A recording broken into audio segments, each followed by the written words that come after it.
Martial Peak, Chapter 5994, Final Burst of Strength. The Black Ink clan's plans to use the royal lords to keep the two giant spirit gods under control failed as soon as Jianghu came to the latter's aid. With a flash of her sword, several royal lords perished on the spot. Upon receiving Jianghu's assistance, Air immediately struck out at the same time. He reached out his hand and smacked at a royal lord who was hovering around him. Thanks to Air's heaven-destroying, earth-shattering strength, the royal lord struck by his blow was instantly smashed to pieces. However, Air paid a heavy price for his actions. The other royal lords immediately took the opportunity to leave numerous wounds on his body, causing blood and flesh to splatter everywhere. Nevertheless, Air did not back down. Abandoning all defenses, he switched to a violent offensive instead. As time passed, the royal lords steadily perished. When the number of royal lords besieging Air dropped to half their original number, the restraints and shackles holding him down could no longer be sustained. Air was freed. Afterwards, his offensive became increasingly violent and vicious. He worked together with Jianghu to quickly slaughter a few more royal lords around him, and as a result, the remaining royal lords could no longer withstand the pressure of the assault and scattered in various directions. Jianghu and Air did not give chase but instead took the opportunity to rush towards Ada. A feeling of doom washed over the royal lords at this sight. Jianghu had resolved Air's predicament by killing off many of the royal lords in the encirclement with her strength alone. And now, she was joining forces with Air to attack the remaining royal lords. How were they supposed to survive this onslaught? Seeing that the situation was not looking good for them, the royal lords besieging Ada hastily abandoned their opponent and fled in all directions. Ada naturally flew into a rage and chased after the fleeing royal lords, but his movements were slow and clumsy due to his enormous size, so how could he catch up to them? In the end, he was stopped by Air.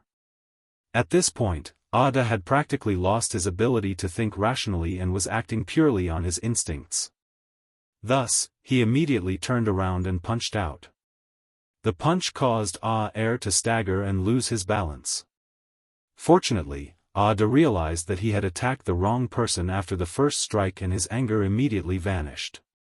He then stood there awkwardly scratching his head. Among the two giant spirit gods, Ada had always been the most simple-minded. In comparison, there was no doubt that Air was the smarter one. That was also why Jianghu had decided to rescue Air first when she had the opportunity to help them. "Come with me, we'll beat them up together." Air told Ada, then he turned around and charged towards the main battlefield. Ada obediently followed after his brother, quickly forgetting about how he was bullied by the royal lords earlier. On the main battlefield, the appearance of the three ninth-order divine spirits and the mighty current of the dragon pool had long since leveled the gap in military strength between the two sides. These changes allowed the allied army to gain the upper hand in the battle over time. Moreover, their advantage swiftly widened when the two giant spirit gods came forward to provide support. Everything had gotten better, and the situation was bound to improve even more. On the other side, Jianghu was relentlessly chasing down the fleeing royal lords. Her speed was extraordinary. With the slightest flap of her wings, she could ignore the barriers of space and appear before any one of the royal lords in an instant. None survived the slash of the Heaven's Order sword. 1, 2, 5, 10. The royal lords who scattered and fled in all directions had no hope of surviving. On the contrary, their actions simply accelerated the arrival of their demise. When the royal lords finally realized their mistake, they hastily gathered together once more. Unfortunately, there were only some 40 royal lords remaining at this point.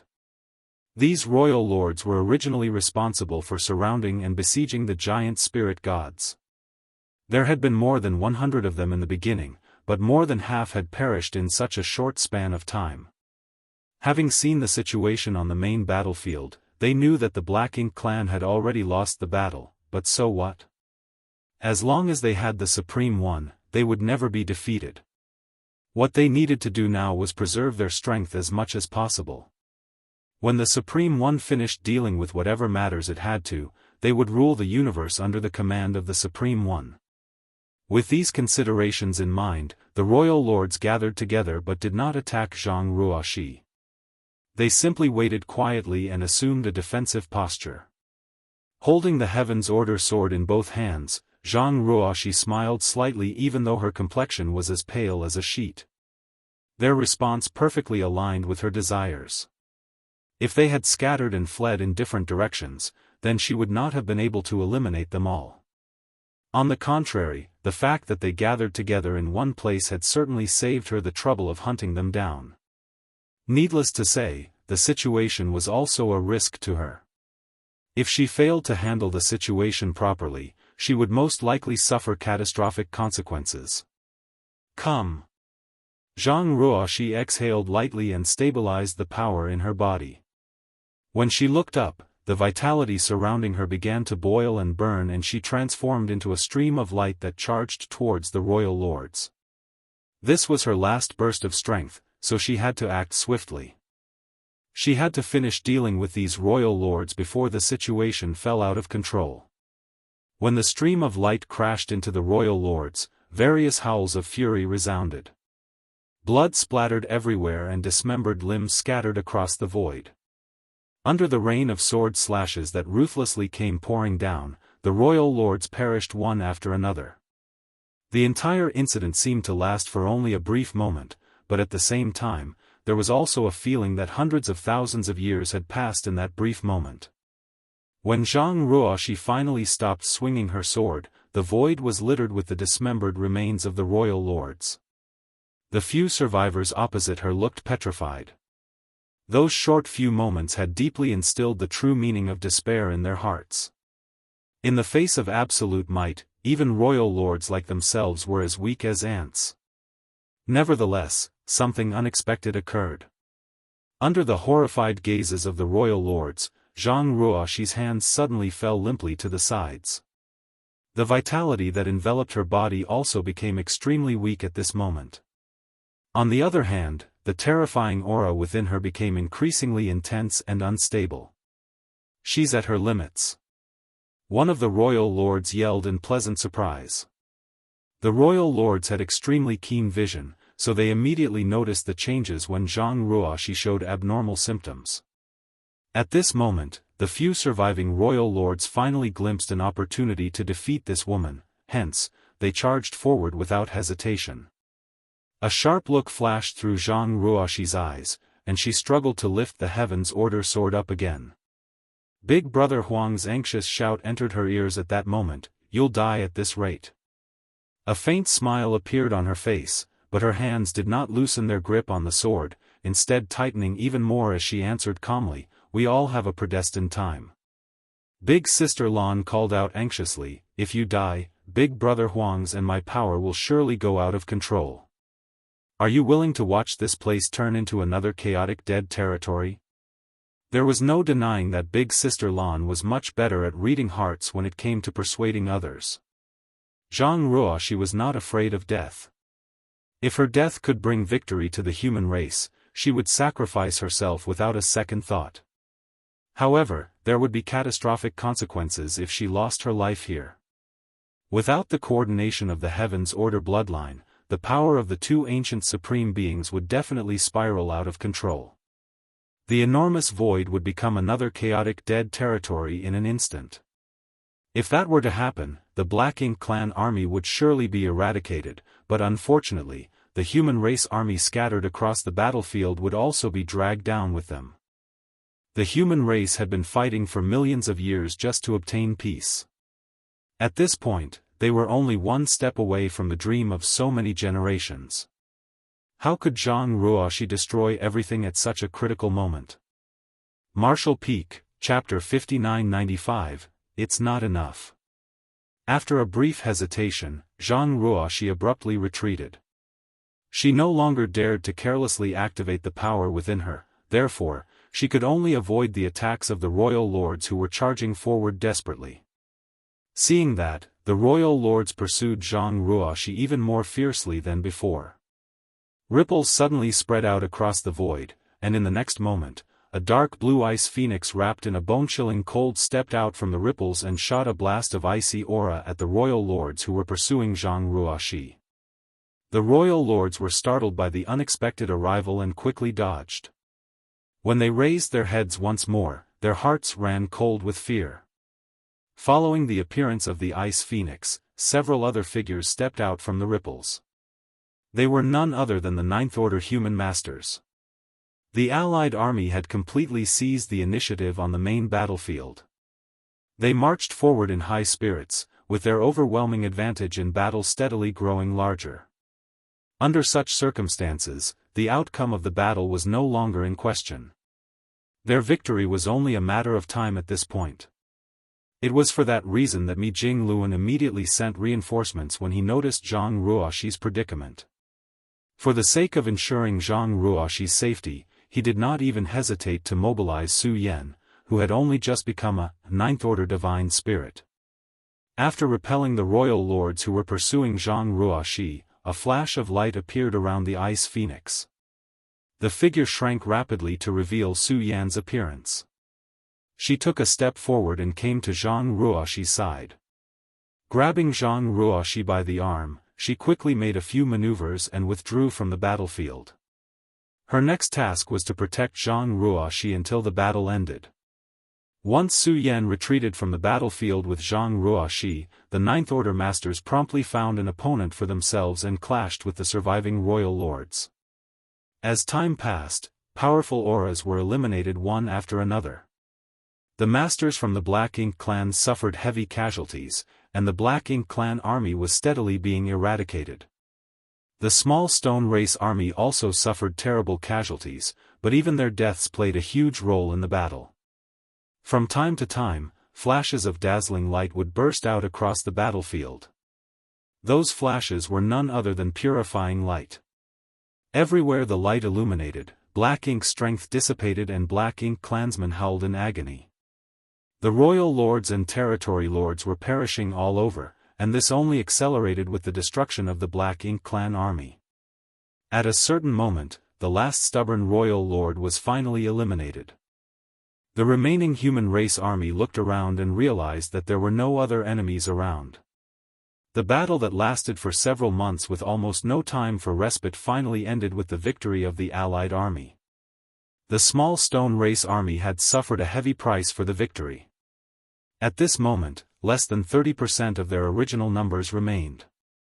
As for the human race army, about 10 million troops remained when the entire human race army assembled together in one place. Even the number of Ninth Order masters had reduced by more than half. Among the Ninth Order masters who lost their lives in battle, most of them were those who advanced recently. Although they managed to break through to the Ninth Order open heaven realm, they barely had any time to stabilize and strengthen the foundation. Compared to the veteran Ninth Order masters, their heritage and control over their own strength was undoubtedly weaker by a significant margin. Furthermore, there were also many injured and crippled among the survivors. The price of victory was extremely heavy, but the victory was ultimately worth the sacrifices. A heaven-shattering burst of cheers rang out soon after. The survivors screamed and rejoiced at the top of their voices, reveling in the ecstasy that overflowed from their hearts. Meanwhile, unlike the ordinary soldiers, the higher-ups in the human race army knew that this war was not over. Although they had finally eradicated the entirety of the Black Ink clan that escaped from the primordial heaven source grand restriction, as long as Mo, the source of the Black Ink clan, was still alive, the Black Ink clan could rise once more. Despite fighting for months, Mo had never appeared on the battlefield. Yang Kai had not shown up either. It could be conceived that these two were battling each other somewhere in the depths of the void, and the outcome of their clash would determine the ultimate fate of the universe. Nobody knew the situation in the depths of the void. Zhang Ruoxi had indeed exchanged blows with Mo for a period, but so much time had passed since then that she could no longer judge the situation on the other side. For that reason, the Allied army only took a brief moment to rest and reorganize their formation after their victory. Then, they began marching into the depths of the void in hopes of helping Yang Kai. There was only one piece of good news that could be confirmed. Yang Kai was definitely alive. That was because they could sense a series of disturbances that were caused by a battle somewhere deep in the void. Those disturbances could only mean that Yang Kai currently had the capital to exchange blows with Mo. Passing through the site where the primordial heaven source grand restriction was originally located, the human race army was shocked by the sight that greeted their eyes. There were countless black ink nests scattered throughout the void. Moreover, precious high-rank black ink nests could be found everywhere. It was just that there was no sign of activity from any black ink clansmen even though there were so many black ink nests. Having dispatched all their military strength to the battlefield for the earlier battle, the Black Ink clan had been completely wiped out as a result. These black ink nests were nothing more than decorations now. However, what shocked the human race army was not the countless black ink nests scattered everywhere, but the gigantic figures dispersed throughout the void. Those figures were none other than black ink giant spirit gods. The outcome of the previous battle would have been even harder to determine if the Black Ink clan had dispatched these black ink giant spirit gods to the battlefield.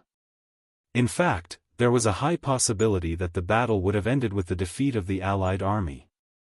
Fortunately, the black ink giant spirit gods were soul clones of Mo, so Mo had to inject a strand of his soul into these behemoths to make them move. Without a strand of Mo's soul, these black ink giant spirit gods were nothing more than empty shells.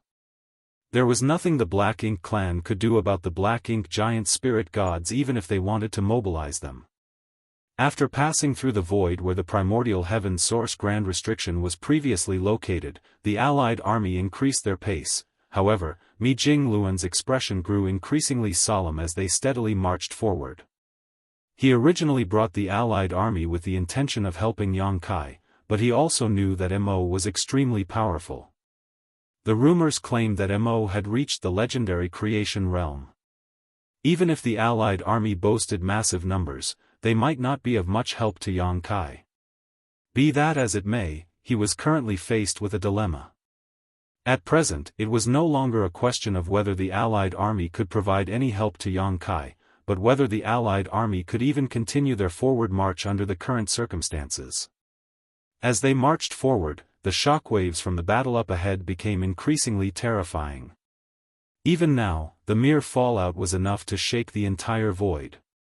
The countless ripples that constantly spread out from the depths of the void were powerful enough to warp space despite their origin being beyond the horizon. Mi Jingluan soon realized that the intensity of the battle between Yang Kai and Mo was unprecedented. At this rate, it was evident that the allied army would not be of any help. That was because they did not even have the qualification to approach the battlefield. If they forced their way forward, they would be crushed by the fallout before they even arrived. After considering the situation for a time, Mi Jingluan made a decisive decision. He ordered the allied army to remain on standby at their current position. Then, he brought only the masters in or stronger than the Ninth Order with him and resumed their trek to the depths of the void. The small group traveled for some time before the situation on the battlefield finally came into view, but the sight that entered their eyes stopped them cold in their tracks and turned them pale with horror. It did not matter whether they were a Ninth Order master or a Ninth Order divine spirit. Even Da and Air were no exception. Yang Kai stood in the void with the azure dragon spear in his hand. There seemed to be a small and slender spirit snake wrapped around the body of the spear. In addition, every thrust of his spear contained a heaven-destroying, earth-shattering force.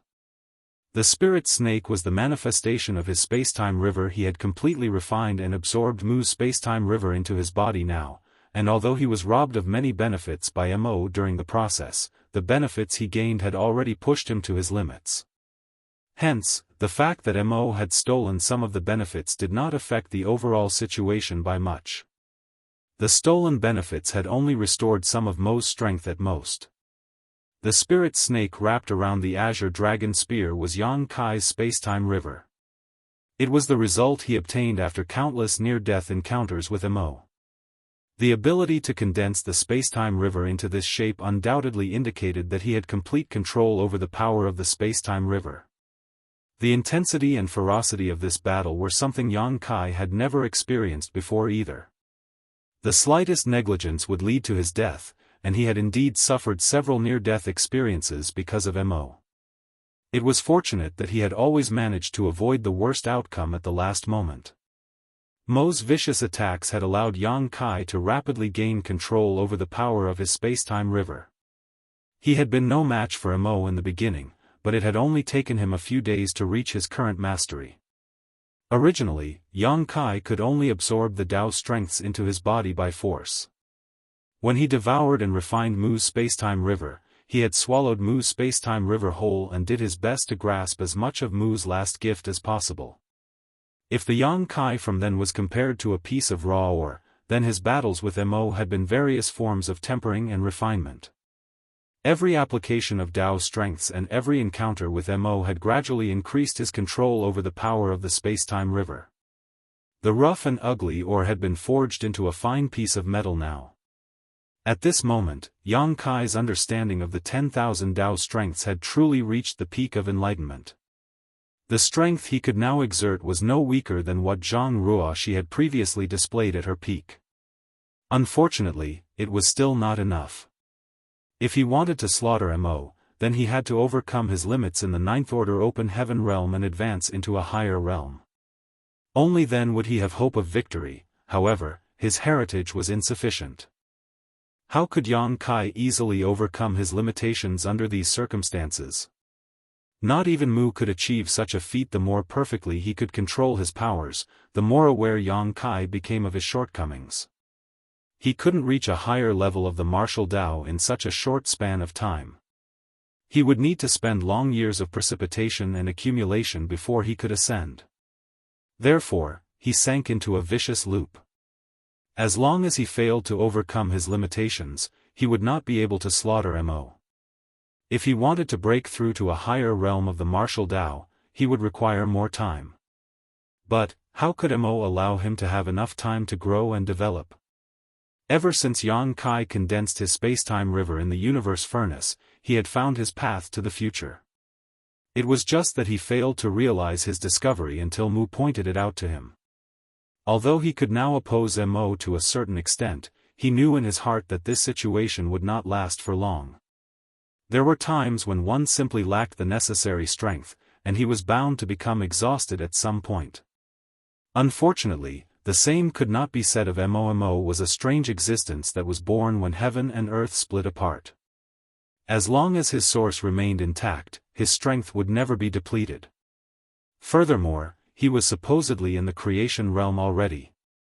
Even if more than 30% of his source had been suppressed and sealed, he was still a mighty being in a realm above the open heaven realm. Yang Kai had finally seen the bizarre means of a being in that realm. Black ink strength that permeated the void could be transformed into a royal lord with a single touch from Mo. The ability to create something out of thin air was simply unimaginable. It was truly fortunate that Yang Kai's current strength was extraordinary, so even a royal lord would only pose a minimal threat to him. That was why Mo stopped using such ineffective tactics after a few attempts and decided to fight Yang Kai with his own strength instead. With each vicious exchange of blows, the violent aftermath that spread out in all directions caused the void to shudder and crack. During one of their confrontations, Yang Kai suddenly heard a slight sound coming from deep within his heart. At the same time, a strange sensation was also transmitted from his arm. Looking down at his arm, he couldn't help being shocked by the sight. A crack had appeared on the as till now indestructible Azure Dragon Spear.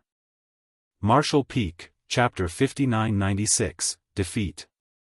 The Azure Dragon Spear was given to Yang Kai by Ada when he was still living in the Star Boundary. In other words, the spear had accompanied him for thousands of years, during which they experienced numerous battles and slaughtered countless enemies together. As the spear was an artifact refined from the body of a divine, its grade was so high that it was practically unmatched. Be that as it may, Mo had managed to cause a crack to appear in such an amazing spear. It was easy to imagine the intensity of this battle. after all, even the body of a divine dragon could not withstand the force of Mo's attacks. After the first crack appeared on the spear, a second and third crack quickly followed. It did not take long before the entire body of the spear was covered in fine cracks. The spear was on the verge of shattering to pieces. When Mo noticed the cracks on the spear, a hint of mockery appeared in his eyes and his attacks became fiercer and fiercer. Yang Kai suppressed the reluctance in his heart and summoned his Dao strengths with all his might, then, he thrust out with his spear. As soon as the violent forces collided with each other, the impact caused his body to freeze for a moment. The spear that had accompanied him for thousands of years simultaneously shattered into a million pieces in his hand. Mo had been waiting for this very opportunity. When the azure dragon spear shattered to pieces, he jumped forward and punched Yang Kai. This punch was meant to become the deciding factor of this battle. He strongly believed that Yang Kai would be forced to avoid his blows after losing his weapon. If that was the case, then he could steadily press forward and gain complete control over the flow of the battle until Yang Kai became powerless to fight back. Contrary to expectations though, Yang Kai did not retreat from the blow even after the azure dragon spear shattered to pieces. The space-time river, which was originally wrapped around the body of the spear, seemed to have gained spirituality and clung tightly to his arms. Facing Mo's attack directly, Yang Kai threw a punch in Mo's direction. The Dao strengths fluctuated violently. At the moment when both forces collided with each other, a powerful impact manifested as a visible halo of light centered around the two opponents flashed. The halo of light swiftly spread out in all directions. Everywhere the light passed, space shattered and collapsed. It was quickly followed by the appearance of numerous enormous void cracks. The Ninth Order masters who had arrived at the periphery of the battlefield turned pale with fright. Faced with the approaching fallout of the battle, they quickly summoned their strength to defend themselves against the impact. Nevertheless, they were still sent flying. They, who were no longer at their peak strength, were instantly thrown into disarray by the impact. Luckily, the two giant spirit gods stood in front of them and bore the brunt of the shockwave. It was only thanks to the protection of Ada and Aer that there were no casualties. Once the effects of the aftermath passed, they couldn't help looking slightly flustered and bitter. They originally came here intending to help Yang Kai. Halfway into the journey, the Allied army was forced to stop at a distance and discontinue their forward march because the troops could not withstand the overwhelming pressure of the battle. At this moment, they were horrified to discover that even Ninth Order masters like themselves could not approach the battlefield. They would be torn apart by the aftermath of such powerful attacks. As things stood, the only ones who could be depended upon were the two giant spirit gods, Ada and Aer. Mi Jingluan looked up at the two behemoths and instantly realized that the two giant spirit gods could not be counted on either. The survivors were exhausted after the arduous battle. Even Ada and Aer were no exception. While the two giant spirit gods managed to resist the shockwave just now, they were still pushed back significantly by the impact. Under these circumstances, it was impossible for any of them to intervene in the battle.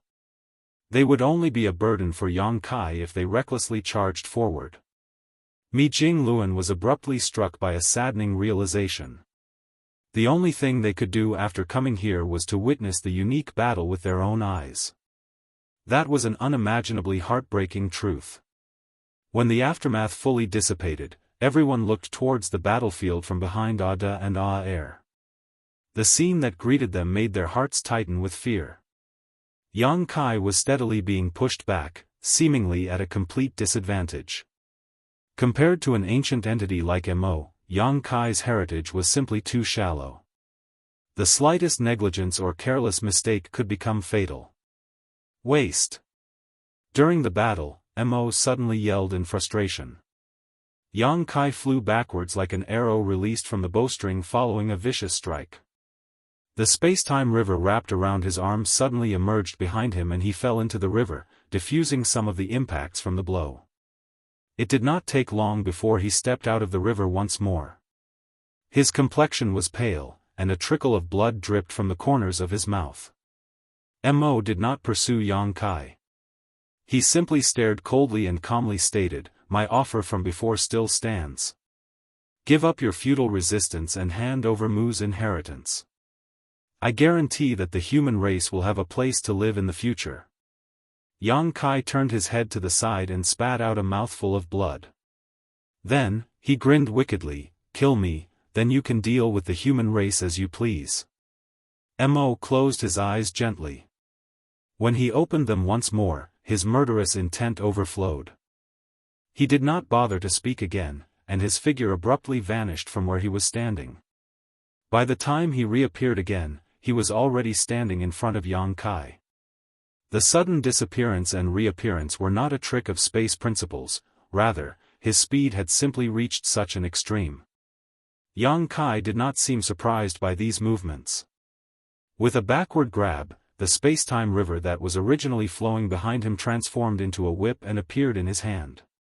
The long whip then lashed out towards Mo. Mo frowned slightly but did not dodge aside, he simply threw a punch instead. The punch struck Yang Kai squarely in the head. The blow made his head arch backwards, and his skull seemed to crack from the impact. He was immediately drenched in blood. Nevertheless, the long whip wrapped around Mo. Standing so close to each other, the blood-drenched Yang Kai grinned at Mo. "I finally caught you." He seemed to have been waiting for this moment. After he finished speaking, he gave the long whip in his hand a sharp flick. The space-time river manifested once more, and the raging currents instantly engulfed the two figures. Before their figures vanished from view, the masters standing in the distance vaguely heard Mo's mocking voice sounding in their ears, "Since you're so eager to die, I will fulfill your wishes." Afterwards, the space-time river that stretched out into the void suddenly boiled and bubbled violently. Meanwhile, the Grand Dao strengths trembled agitatedly. These were the results of the battle between Yang Kai and Mo in the space-time river. The Ninth Order Open Heaven Realm Masters couldn't help being extremely nervous at the sight.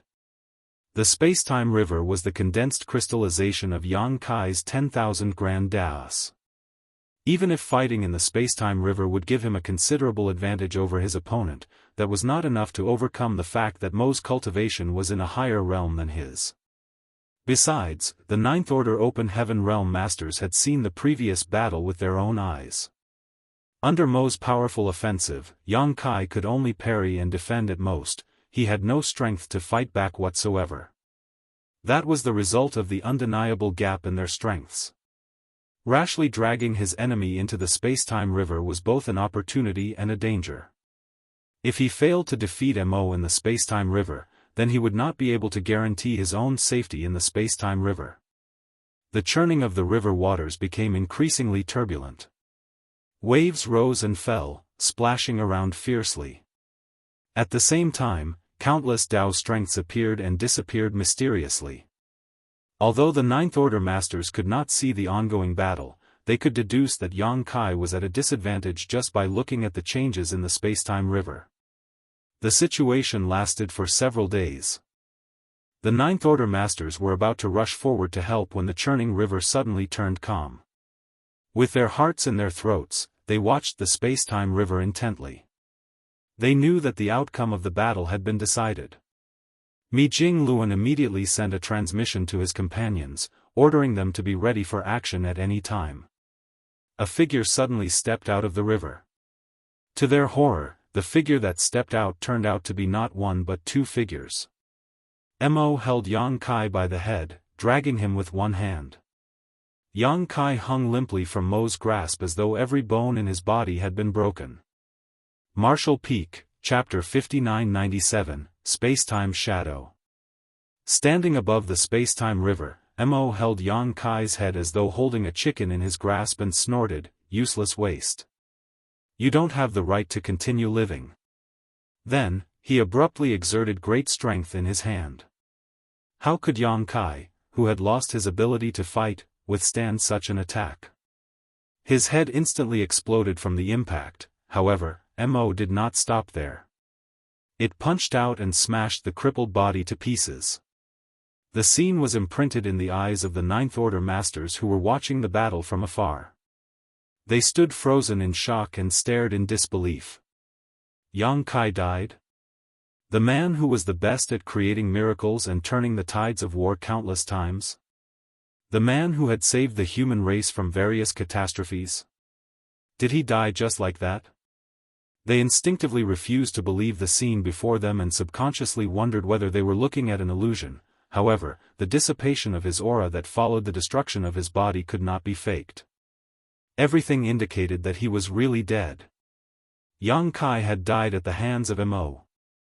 Only a short moment had passed from the time Yang Kai was dragged out of the space-time river by Mo. Moreover, Mo had not hesitated in the slightest when he killed Yang Kai. Everything happened so quickly that the Ninth Order Masters had no time to even think about rescuing Yang Kai. A shrill but mournful phoenix cry rang out, accompanied by a furious dragon roar. Su Yan and Yang Xiao transformed into their divine spirit forms and charged towards Mo. The rest of the Ninth Order Masters also followed suit and sprang into action. Despite knowing that they were no match for Mo, nobody hesitated in the slightest.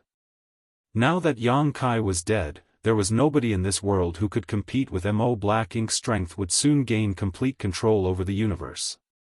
When that happened, the human race would no longer have a place to live. This was the final struggle. Su Yan was the fastest. After all, the Tao of Space was the bloodline talent of the Phoenix clan. She had lost her mind after being consumed by her feelings of rage and sorrow. At this moment, there was only one thought left in her heart. She wanted revenge, and if she could not have it, she would accompany Yang Kai to the afterlife. A gorgeous trail of light lingered behind the enormous blue figure. With a few flickers, she arrived on the battlefield. However, a bizarre phenomenon occurred before she could unleash her strength. Ripples suddenly emerged in the originally calm space-time river. Following the splashing waves, a figure leapt out. Upon seeing the appearance of the figure, Su Yan froze in shock. Even the Ninth Order Masters behind her were dumbfounded by the sight. The figure who stepped out from the space-time river was none other than Yang Kai, who should have been killed by Mo earlier. He's alive. Everybody stared at the scene in front of them in disbelief. Their reactions were similar to when they watched Yang Kai being killed just now. He had clearly died right before their very eyes, and his death had not been an illusion. Nevertheless, he just walked out of the space-time river alive. The bizarre phenomenon was beyond their comprehension. This kind of resurrection after death was simply impossible. After stepping out from the surging waves, Yang Kai immediately noticed Su Yan and the others. He seemed to have anticipated the current situation and breathed out deeply, "I'm glad I made it back in time." Step back. Su Yan, who had transformed into an ice phoenix, only hesitated for a brief moment before she turned around and retreated backwards. She also manipulated space principles and quickly transported the people behind her away from the battlefield. The Ninth Order Masters were forcefully returned to their previous positions. This location could barely be considered safe from the aftermath of the battle. Xianxia frowned deeply. What just happened? Yang Kai had clearly been killed, so how did he come back alive from the space-time river? Although Xianxia had lived for many years, he had never encountered such a bizarre sight before. A light flashed through Mi Jingluan's eyes. Creation realm. Could it be the mysteries of the creation realm? What do you mean?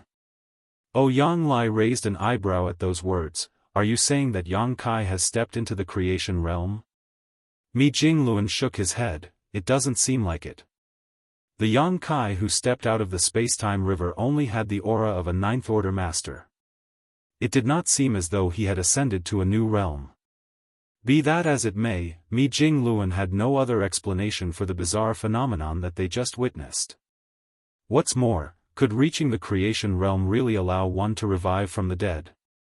It was simply outrageous and inconceivable.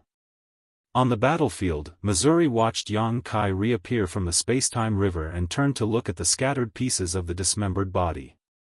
After confirming that he had indeed slaughtered Yang Kai earlier, he immediately understood the situation. A shadow? Yang Kai smiled at Mo. I can't fool your eyes after all. Mu and Mo had lived together for such a long time. It was only natural for Mo to know about Mu's methods. Besides, two identical individuals could not exist together unless they originated from different spacetimes. Mu's shadow technique had transcended the limits of the mundane.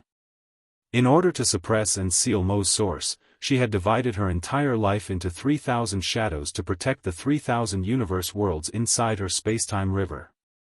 Each shadow represented a part of her past, an illusion of sorts that was also real and tangible. Xianxia had obtained Mu's final gift. Devouring and refining her spacetime river had allowed him to massively increase the volume of his own spacetime river.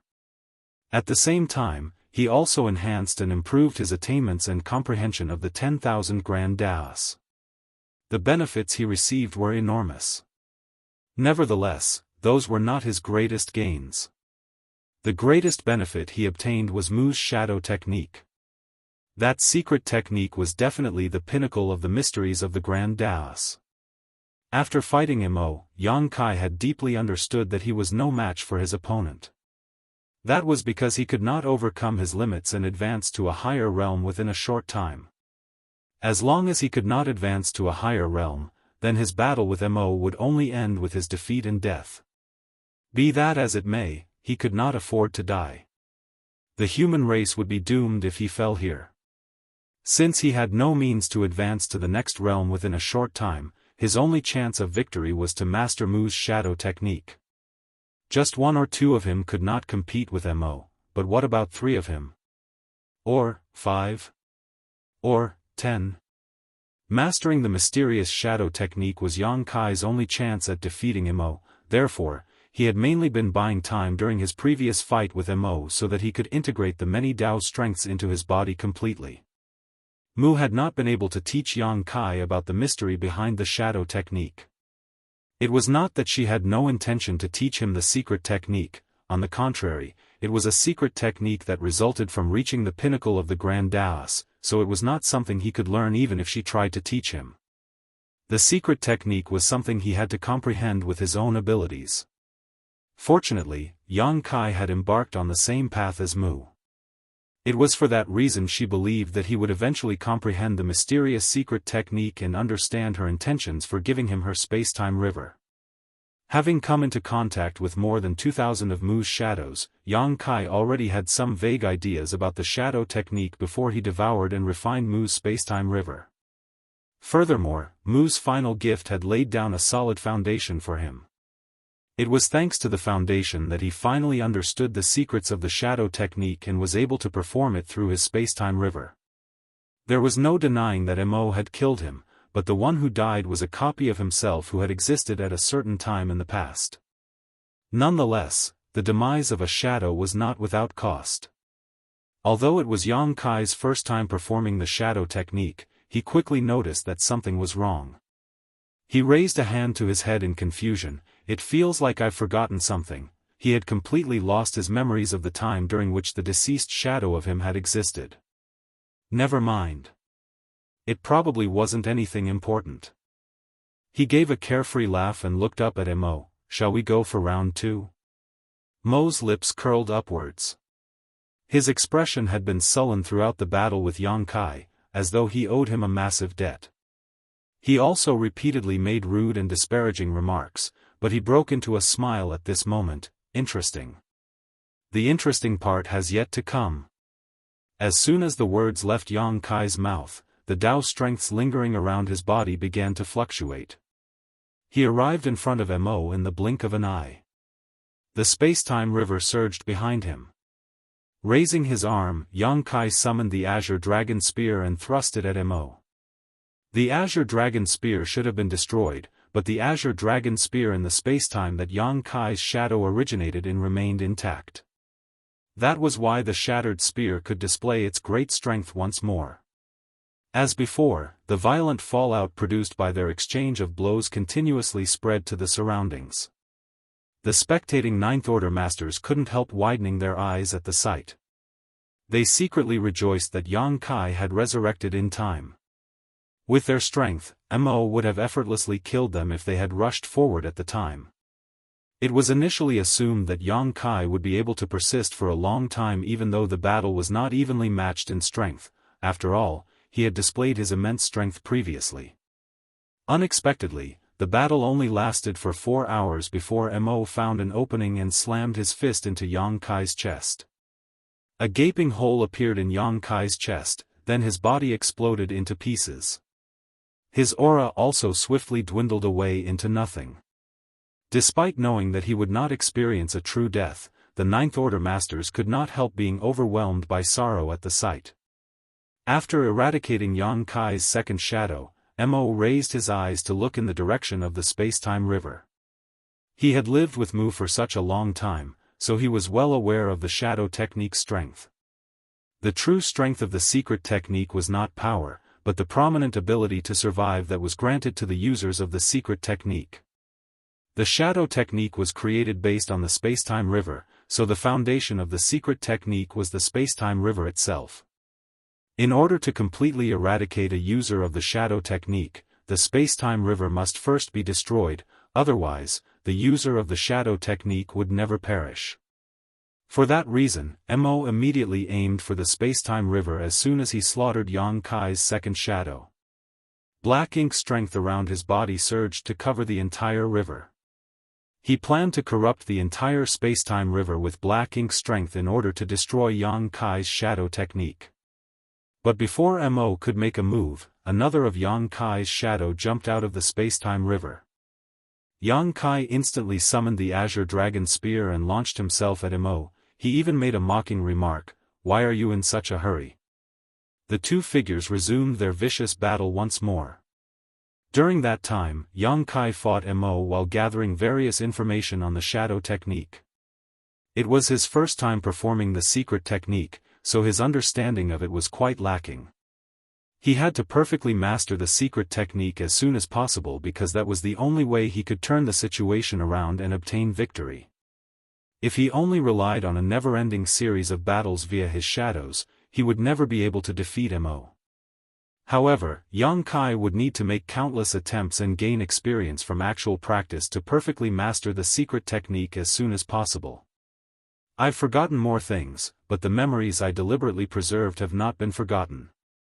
That's good news, Yang Kai quietly muttered to himself and resumed battle against Mo. Although he was no match for Mo still, he no longer needed to worry about death. That was why he could afford to act more recklessly than before. Shortly afterwards, Yang Kai gained another important piece of information: the shorter the span of space-time allocated, the weaker the shadow's fighting ability. That is certainly worth noting. When that thought passed through his mind, the strength of his shadow faltered. Yang Kai showed weaknesses in his defenses, so Mo instantly found an opening and slaughtered him. Blood rained all over the void. Despite witnessing similar scenes on several occasions already, the Ninth Order Masters watching the battle from afar still widened their eyes at the sight. What reassured them was that the next Yang Kai had already leapt out of the space-time river almost as soon as the previous Yang Kai died. Marshall Peak, Chapter 5998, Contribution from the Future. One after another, Yang Kai's shadows stepped out from the space-time river only to perish at Mo's hands. There were no exceptions. The first one had survived the battle for over 4 hours. The second one lasted for less than 4 hours. As for the third, the battle had ended even faster. This is bad. Among those who were watching the battle from a distance, Mi Jingluan's expression turned solemn. He had noticed the issue at hand. It was an extremely serious issue. Although Yang Kai's shadows were endless in supply, his strength seemed to be weakening over time. It was as though time was flowing backwards for him, causing his condition to return to an earlier period with each shadow. At this moment, Yang Kai's aura was only comparable to a newly advanced Ninth Order Master, hence, he was effortlessly slaughtered by Mo as soon as he stepped out from the space-time river. If the situation continued in this manner, he would not even be able to maintain his cultivation in the Ninth Order. If that were to happen, Mo would be able to exterminate him without even breaking a sweat, no matter how many shadows were to appear. Another one of Yang Kai's shadows in the newly advanced Ninth Order stepped out from the space-time river. Raising a hand, Mo captured the shadow in its grasp and stared at Yang Kai faintly. "You're a disgrace to Mu's legacy." Yang Kai did not panic even though he was captured by Mo. After the repeated deaths of his shadows, he was now very familiar with the feeling of death. Raising an eyebrow at those words, he denied the statement. "That might not be true." Mo looked surprised. "Do you have another trick up your sleeve?" Yang Kai grinned. "Indeed, a trick you've never seen before." "Very good." Mo made a faint smile. While saying so, he exerted some strength into his grip and crushed the shadow in his grasp. In the next moment, another Yang Kai leapt out from the space-time river. However, the aura lingering around him was different this time. Something had obviously changed as his aura was once again at the peak of his strength. If the foundation of the shadow technique was said to be the spacetime river, then the core of the secret technique was the user of the selected spacetime. In Yang Kai's case, he was manipulating the 10,000 Dao strengths with his self from this spacetime as the core and his spacetime river as the foundation. That was how he gained the ability to summon shadows from previous spacetime periods. All those who were slaughtered by Mo previously were his shadows. However, the one who walked out of the spacetime river now was his main body. It was the him of the current spacetime. The foundation and core were extremely important to the shadow technique, therefore, it was necessary to destroy both aspects to overcome it. Mo had initially wanted to refine the spacetime river but was hindered by Yang Kai's numerous shadows, which prevented it from taking action. However, he saw a ray of hope when Yang Kai's main body emerged from the spacetime river. The shadow technique would be destroyed as long as the Yang Kai standing before him was eliminated. But, could it be that simple? For Yang Kai's main body to emerge from the spacetime river at this point. His actions certainly seemed like a desperate move. After all, the shadows that he summoned earlier had been cleanly eradicated. If he summoned any more shadows from earlier spacetime periods, he would only have the cultivation of an 8th Order Master, which would not be able to cause any trouble for Mo at all. Combining the situation with what Yang Kai mentioned just now, Mo had the vague feeling that Yang Kai was about to reveal his trump card. Oddly enough, he found himself looking forward to what was to come for some reason. Yang Kai did not disappoint. When his main body stepped out of the spacetime river, he lightly chanted, "I offer 1,000 years of my past in exchange for a contribution from the future. Come." As soon as those words left his mouth, the spacetime river behind him began to rumble turbulently. The enormous river abruptly shrunk by a large margin, then another of Yang Kai's shadow emerged from within the waters. Seeing this, Mo's eyes narrowed slightly. That was because the aura lingering around this shadow was slightly stronger than Yang Kai himself. That should have been impossible. It had to be said that the shadow technique was performed with one's self in the current spacetime as the core. For that reason, the summoned shadow could only be formed from one's self that existed in previous spacetimes. In other words, the summoned shadow should never be stronger than the main body, because the main body was ultimately the strongest.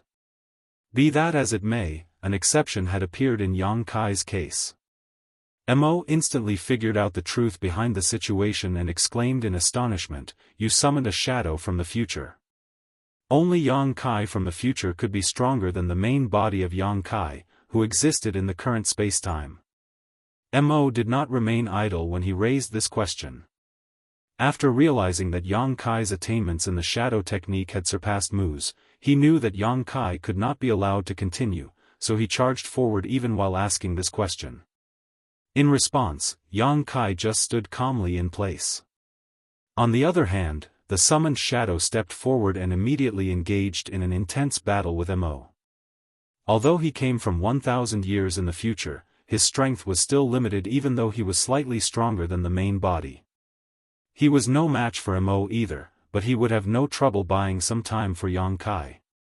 Furthermore, Yang Kai did not need much time. He then shouted again, "Come." A second shadow stepped out from the spacetime river. It was another Yang Kai who came from another 1,000 years into the future. When the second shadow appeared, the size of the space-time river shrunk again. On the other hand, the aura of Yang Kai and the two shadows instantly became closely interconnected. A three fortunes formation was established. The aura of the second shadow was again stronger than the first. The first shadow had been steadily pushed back by Mo's intense assault, but his situation improved as soon as the three fortunes formation was established, even though he remained at a disadvantage. Again, Yang Kai shouted. The dragon blood in his body boiled and churned, while at the same time, his face began to flush red. A third shadow stepped out from the space-time river. Glancing at the main body, he nodded lightly before he directly charged onto the battlefield. The three fortunes formation also instantly transformed into the four symbols formation. Again, golden blood trickled out of Yang Kai's nose as a fourth shadow emerged, and the four symbols formation evolved into a five elements formation. Shadow after shadow emerged from the space-time river without pause. Only when the eighth shadow was summoned did Yang Kai finally stop. It was not that he no longer wanted to continue, but rather that the volume of his space-time river would shrink by a certain extent whenever he summoned a shadow from the future, and the space-time river had vanished completely after he summoned the eighth shadow. He had reached the absolute limit of his shadow technique. At this moment, Yang Kai's main body was bleeding from all seven of his orifices.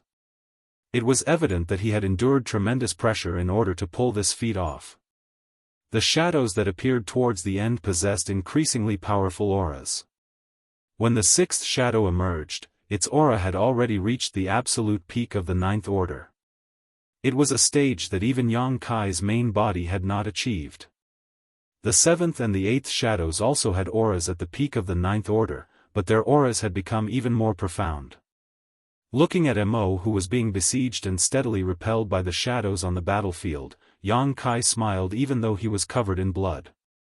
In truth, the shadows were already capable of fighting Mo on an equal footing when the Six Paths formation was formed.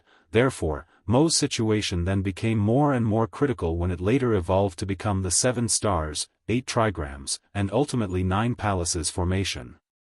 The ones who established the battle formation were all Yang Kais.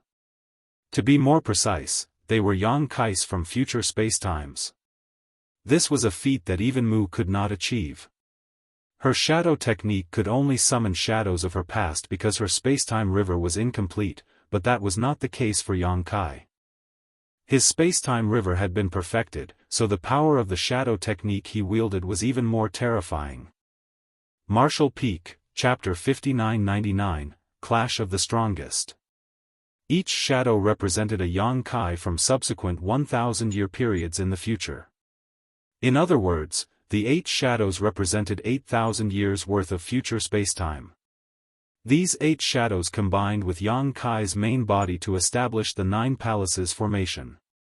For that reason, the power of the battle formation was even greater than the 9 palaces formation formed between Zhang Ruoxi and her 8 personal guard. Zhang Ruoxi, who had harmonized the power of Yin and Yang with her Heaven's Order bloodline, was certainly stronger than any of Yang Kai's individual shadows. Be that as it may, the strength of the 8 personal guards had held her back. Taking the overall situation into account, Yang Kai's 9 palaces formation was undoubtedly the strongest 9 palaces formations that had appeared on the battlefield. Moreover, the difference in strength was significant. After establishing the 9 palaces formation, Yang Kai's main body took a step forward and charged towards Mo with the combined strength of the other 8 shadows. The 6 paths formation was already sufficient for Yang Kai to fight Mo on even terms, so the 7 stars formation and 8 trigrams formations had left Mo at a complete disadvantage. At this moment, Yang Kai was practically invincible thanks to the 9 palaces formation.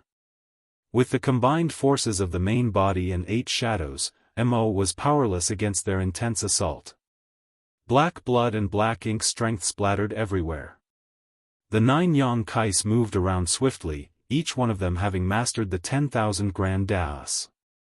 As they were shadows of Yang Kai himself, there was no need for them to worry about their cooperation. The connection between the shadows was so close and firm that there were no flaws in their movements at all. Mo naturally wanted to break free, but it was not easy to escape the besiegement of the battle formation. The Ninth Order masters watching the battle from afar were stunned. Nobody could have imagined that such a strange scene would appear during the final battle. The mysteries of the shadow technique had exceeded their comprehension and imagination. Looking at the current situation, they couldn't help feeling hopeful and excited. That was because they finally saw a glimpse of hope in defeating Mo. In the past, the issue of defeating Mo had always been a plague to the human race. Although they never deliberately avoided the topic, the reality was that they simply did not have sufficient means or strength to oppose Mo. Zhang Ruoxi's support had certainly been a pleasant surprise. Unfortunately, even she was not strong enough to compete with Mo in battle. The battle on the main battlefield was over, and the entire Black Ink clan had been obliterated. If Yang Kai could defeat Mo, then the Black Ink crisis that had been plaguing the human race since the late ancient era would be resolved in one fell swoop. A bright future was awaiting the human race. The light would eventually expunge all darkness. However, the veteran Ninth Order masters soon began to look worried. The current situation might be favorable for them, but nobody knew what price Yang Kai had paid to wield the shadow technique like this. Seeing as the secret technique far exceeded his own abilities, the price he paid would correspond to the strength he obtained. In other words, the greater the strength Yang Kai obtained, the greater the price he had to pay. Furthermore, they did not know how long he could persevere in such an intense battle. The truth was just as they feared. Yang Kai had indeed paid an unimaginable price to wield the shadow technique in such a fashion. His body was also forced to bear the incredible pressure that came from obtaining strength that exceeded his own abilities. In other words, he could not maintain this state for long.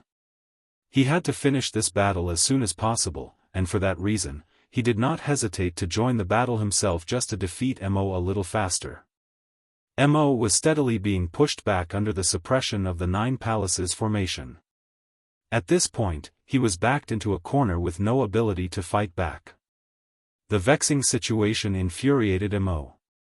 As the ancient supreme being, he was a master who not only originated from the same era as Mu, but also once held the opportunity to reign over the entire universe. Even if more than 30% of his source had been suppressed and sealed, he could still not tolerate a junior acting so presumptuously in front of him, especially when this particular junior had stolen Mu's final legacy from him. Amid the intense battle, Mo abruptly turned to look in a certain direction and fixed his gaze on one of Yang Kai's figures. Naturally, it was Yang Kai's main body. The main body was easy to identify. Not only was the aura of the main body the weakest among the other shadows, but the appearance of the main body was also the most disheveled and worse for wear due to the effects of performing the shadow technique. To break the shadow technique, it was necessary to either destroy the spacetime river that acted as the foundation or the main body that acted as the core. At this moment, the spacetime river was nowhere to be seen because it had been evenly divided between Yang Kai's 8 shadows. In that case, Mo only had one option left. Mo turned to face the storm of attacks coming from so many shadows and disregarded the injuries he sustained, even when the strongest shadow chopped off his arm. In the end, the heavy price he paid was worthwhile indeed. He successfully broke out of the encirclement created by the shadows and arrived in front of Yang Kai's main body. Black Ink's strength surged. Raising his remaining hand, Mo blasted his fist at Yang Kai. The punch was quite a distance away from Yang Kai, nevertheless, the force of the punch was enough to cause space to shatter, time to stop, and the universe to collapse. The blow containing Mo's full strength could not be dodged or avoided. Mo could almost see Yang Kai's main body being smashed into paste, and a hint of triumph flashed through the fury in his eyes, but unexpectedly, the imagined scene did not appear. Despite the incoming blow, Yang Kai's main body did not show the slightest trace of panic. On the contrary, he stepped forward and threw himself in the direction of the blow. Mo was stunned by the strange turn of events. Meanwhile, Yang Kai's main body suddenly unleashed a burst of power that far exceeded his own strength. The force directly penetrated the shackles of space and caused the stagnant time to flow again. Then, he punched out at the same time. Damn it! Mo abruptly realized that he had fallen into a trap. For a long time now, the core of the Nine Palaces formation had always been sustained by the strongest shadow. Nevertheless, the fact that Yang Kai's main body could exert such a powerful burst of strength indicated that the core of the Nine Palaces formation could be transferred to the main body. The method to break the shadow technique was to defeat the body which existed in the current spacetime. That was something both Mo and Yang Kai knew. Seeing as the former was bound to target the main body, how could the latter not take precautions? It could even be said that Yang Kai had been waiting for this very moment. A violent force swept out, pushing Mo's figure backwards. In the meantime, the 8 shadows attacked from all directions. Dao's strengths fluctuated wildly, and the barrage of attacks left Mo staggering from the impact. If that were all, Mo's situation would have been bad enough. However, each of the 8 shadows actually exerted strength that far exceeded their limits with every blow that they unleashed. The position as core of the formation was constantly being transferred around. To be precise, the position as core was instantly transferred to whichever shadow was attacking Mo at the time. Such a feat would have been impossible to achieve if it was any other configuration for the makeup of the battle formation, but Yang Kai could freely transfer the position as core between his main body and his shadows without any obstruction. This was the same strategy that Jianghu had carried out previously. She and her 8 personal guard had both been the cores and not the cores at the same time. Such a perfect 9 palaces formation could be said to have no flaws whatsoever. More importantly, there was no need to fear the weak links being targeted. In fact, there was only one method to destroy this battle formation, which was to totally annihilate it by brute force.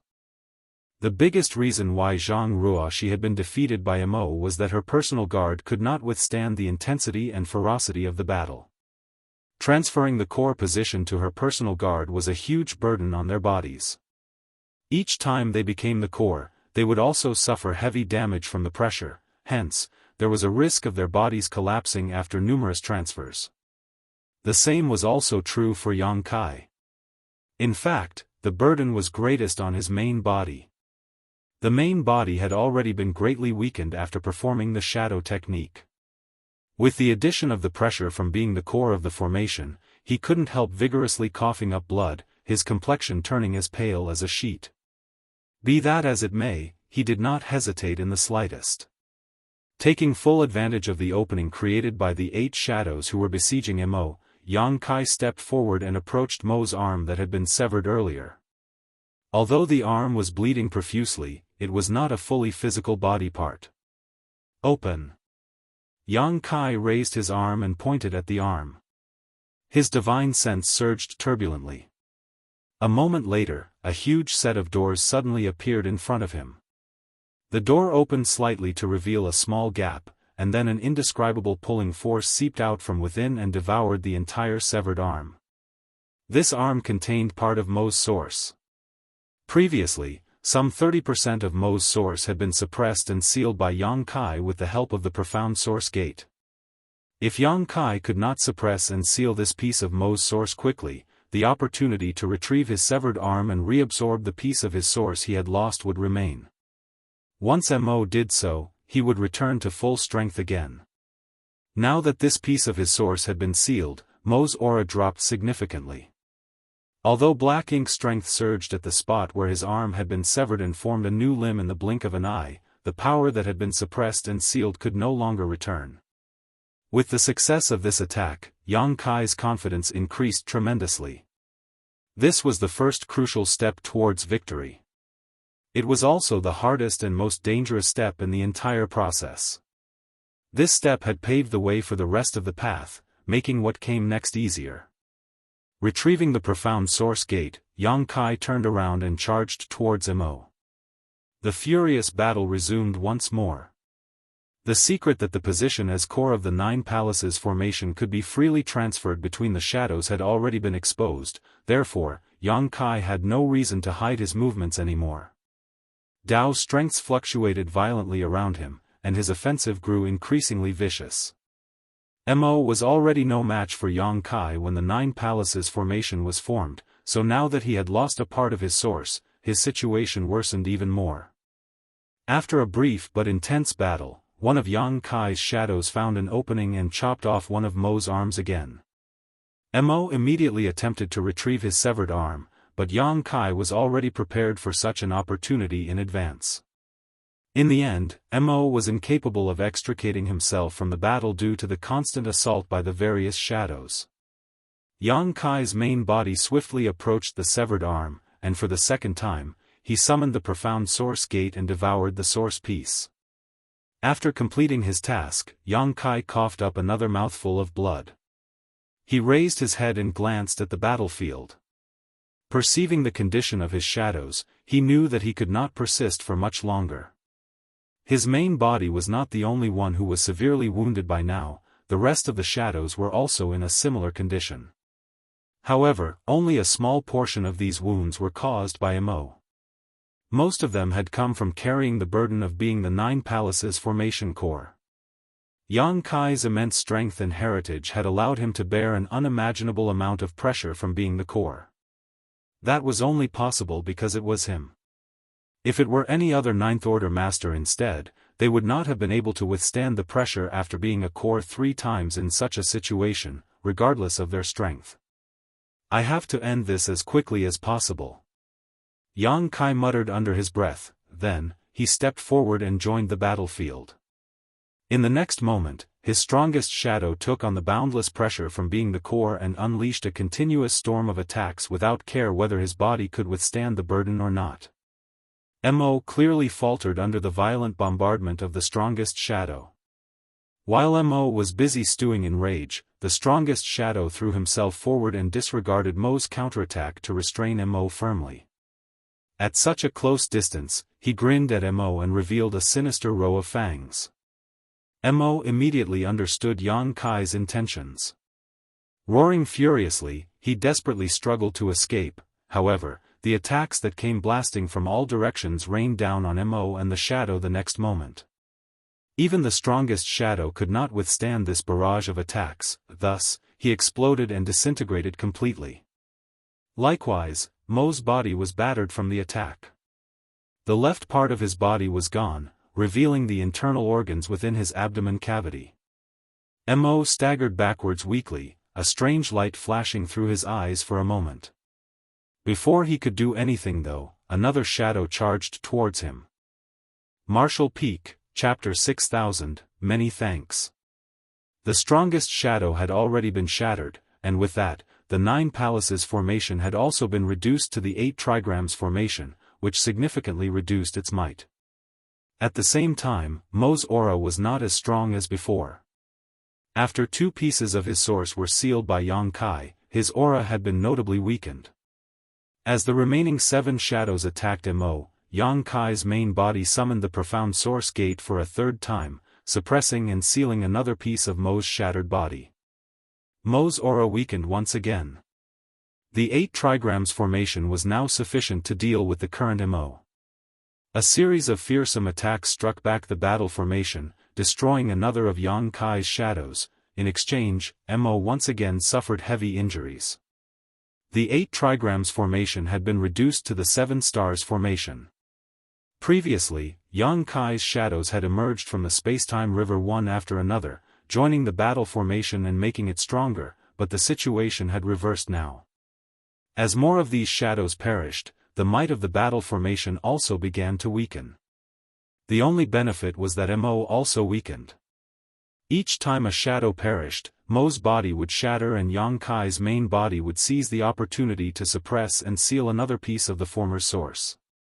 In the end, all of the shadows disappeared, leaving Yang Kai bleeding all over, staring right across at a miserable and weakened Mo. The current Mo had a large amount of his source suppressed and sealed, which significantly decreased his strength. He was no longer as mighty as before, and even the rich and dense black ink strength lingering around him was now extremely faint, almost invisible. The current Mo had lost more than 90% of his source. In other words, he only had 10% of his peak strength, which was far from prime condition. Right then, several figures flew over and formed a circle, surrounding the battlefield. They were the human race masters who had been watching from afar, as well as the giant spiritual gods Ada and Aer.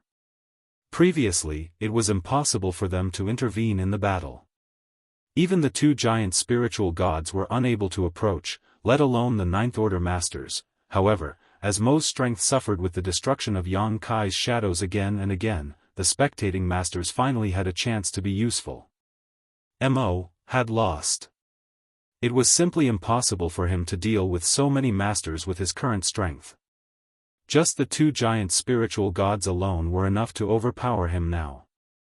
Nonetheless, Mo was laughing, his voice sounding extremely cheerful. Jianghu stood before Yang Kai with the Heaven's Order sword in her hand, vigilantly staring at Mo. Although Mo was in a miserable state right now, no one knew what kind of methods this ancient being still had hidden up his sleeve. As such, they still had to take necessary precautions. Yang Kai. Mo's smile faded as it shouted at Yang Kai, "Let's settle this." Behind Zhang Ruoxi, Yang Kai calmed his roiling vitality and replied, "Good. Sir." Zhang Ruoxi shouted, "Allow me." She still had the strength to launch one last attack and was confident that she could take down Mo with it, so, she naturally wouldn't let Yang Kai take the risk. "No. There's no need." Yang Kai stepped forward and walked past Zhang Ruoxi, staring at the nearby Mo. Even as victory was within his grasp, there was no trace of the pride or arrogance on Yang Kai's face as a victor should have, rather there was only a complicated expression. "None of you is to interfere," Yang Kai gently ordered. The gathered masters furrowed their brows ever so slightly. In the current situation, the best course of action was undoubtedly to attack together and take down Mo in an instant, ending this disaster that had lasted for millions of years once and for all. However, Yang Kai actually told them not to interfere. No one knew what Yang Kai was thinking or up to. However, out of their trust in Yang Kai, everyone still acquiesced to his demand. Be that as it may, they still maintained their encirclement, and focused their auras. If anything happened to Yang Kai, Mo would immediately be attacked from all directions. When dealing with Mo, there was no need to discuss honor or morals. Despite being surrounded on all sides, Mo's expression still remained calm. He simply stared at Yang Kai and shouted, "Come." As soon as he spoke, his figure rushed straight towards Yang Kai, leaving a streak of black light behind him. Simultaneously, Yang Kai also charged towards Mo. The moment the two figures collided, everyone's hearts jumped to their throats. However, the next thing that entered their sight left them relieved. Yang Kai's fist had smashed into Mo's chest, while Mo's fist had stopped right before Yang Kai's head. Pooh! Mo spurted a mouthful of black blood as his raised fist limply fell. Standing at arm's length from one another, when their eyes suddenly met, Mo smiled at Yang Kai. "Many thanks." Yang Kai nodded to him, and thought for a moment before adding, "I will let you see the world Mu wished for you to see." Despite the jet-black blood flowing from the corners of Mo's mouth, a free and relieved expression appeared on his face after hearing this. "Then, that's enough." Yang Kai didn't say anything more and summoned the profound source gate. As the gate cracked open, it swallowed Mo whole. Right afterwards, the door slowly closed itself, sealing the endless darkness behind it. Back then, it was Mu who had rescued Mo from behind this door, and after more than 1,000,000 years, Yang Kai had sent him back through it. This ancient being had lived his life. He did not dare say he didn't have any regrets, but at the very least, his life had certainly been quite an exciting one. Pooh! Yang Kai spurted a mouthful of blood before sitting down cross-legged, taking out a handful of pills from his space ring and stuffing them into his mouth. Everyone immediately rushed to him upon seeing this.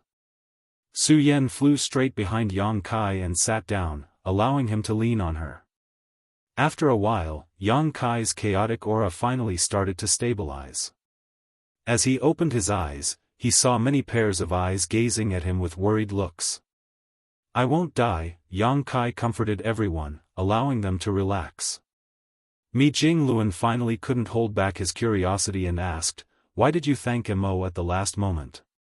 Although no one heard Yang Kai's words of thanks, they could tell what he was saying by reading Yang Kai's lips. Yang Kai heaved a sigh, explaining, "From beginning to end, Mo never went all out." "What?" Ouyang Lai was shocked. "He didn't go all out? How is that possible?" The others also had a look of incredulity on their faces. To their surprise, their battle almost ended in mutual destruction even when Yang Kai had given it everything he had. Did that mean Mo would have obtained the final victory if he had not held back? Yang Kai continued, "It's not that Mo didn't use his full strength, but rather that he didn't resort to any of his other tricks." Yang Kai had always been on guard against certain methods. The royal lords had their royal lord secret technique, which could instantly corrupt 8th Order masters. As the Black Ink clan's creator, how could Mo not have similar methods? What's more, such a method when used by Mo would surely be far more profound than what a royal lord could produce. Of course, Yang Kai had the soul-warming lotus protecting his soul, and the world tree clone protecting his small universe, but even so, he could not say with absolute certainty that they would be able to defend against such a move. Tsang once mentioned that a mere clone could not completely negate Mo's Black Ink strength, only the world tree itself would be capable of that. So, when Yang Kai fought with Mo, he had always been on guard. But from beginning to end, Mo had not used that mysterious method. Was it that Mo couldn't? Impossible. He just didn't want to. Even after Yang Kai summoned his 8 shadows, Mo still held a trump card that could have instantly turned the tables. Furthermore, he never needed to fight Yang Kai head-on, he could have just stalled for time, and the 8 shadows from the future spacetimes would slowly have dissipated. Not to mention, there was even a decent chance Mo could have broken away from the 9 Palaces formation's blockade and escaped. At the very least, it was clear Mo had no such intention. From beginning to end, he had fought with Yang Kai head-on. At first glance, it seemed like Mo wanted to kill Yang Kai, no matter the cost, but was that really the case? Therefore, although Mo had been fighting with all his strength against Yang Kai, he had not truly gone all out. Martial Peak, Chapter 6001, Price. This was the reason why Yang Kai thanked Mo in the end. "I'm afraid this is the end he wanted." Mu had protected the human race and the universe for countless years, and even after her death, she had left behind many contingencies and hidden hands. Although the world was in ruins and the human race were like ants to Mo, it was still what Mu wanted to protect. Under the premise that the world had someone else strong enough to protect it, Mo was willing to go along with Mu's will. Of course, if Yang Kai didn't have the necessary strength, Mo wouldn't mind killing him. In that case, Mo would have still set aside a great territory for the human race to live and multiply after he dominated the entire universe. This way, the human race wouldn't be wiped out and he would have a reasonable explanation for Mu. At the end of the day, Mo was not inherently evil. In the late ancient era, he had even protected the human race and took it upon himself to help them gain their freedom. If it weren't for him and the 10 martial ancestors working together, the human race of that era would not have been able to defeat the early ancient era's great monsters. It was just that he was unable to control his gradually growing power and eventually lost his way, especially after Mu's demise. When she died, no one was able to restrain him anymore. Today's ending was something Mo himself probably sought from the start. Everyone sunk into silence after listening to Yang Kai's explanation of what truly happened, as what Mu would want others to know. Their current feelings were tough to describe. Mo's life might have been filled with misery, but he was still the one who had brought about the pain and suffering of the human race for millions of years. Had there been no Mo, the human race would have ruled the world unchallenged after defeating the early ancient era's great monsters. There would not have been a war that lasted for so many eons. The Black Ink disaster had caused unimaginable losses to the human race, with countless elites having sacrificed their lives to bring it to an end.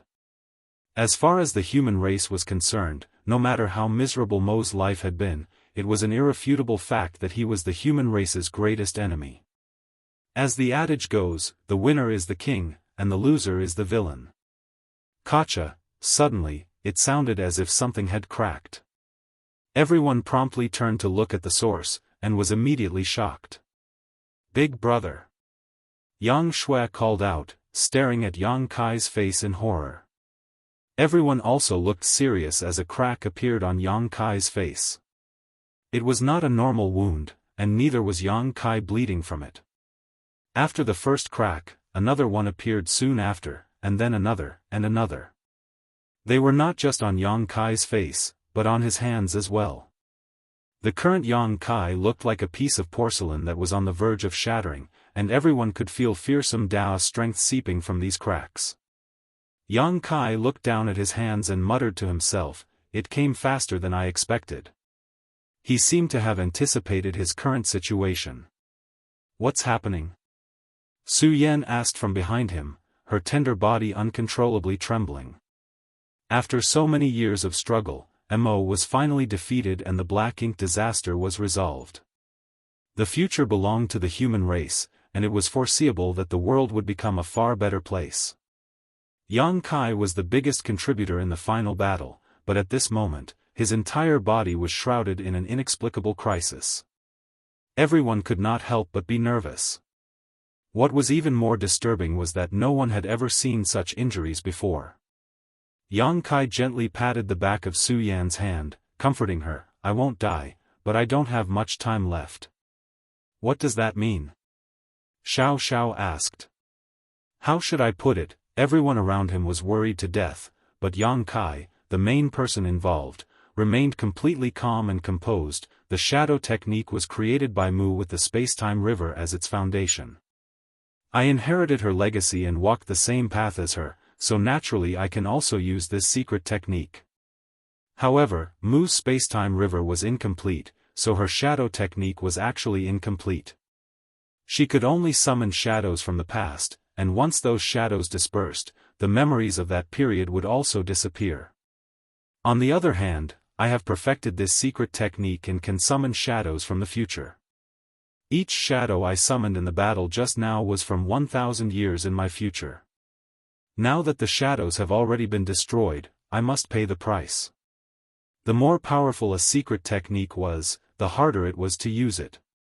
The shadow technique was undoubtedly the most powerful secret technique that had ever appeared in this world, especially since Yang Kai had surpassed his predecessor and used it to defeat Mo. The price he had to pay would definitely not be small either. Once the shadows of the past are destroyed, the memories of the corresponding past will also disappear. So, what kind of price do you have to pay when your future shadow is destroyed? Mi Jingluan asked solemnly. I won't exist in those periods in the future. You won't exist? What do you mean? Although I can't explain it clearly, you can think of it as a literal statement. Mi Jingluan was silent for a moment, digesting this unbelievable news. You summoned 8 shadows, so does that mean 8,000 years of your future just disappeared? Indeed. What happens after 8,000 years? Yang Kai shook his head. I have no idea. After all, this was the first time he had used the shadow technique, so although he knew that he would cease to exist for the next 8,000 years, all traces of his existence would be erased by the space-time Dao strength of the universe. He couldn't say for certain what would happen after that. How could this be? Yang Shui's eyes turned red. It's not a big problem, I should be able to return after 8,000 years, Yang Kai comforted. Despite his assurance, everyone could hear the uncertainty in his voice. His back suddenly became lighter as Su Yan suddenly left. She returned soon after, but this time she brought Yu Ru Meng and the others with her. The eyes of all the women turned red as they tried to hold back their grief, preventing their tears from rolling down. Su Yan had already briefed everyone of the situation, so they knew the crisis Yang Kai was about to encounter. In the short time Su Yan was not there though, further cracks had appeared on Yang Kai and the leakage of Dao strengths had become more and more obvious. Yang Kai really didn't have much time left, and the backlash from the shadow technique was even stronger than he had imagined. Mi Jingluan shot a glance at the crowd, whereupon everyone apart from Yang Kai's close relatives retreated to the side. The women who had been brought here by Su Yan finally couldn't hold it in any further and burst into tears. In the end, it was Yu Ru Meng who acted like the big sister of the family and managed to compose herself first. Before she could say anything more though, the skin on Yang Kai's face began to peel off and disappear. Even though they were all 8th and 9th order masters now, there was nothing they could do. Everyone held back their grief as they helplessly watched Yang Kai's figure gradually vanish. At the very last moment, Yu Ru Meng shouted at Yang Kai, "You heartless bastard! Mark my words, if you don't come back after 8,000 years, I'll take my sisters and marry someone else." Yang Kai gave her a smile. This sounds so familiar. Yu Ru Meng's will finally shattered, and she broke into tears. She tightly grabbed Yang Kai's hand, and begged, "You must come back. You must." Yang Kai swept his gaze over all of them one by one, as if he wanted to imprint their faces into the depths of his soul, before gently nodding and assuring, "Of course." Right then, scattered specks of light emerged before an enormous river spanning across the void appeared, enveloping Yang Kai. Soon after, an enormous wave came crashing down on him, swallowing him into the river. The river slowly disappeared, and so did Yang Kai along with it, leaving behind a group of women standing there in a daze, their endless sorrow flowing like a river. "Something's not right," Mi Jingluan, who was watching from afar, suddenly whispered before turning to Xianxia, "Do you feel it?" Xianxia nodded his agreement, "There's something wrong." The other 9th Order masters more or less felt the same way. Although they couldn't figure out what exactly was wrong, 9th Order masters were extremely perceptive. Their senses were so sharp that even just a slight disparity around them would arouse their suspicion. Everyone made their respective probes, but none of them were able to find anything amiss. Unable to find anything wrong, they had no choice but to put this matter aside, but they still maintained a certain degree of vigilance.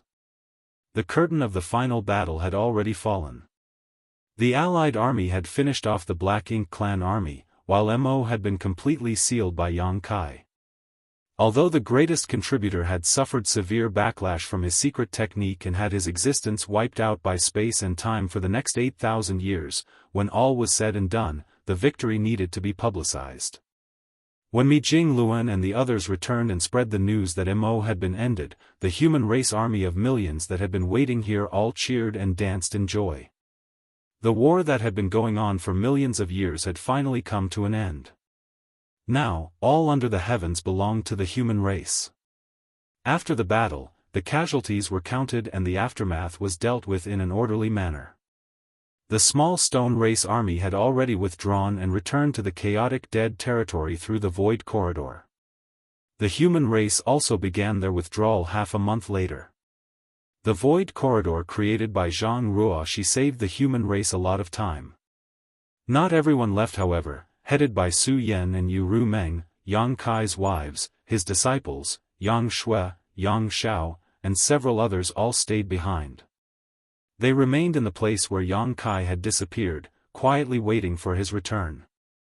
The next 8,000 years would definitely be very dull and long, but so long as they could see Yang Kai the moment he returned, any amount of waiting would be worth it. A fleet of dilapidated warships entered the chaotic dead territory through the void corridor. The current Jianghu could still somehow maintain the balance of yin and yang in her body, so the chaotic dead territory was now a safe place. Be that as it may, she couldn't maintain this state for much longer. In order to fight Mo and kill the royal lords, she had burned too much of her Heaven's Order bloodline. Once the human race army left the chaotic dead territory, she would break the harmony with the two. At that time, Big Brother Huang and Big Sister Lan would reappear, and Zhang Ruo would lose her previous strength. At the end of the day, if she didn't have her Heaven's Order bloodline that could maintain the harmony of yin and yang, she would just be a 9th Order master. The fleet passed through the chaotic dead territory and soon returned to the 3,000 worlds. Many years ago, when the human race army first set off from the star boundary, they had some 30 million soldiers, but now, only slightly more than 10 million remained, around 60% of the soldiers had died in this final war. Despite the terrible losses, compared to the solemn and miserable atmosphere they had when they first set out, everyone was high in spirits, and every warship was buzzing with cheers and laughter, despite the sad state of the army. On a certain purifying black ink warship that was so wrecked that it looked like it would fall apart at any moment, Mi Jingluan was standing at the bow with Xianxia beside him. The two calmly listened to the hustle and bustle on the other warships and exchanged a knowing glance. The human race has won, but the greatest contributor is unable to celebrate with us. It's quite regretful, Mi Jingluan couldn't help but lament. Xianxia nodded his agreement. Now that I think about it, had he not forced those peace treaties with the Black Ink clan, the human race wouldn't have been able to accumulate enough strength. That's right, Mi Jingluan nodded. By the looks of it, that treaty was an important turning point in the rise of the human race. What was that treaty called? What's it called again? The two Ninth Order masters glanced at each other before the smiles on their faces slowly faded away, gradually replaced by solemn looks. Marshall Peak, Chapter 6002, Response. While the millions of human race soldiers were making the trek back home, all the Ninth Order masters gathered aboard the only intact purifying Black Ink warship remaining. Compared to their peak, the number of Ninth Order masters had undoubtedly decreased significantly, with many of the recently advanced Ninth Order masters having perished in the battle. Only 20 or so had managed to survive. Apart from the Ninth Order masters, Fu Guang was also invited. Everyone took their seats. Most of them were still injured, their auras weak and unstable. The battle ended not that long ago, and even with the recuperative abilities of Ninth Order masters, it was impossible for them to fully recover in such a short time, especially since the human race was running low on supplies, especially recovery pills. One by one, the Ninth Order masters noticed the heavy air. They might not have an idea as to why Supreme Commander Mi had gathered all of them together, but they could tell that bad news was in store for them from his expression.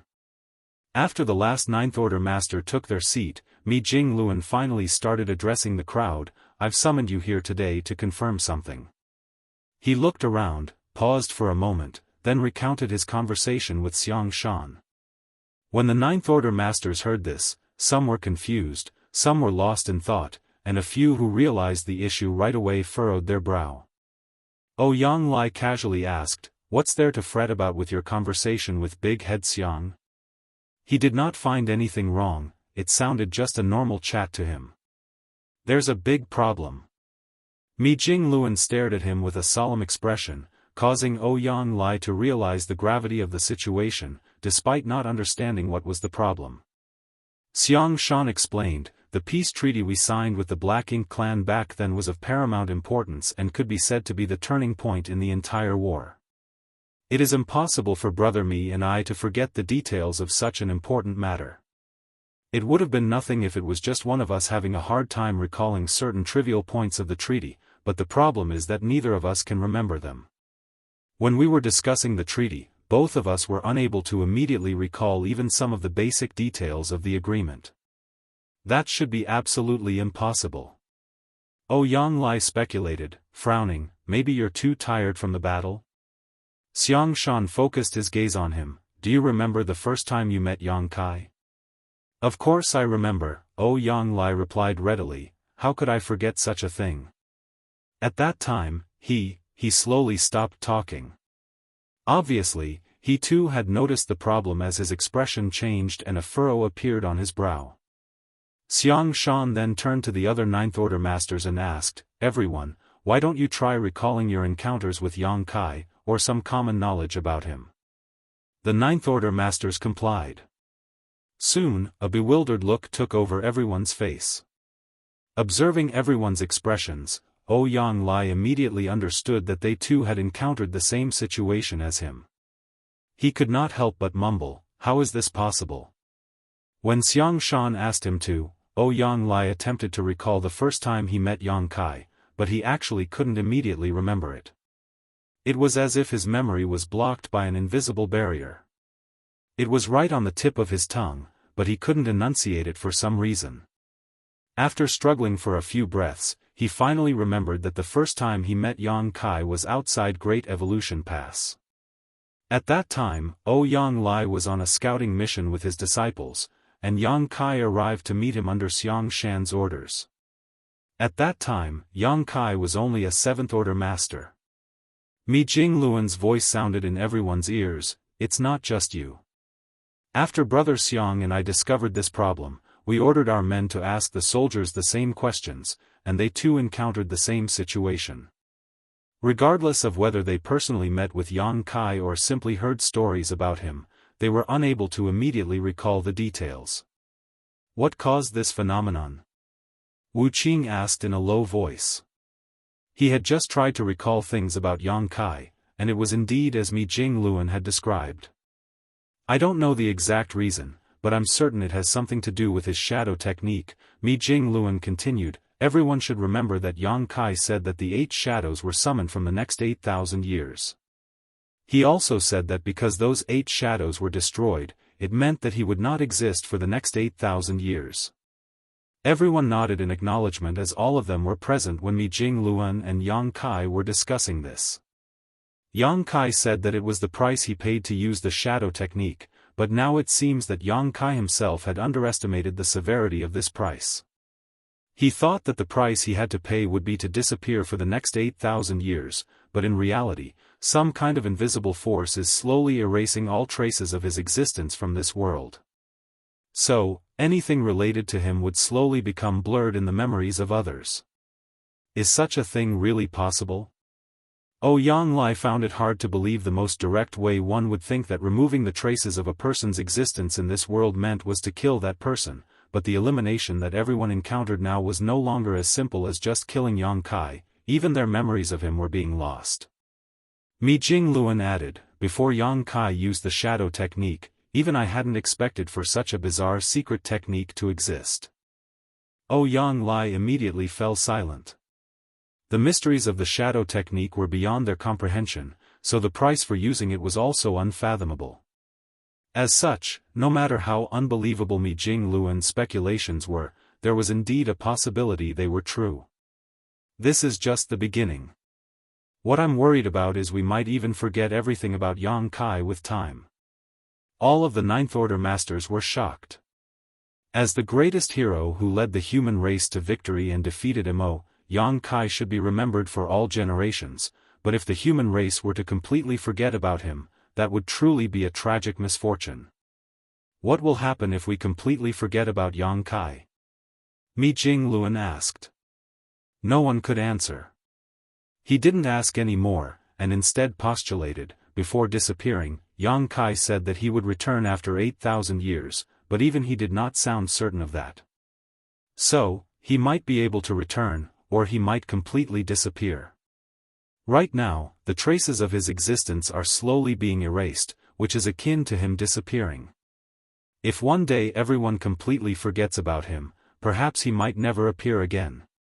Fu Guang, who had been silent all this time, finally spoke. Supreme Commander Mi, do you mean to say that if many people in this world remember him and his fame remains widespread, perhaps it can help him return? Mi Jingluan shook his head. I'm not sure, but it is possible. Then, it's worth a shot. Fu Guang nodded. However, the most important thing right now is to investigate the speed at which his traces are being erased. Only by confirming this matter can we make appropriate arrangements. Agreed. Agreed. We'll do as Supreme Commander Mi says. After many days of investigation by 9th Order masters and questioning thousands of randomly selected soldiers, everyone reached an unfortunate conclusion. The speed at which Yang Kai's traces were being erased was increasing, more and more things related to Yang Kai were being forgotten. At this rate, everything related to Yang Kai would be completely gone in short order. By then, no one in this world would remember that there was once a hero who had saved the entire human race. Mi Jingluan couldn't help but feel a sense of urgency. He immediately sent people back to the original location of the primordial heaven source Grand Restriction to inform Su Yan and the others who were staying there. Although Su Yan and the others would most likely notice this on their own, it was always better to be prepared. An advance team had already been sent back to relay the news of their victory to the human race forces in the rear, so a joyful mood was already spreading. When the army returned, they were naturally received with warmth and celebration.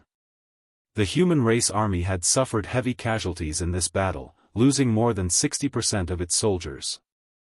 Be that as it may, it was all worth it, as in the future, the world would no longer face the threat of black ink strength. But contrary to the expectations of everyone who had remained behind, the Crusade force showed no signs of celebrating after their return. Instead, they quickly dispersed as if there was a new mission waiting for them. Soon, great statues were erected in the star boundary, myriad monsters' world, and everywhere else the human race lived, whether it was a village, a town, or a city. The statue depicted a brave and heroic man wielding a long spear that seemed to have a dragon coiling around it. This man seemed to be staring down an invisible enemy, confronting them in battle. At the base of the statue was Yang Kai's name. Meanwhile, Mi Jing Luan entered High Heaven Palace, and with the cooperation of Hua Qingxi and Xia Ningchang, gathered all the people who had close relationships with Yang Kai. Afterwards, under Mi Jing Luan's supervision, they jointly wrote a biography. Naturally, it was Yang Kai's biography, and it included all the big and small matters that had happened in his life. There were no excessively embellished accounts in it, just the simple and factual descriptions. Nonetheless, anyone who read this biography would understand how magnificent Yang Kai's life was. Everyone would come to know that in the darkest era of the human race, it was he who tore through the darkness and brought a bright ray of hope to them. They would also come to know that Yang Kai had ultimately paid a huge price to finally defeat the ancient being named Mo and end the war between the two races that had lasted for millions of years. Most importantly, they would know that the world could not forget him, otherwise, he would never be able to return. After this biography was written, countless copies of it were made by High Heaven Palace disciples and distributed to all the places where the human race lived, especially the places where Yang Kai's statue was erected. The Ninth Order Masters even personally placed these jade slips containing Yang Kai's biography into the statues. This way, as long as someone examined the statue, they would be able to immediately perceive the contents of the jade slip and understand Yang Kai's life experiences. Many of the human race's upper echelons were trying their best to prevent the human race from forgetting their greatest hero, Yang Kai. On top of that, the Ninth Order Master once again convened a meeting after the army had returned. Everyone felt that the world was vast and time was difficult to measure, so they decided that the year the Crusade force returned to the star boundary would be designated as the first year of the Void era. Void was a title, the title of one of the greatest heroes that was slowly being forgotten. As time passed away, new generations of humans were born, matured, and aged. Everyone had already forgotten about Yang Kai, even the Ninth Order Masters who had fought alongside him, but the statues that had been erected remained standing tall. Martial Peak, Chapter 6003, 8,000 Years. Void Era, Year 7, 999. The Star Boundary, where High Heaven Cave Heaven, which was ranked first among the 36 cave heavens, was located, had its ban on entry lifted. Immediately, countless cultivators who were waiting outside the star boundary swarmed in and spread out. The cultivators were entering the star boundary from every possible direction, and were in huge numbers. Although there were all sorts of people among the crowd, no one dared to act rashly on the star boundary. No matter what their temperament was, they had become kind and simple after setting foot onto this universe world. This wasn't just because the star boundary was the domain of the strongest cave heaven, but also because Tao temples of all the other cave heavens and paradises were located here. It could be said that one could find Seventh Order Masters casually walking the streets in the star boundary, even Eighth Order Masters were as common as dogs. Only the sighting of the legendary Ninth Order Masters, who generally remained hidden, would cause some minor sensation. If anyone acted irreverently here, not to mention the sun tomorrow, he or she might not even see the moon tonight. The main reason why the star boundary was so lively was because the Void Festival that was celebrated once every millennia would be held here.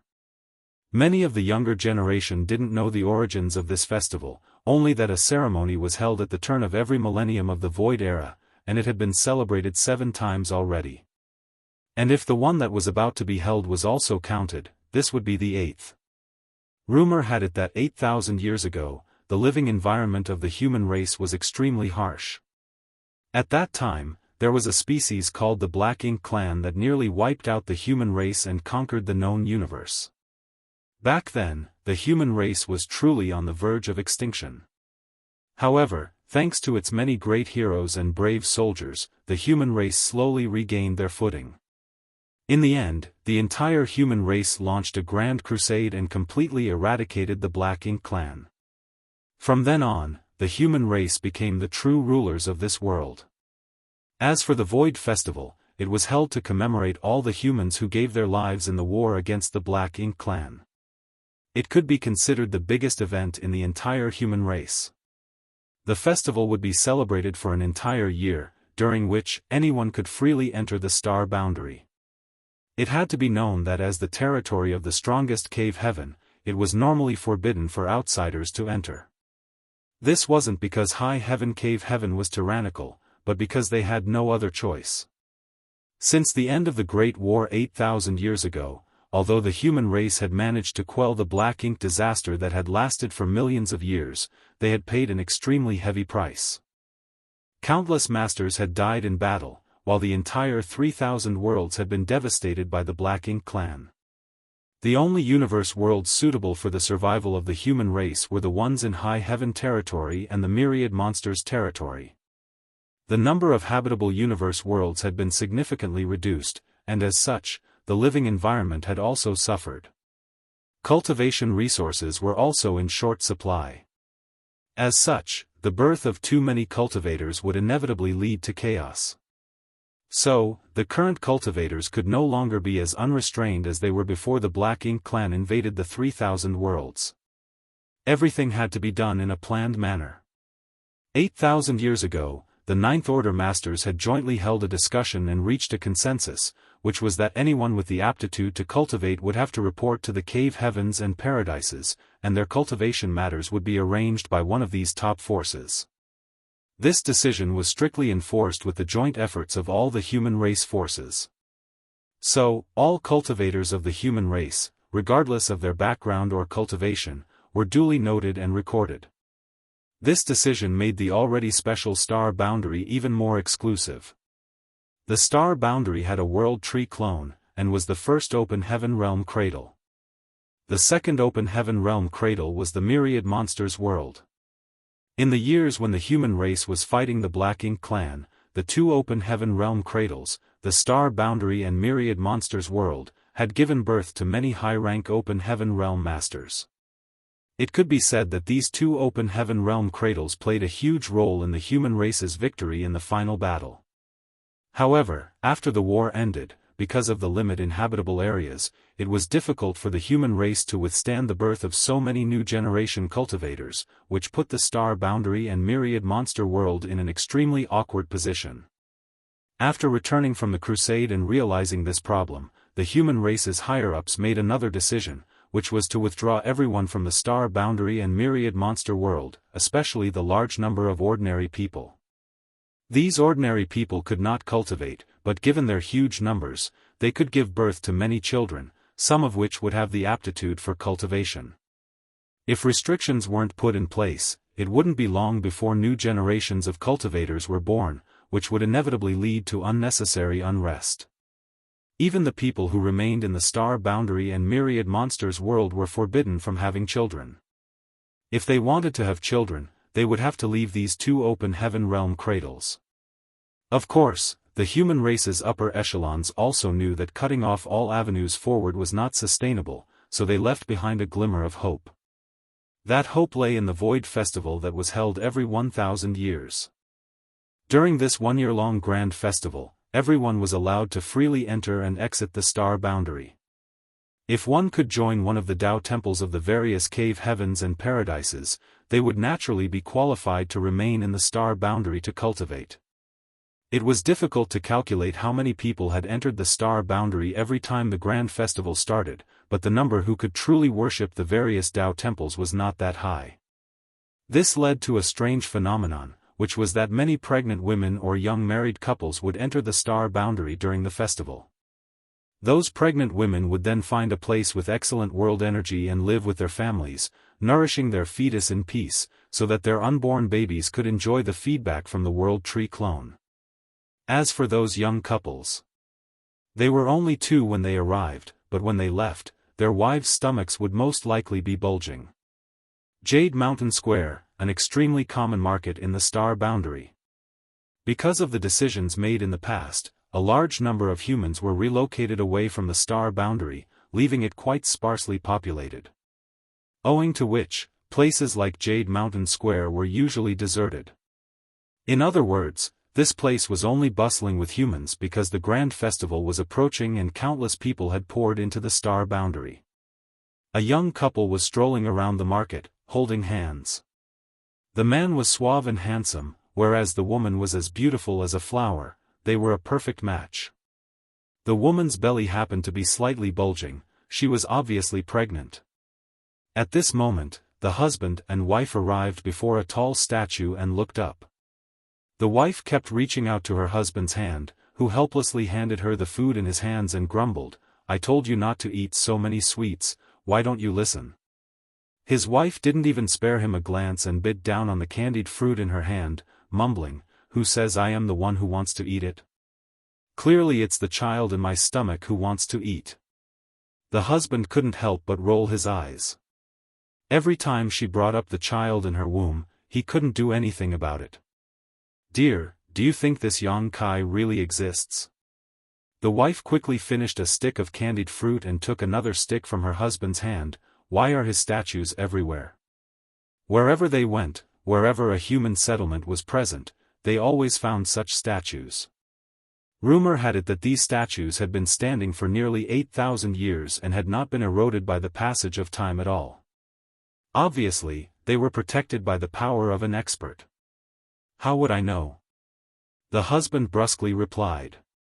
His wife muttered to herself, "His biographies are everywhere, and it seems that everyone has read it intensively." Moreover, according to his biography, he used some kind of profound spacetime secret technique in order to defeat the ancient enemy, which caused all traces of him to be erased from people's minds, and that he would never be able to return if everyone truly forgot about him. Counting the time, it just so happens that when this festival starts, it will be the time for him to return. "Dear, why don't we go take a look?" The husband's face darkened. "Why are you looking for him? He's a hero. We humans can have today thanks to his efforts and sacrifices. It's only right that we pay respect to him. His biography has been passed down for 8,000 years, who knows if it's true or not. I think he must be a wise and mighty man." Crunch, crunch, why are you eating my candied fruit? So sour. It's obviously very sweet. According to his biography, he had many wives. Humph, you finally exposed your wild ambitions. My dear child, your father doesn't want us anymore, our lives are really miserable. No, that's not what I said, don't be ridiculous. Everywhere where the humans were gathered, similar conversations were happening between the young couples. Under the vigorous promotion and maintenance of various major sects, the biography compiled by Mi Jingluan had been widely circulated these past 8,000 years. It could be said that any human older than 10 had read Yang Kai's biography at least once.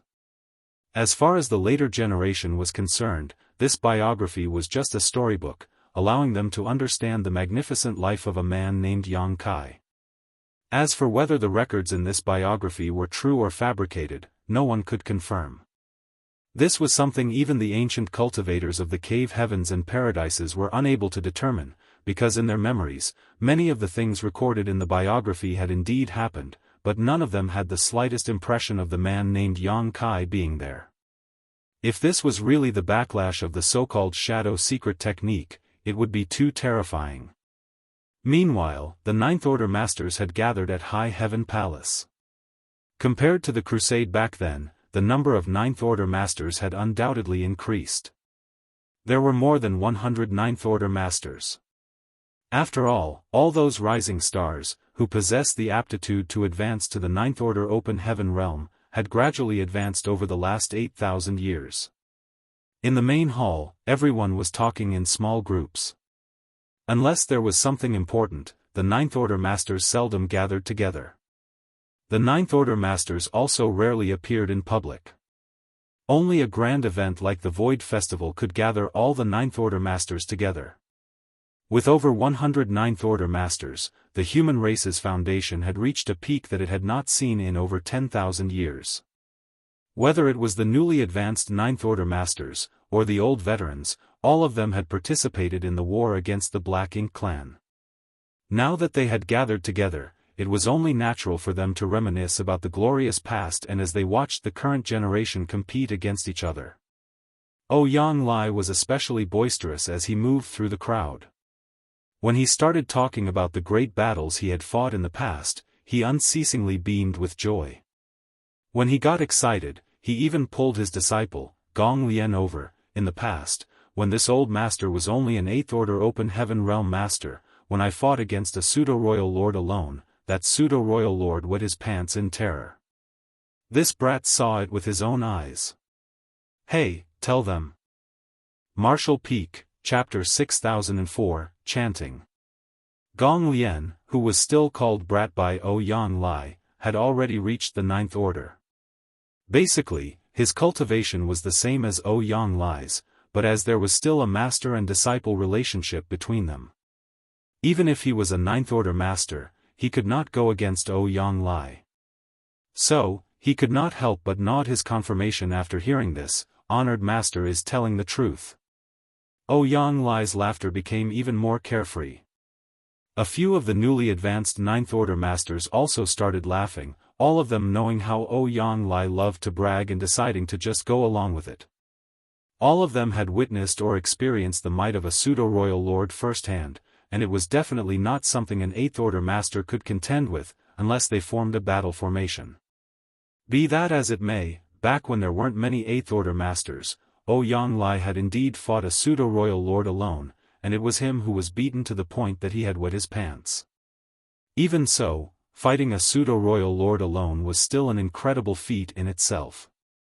At that moment, the noisy hall suddenly fell silent, everyone stopped blowing their own trumpet and raised their eyes, looking directly above. In that direction was a calm and composed, half-white-haired Ninth Order Master with a smile on his lips.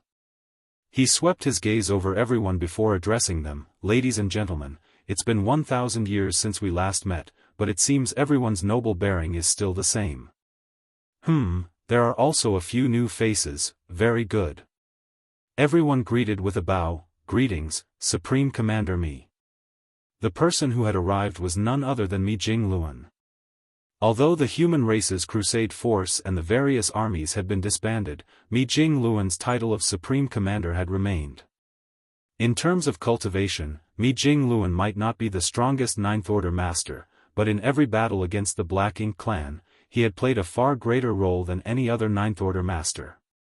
There was no battle in which he had not racked his brain hard to map out a strategy for victory, and it was he who had ultimately coordinated and dispatched the various troops.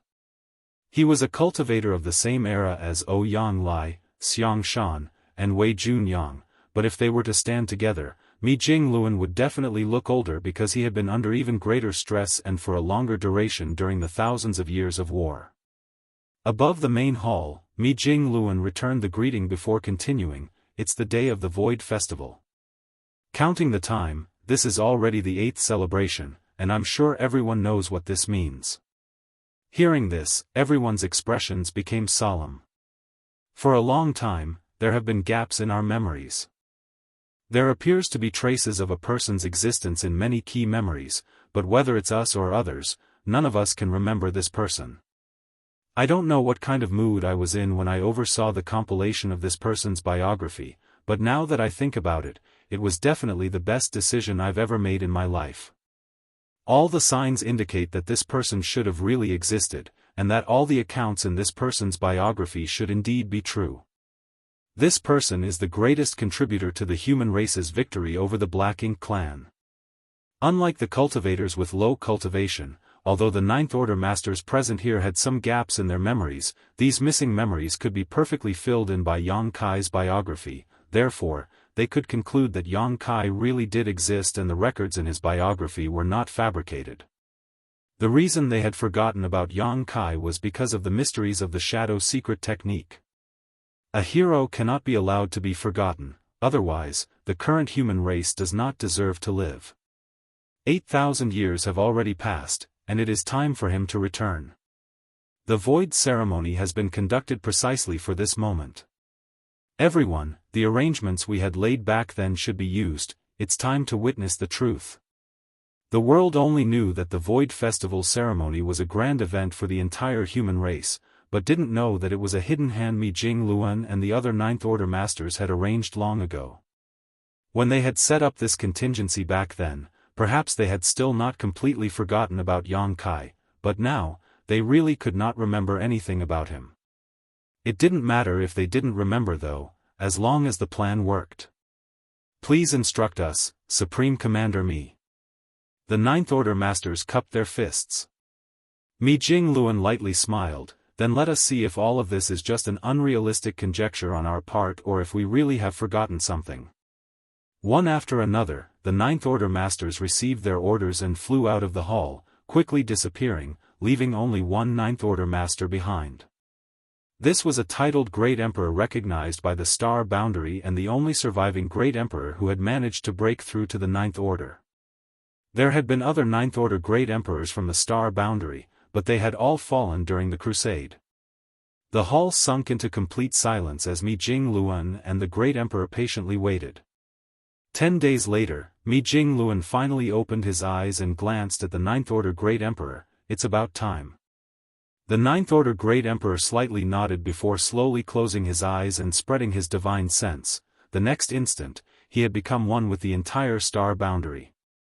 Right then, in every settlement across the universe world, Yang Kai's statues, which had stood tall for 8,000 years, suddenly started glowing, attracting the attention of countless people.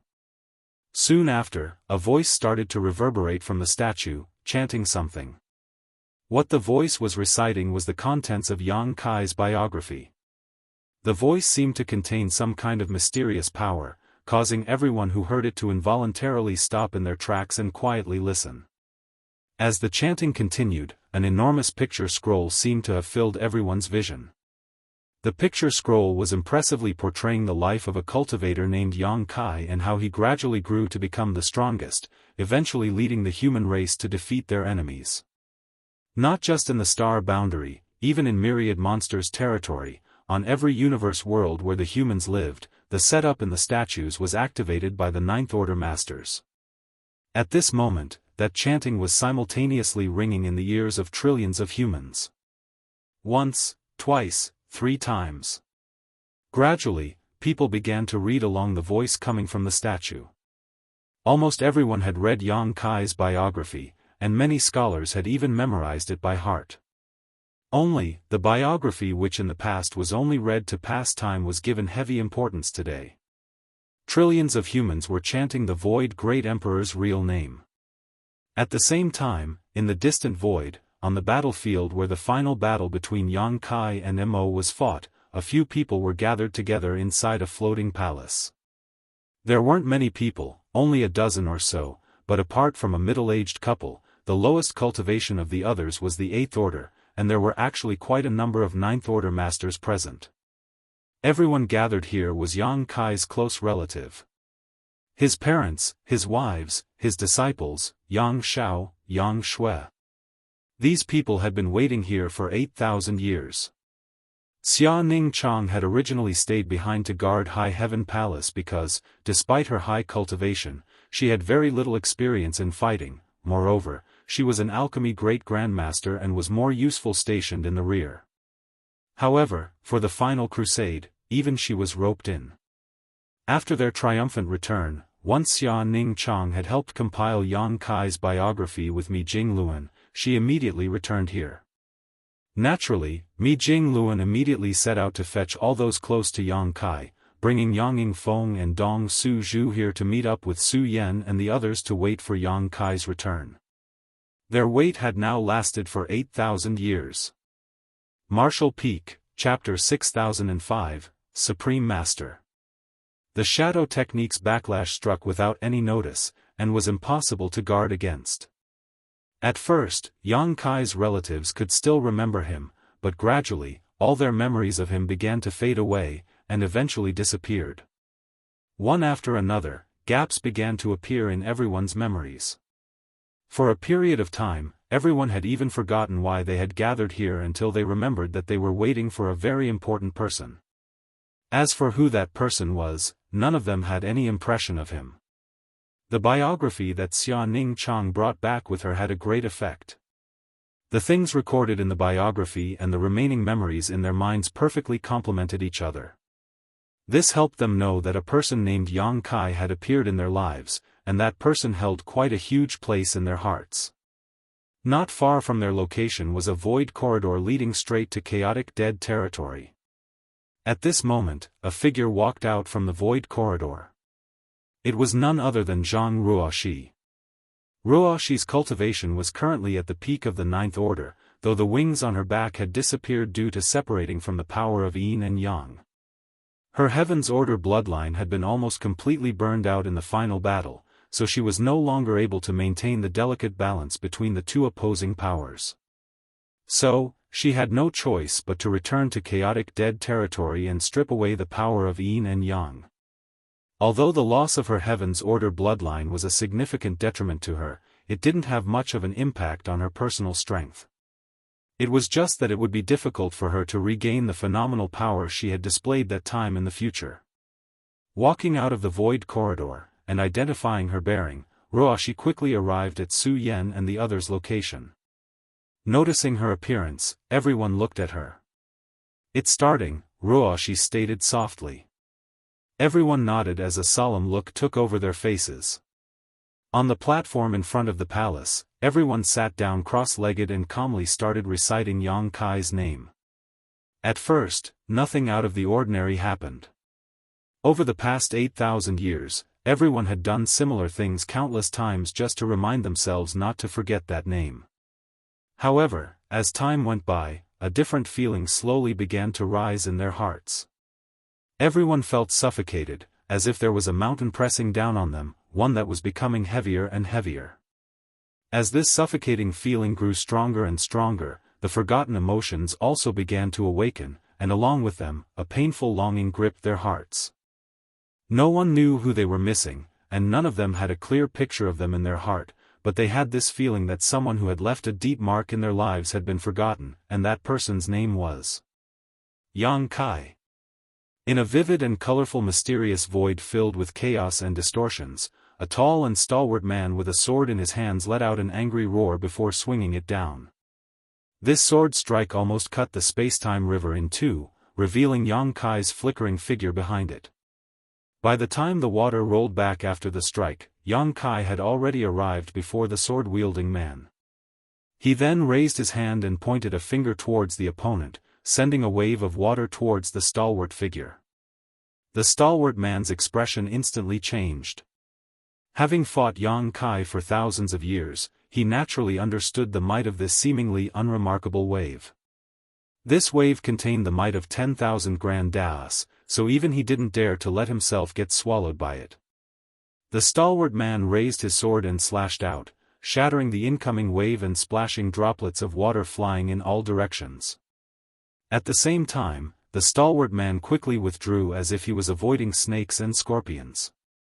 Yang Kai didn't chase after him and simply stood in place. Yang Kai sighed in his heart. When he had used the shadow secret technique to defeat Mo and was corroded by the space-time Dao strength, he basically thought that he would fall into a deep slumber or something similar, but how could he have known he would appear in this mysterious place in the blink of an eye? After arriving here, Yang Kai began exploring and to his astonishment, he discovered he was not alone here. There were actually many other masters. These masters were no weaker than him, with some even being stronger. This revelation left him in total shock, because in the entire world, whether it was his cultivation or his comprehension of his grand Daos, no one could hold a candle to him. Even Mo, who had 30% of his source sealed, had been killed by him, so who in this universe could be his opponent? But here, There were many masters here who could exchange blows evenly with Yang Kai. What left him even more speechless was that the people here were all extremely belligerent.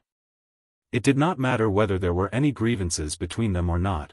Once two parties met, a fight broke out at least 90% of the time. Battles seemed to become the prime motivation for the survival of the living beings here. In the beginning, Yang Kai had suffered quite a bit. But his situation gradually improved over time as his injuries healed and his comprehension of the 10,000 Grand Daoist deepened. He also made a friend. That man's name was Chongjiu, and he was also very powerful. When Yang Kai was being hunted down after first arriving, the man acted out of righteousness and helped him out. Through his conversation with Chongjiu, Yang Kai finally understood that this was a place of exile for all masters who had touched upon the taboo. In other words, everyone who was here had touched upon the secrets of the heavens at one time or another. Yang Kai had summoned shadows from the future, which was a taboo. Although he didn't know what Chongjiu had done, he was certain he had done something similar. As such, this place was simply dubbed the Taboo Realm. What's more, anyone who entered this place would be quickly forgotten by the outside world. All memories related to those who entered this place would be erased in short order. In the 3,000 worlds, there were definitely very few living beings who could compare to Yang Kai. Yang Kai then recalled the universe furnace and its process of creating new universe worlds, and immediately understood that the masters here all came from different worlds or even universes, ones far beyond the boundaries of the 3,000 worlds. Each and every one of them had reached the pinnacle of their strength in their own realm and had even touched upon that which should not be touched. Yang Kai had once asked Chongjiu how to escape this place, and the latter hid nothing. He knew more things than Yang Kai as he had arrived a bit earlier than him. According to him, it wasn't impossible to escape from this place. In fact, there were two methods to escape from here. However, whether these two methods really worked or not was still open to debate, because there had never been a precedent of anyone leaving this place. The first method was to continue fighting and kill the masters from other worlds. Perhaps if they killed enough of them, they might be able to leave. No one knew who proposed this idea, but it sounded a bit unreliable because there was no basis for it. The second method was much more plausible, and it was to have the people of your universe still remember you and wish for your return. A person will die twice in their lifetime. The first time is when their life ends, and the second time is when the last person who remembers forgets them. As far as we are concerned, we may still be alive here, but the world we used to live in no longer remembers us, so we are dead to that world. If we want to rise from the dead, enough people must remember you for you to break through the restrictions here. These were the exact words of Chongjiu, and Yang Kai remembered them very clearly. At that time, Chongjiu had been drinking the spirit wine he had taken out from his small universe while saying these words. Although this second method was much more reliable than the first, it was still impractical, because once someone entered this place, his or her respective universe would be affected by the restrictions, wiping every single memory related to him or her in a very short time. Once the memories were wiped out, everything was lost. Even if there were some written records left behind, they would just become dust in history over time. Saying so, Chongjiu patted Yang Kai's shoulder. "Little brother, just stay here. Although there's no way out of here, it's still quite lively." It was indeed quite lively. Supreme masters of many worlds were gathered here, fighting non-stop every day. This kind of thing would be rarely seen in the outside world, but here it was a common occurrence. At that time, Yang Kai just responded to Chongjiu in one sentence: "I will be able to get out. My world will never forget me." Chongjiu looked at him like he was looking at an idiot and threw a sentence: "I'll be waiting for that day." Calculating the time, that day should be arriving soon. While Yang Kai was lost in a daze, the tall and stalwart man had returned at some point, and sent a fearsome sword wave at him, forcing him to dodge. From nearby, Chongjiu's playful laughter rang out: "Yang Kai, don't die. If you die, I won't be able to watch the good show." He had already arrived a few days ago as promised, wanting to see if Yang Kai could really leave this place. Although he felt that Yang Kai didn't have much hope, since he made a deal, he naturally had to abide by it. Unexpectedly, someone came to seek revenge on Yang Kai at this point. Although it was called seeking revenge, the truth was that there was no great enmity between them. The sword-wielding man had fought with Yang Kai at least 100 times over the past few thousand years, and neither of them had been able to do anything to the other. But this time, he actually brought a companion, wanting to overwhelm Yang Kai with numbers. But unbeknownst to them, Chongqiu happened to be together with Yang Kai. A battle had broken out immediately afterwards. Yang Kai was up against the sword-wielding stalwart man while Chongqiu dealt with his companion. At this moment, a towering tree had emerged behind Chongqiu. It was gently swaying, glittering and shining as if it was cast from gold. One after another, its leaves whizzed through the void, cutting space apart. Its every move carried endless power. Chongqiu's opponent was forced to retreat every time he tried to press forward. After fighting for a while, the master couldn't help size up Chongqiu before asking, "The Dao tree lineage?" Chongqiu raised his brow, "You've seen it?" The master continued, "The Dao tree lineage is famous throughout the heavens, and I had the honor of experiencing it firsthand once before." Saying so, he put away his weapon. "I won't fight anymore." Chongqiu smiled slightly, "I was thinking the same." Battles were common occurrences in the taboo realm, but there were many cases where a simple smile and greeting could wipe away all enmity. After all, everyone's strength was about the same, so unless there was some kind of irreconcilable grudge between them, no one was willing to really fight to the death. For example, someone like the sword-wielding stalwart man who repeatedly sought trouble with Yang Kai was actually quite rare. He kept attacking Yang Kai mainly because Yang Kai had only been here for a short time, and the sword-wielding man believed that he was an easy target. Owing to repeated battles, Yang Kai's strength had grown significantly over the past 8,000 years. This wasn't surprising though, as Yang Kai did not get the time to consolidate his foundation and perfect it after swallowing and refining Mu's spacetime river before he was forced to fight Mo to the death. It wasn't until he had entered this place and fought battle after battle that Yang Kai finally digested the benefits he had obtained from Mu's final gift. Furthermore, his small universe's foundation was constantly increasing. If he was allowed to go 8,000 years back in time to deal with Mo, he would definitely not end up as miserable as before. Martial Peak, Chapter 6006, Breakthrough. The masters in the taboo realm came from different universes, so the cultivation systems were naturally different as well. For example, the world where Chongqiu came from did not cultivate the open heaven realm method. The denizens of his world had their own way of dividing the realms. Be that as it may, the fundamental principles of cultivation were more or less the same. At Yang Kai's and the others' realm, the prime focus of cultivation was the comprehension and application of the grand Daoist. The shining golden tree behind Chongqiu was his Dao, the spacetime river was Yang Kai's Dao, and the sword-wielding stalwart man fighting Yang Kai had a Dao of his own. The sword in his hand was precisely his Dao. Yang Kai had never seen a master with such a pure Dao. Yang Kai had seen and fought many masters over the past 8,000 years, but none could compare to the sword-wielding stalwart man in terms of pure offense and aggression.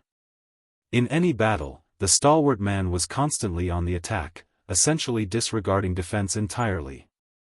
At most, he would dodge a little when necessary.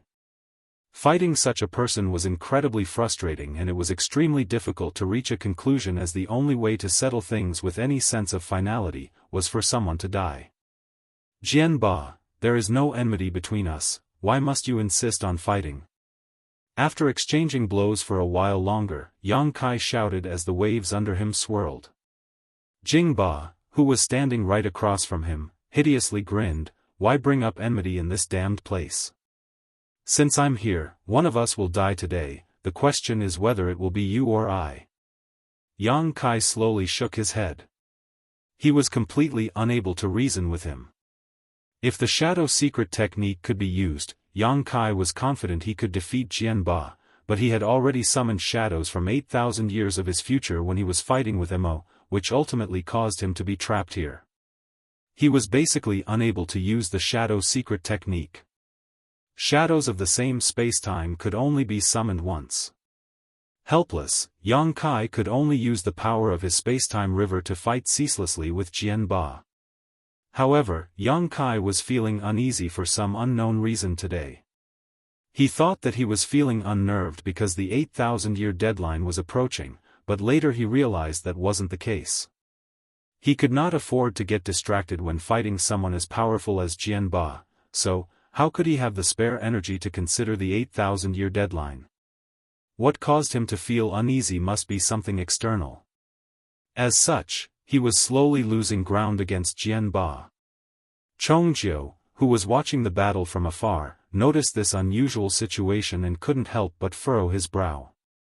Nonetheless, he too had no idea what was going on with Xianxia. Furthermore, he was being marked by Jiangba's companion. He could not lend Xianxia a hand, and could only wait and watch. Fearsome Dao strength shockwaves spread into the surroundings as the two men clashed endlessly until at one point, Xianxia suddenly heard a shout ring in his ear. Xianxia instantly fell into a trance, but before he could hear it clearly, Jianba had already disappeared. Immediately, a sense of crisis gripped his entire body. Xianxia knew that he was in real trouble. His figure quickly distorted and faded away, but the next moment, Jiangba arrived before him and slashed down at his fading figure. A splash of blood spattered into the void while Xianxia's figure appeared in another direction, promptly covering his abdomen. Apparently, Jiangba's sword had cut him, leaving a gaping wound. The indistinct shout once again rang in his ear. Xianxia shook his head, trying to disperse this strange sound, but to no avail. Just after the first shout, a second shout soon followed, and then a third, a fourth. In just a few breaths, Xianxia felt countless voices ringing in his head. These countless voices jumbled into an incoherent noise before eventually converging into two words. It was naturally his name. Having wounded Xianxia, Jianba doggedly pursued him, but just as he was about to make his move, a great sense of horror suddenly gripped his heart. The moment this sense of horror emerged, Jianba's eyes went wide. It was not terror or fear Jianba felt though, but instead extreme excitement. Because ever since his cultivation had reached its peak, no one had been able to give him such a feeling. Even in this taboo realm, where he had encountered countless masters, no one had struck true terror into his heart. But at this moment, against an enemy who had been wounded by him, this long-lost feeling had reappeared. Jianba couldn't help but recall the masters he had faced when he was weak. The sword that had accompanied him all his life began to hum, warning him to retreat. Jianba didn't retreat though. Instead, he swung his sword down, causing the expressions of Chongjiu and the other experts watching from afar to become extremely solemn. Because this attack could be said to be the strongest sword attack they had ever seen. It was Jiangba's all-out strike. Once he executed this attack, his target would definitely die. The sword light filled everyone's vision, blinding them. When the sword light disappeared, Chongjiu and the other master quickly looked up and what entered their sight made their eyes crack wide open in shock. Much to their surprise, Xianxia had not blocked that sword strike at all and simply let it fall on his shoulder.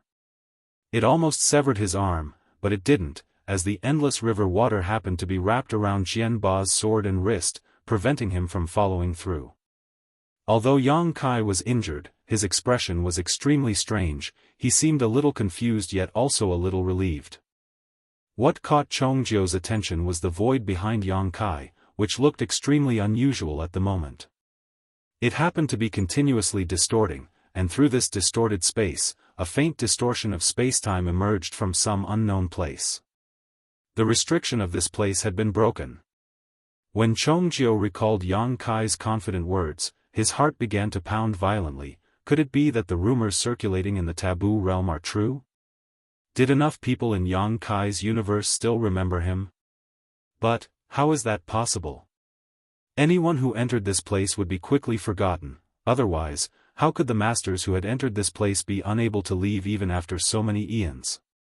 But other than this possibility, Chongjiu could not find a better explanation. Yang Kai. He quickly called out. Yang Kai, who was immersed in this wonderful feeling, raised his head and smiled at him before turning to look at Jianba, who was still standing at arm's length. Under Jianba's stunned gaze, Yang Kai stretched out 2 fingers and grabbed his sword. It turns out that only by breaking the restriction here can one pry into the higher realms of the martial Tao.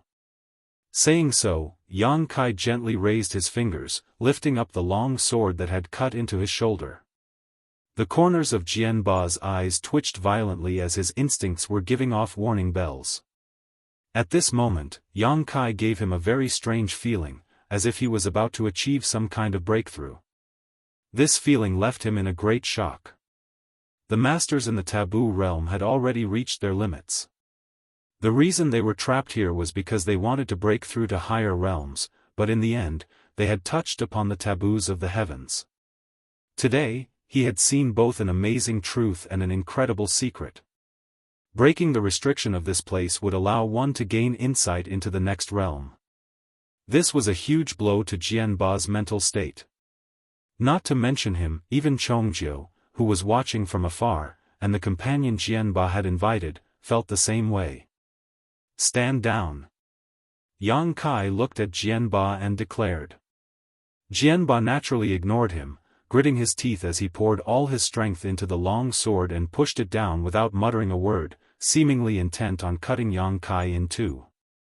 The sword in his hand was his Tao. Backing down would be equivalent to abandoning his Tao, so how could he possibly agree? Martial Peak, Chapter 6007, he left. Whether it was High Heaven territory star boundary, or the universe worlds of myriad monsters territory, everywhere where humans had settled, humans were chanting Yang Kai's name non-stop, singing his praises, spreading the name of Void Great Emperor. For the first few days, nothing unusual happened, but as time passed, a strange sound started ringing in everyone's ears, like waves crashing onto the shore. Furthermore, the sound became louder and louder with the continuous actions of the humans. Finally, at a certain moment, a strange phenomenon occurred. Everywhere the humans were gathered, a river suddenly appeared out of nowhere. The sonorous sounds of waves crashing were originating from the river, and everyone witnessed this magical sight. The water in the river swelled and flowed towards the horizon, passing through the endless void, flowing through one great territory after another, to the late ancient era battlefield, and finally converging on the final battlefield where Yang Kai and Mo fought each other. The dozen or so of Yang Kai's close relatives in the palace looked excited at the sight of this. Their chanting became more hurried, and their expressions more fervent. The river was illusory at first, as if it existed in another spacetime, but it soon became real and tangible. Immediately afterwards, a figure emerged from the tumultuous waves in the river. Looking at the figure standing in the palace, the figure cracked a smile and stated, "I'm back." The figures in the palace broke into tears of joy as they swarmed towards the figure one after another. Meanwhile, the masters in the taboo realm soon got the news and rushed over. Over 100 people had gathered in a short time, and more were still coming from afar. These people were all supreme masters of their respective universes. Each and every one of them had reached their own limits. Every single one of them used to be a legendary figure where they came from.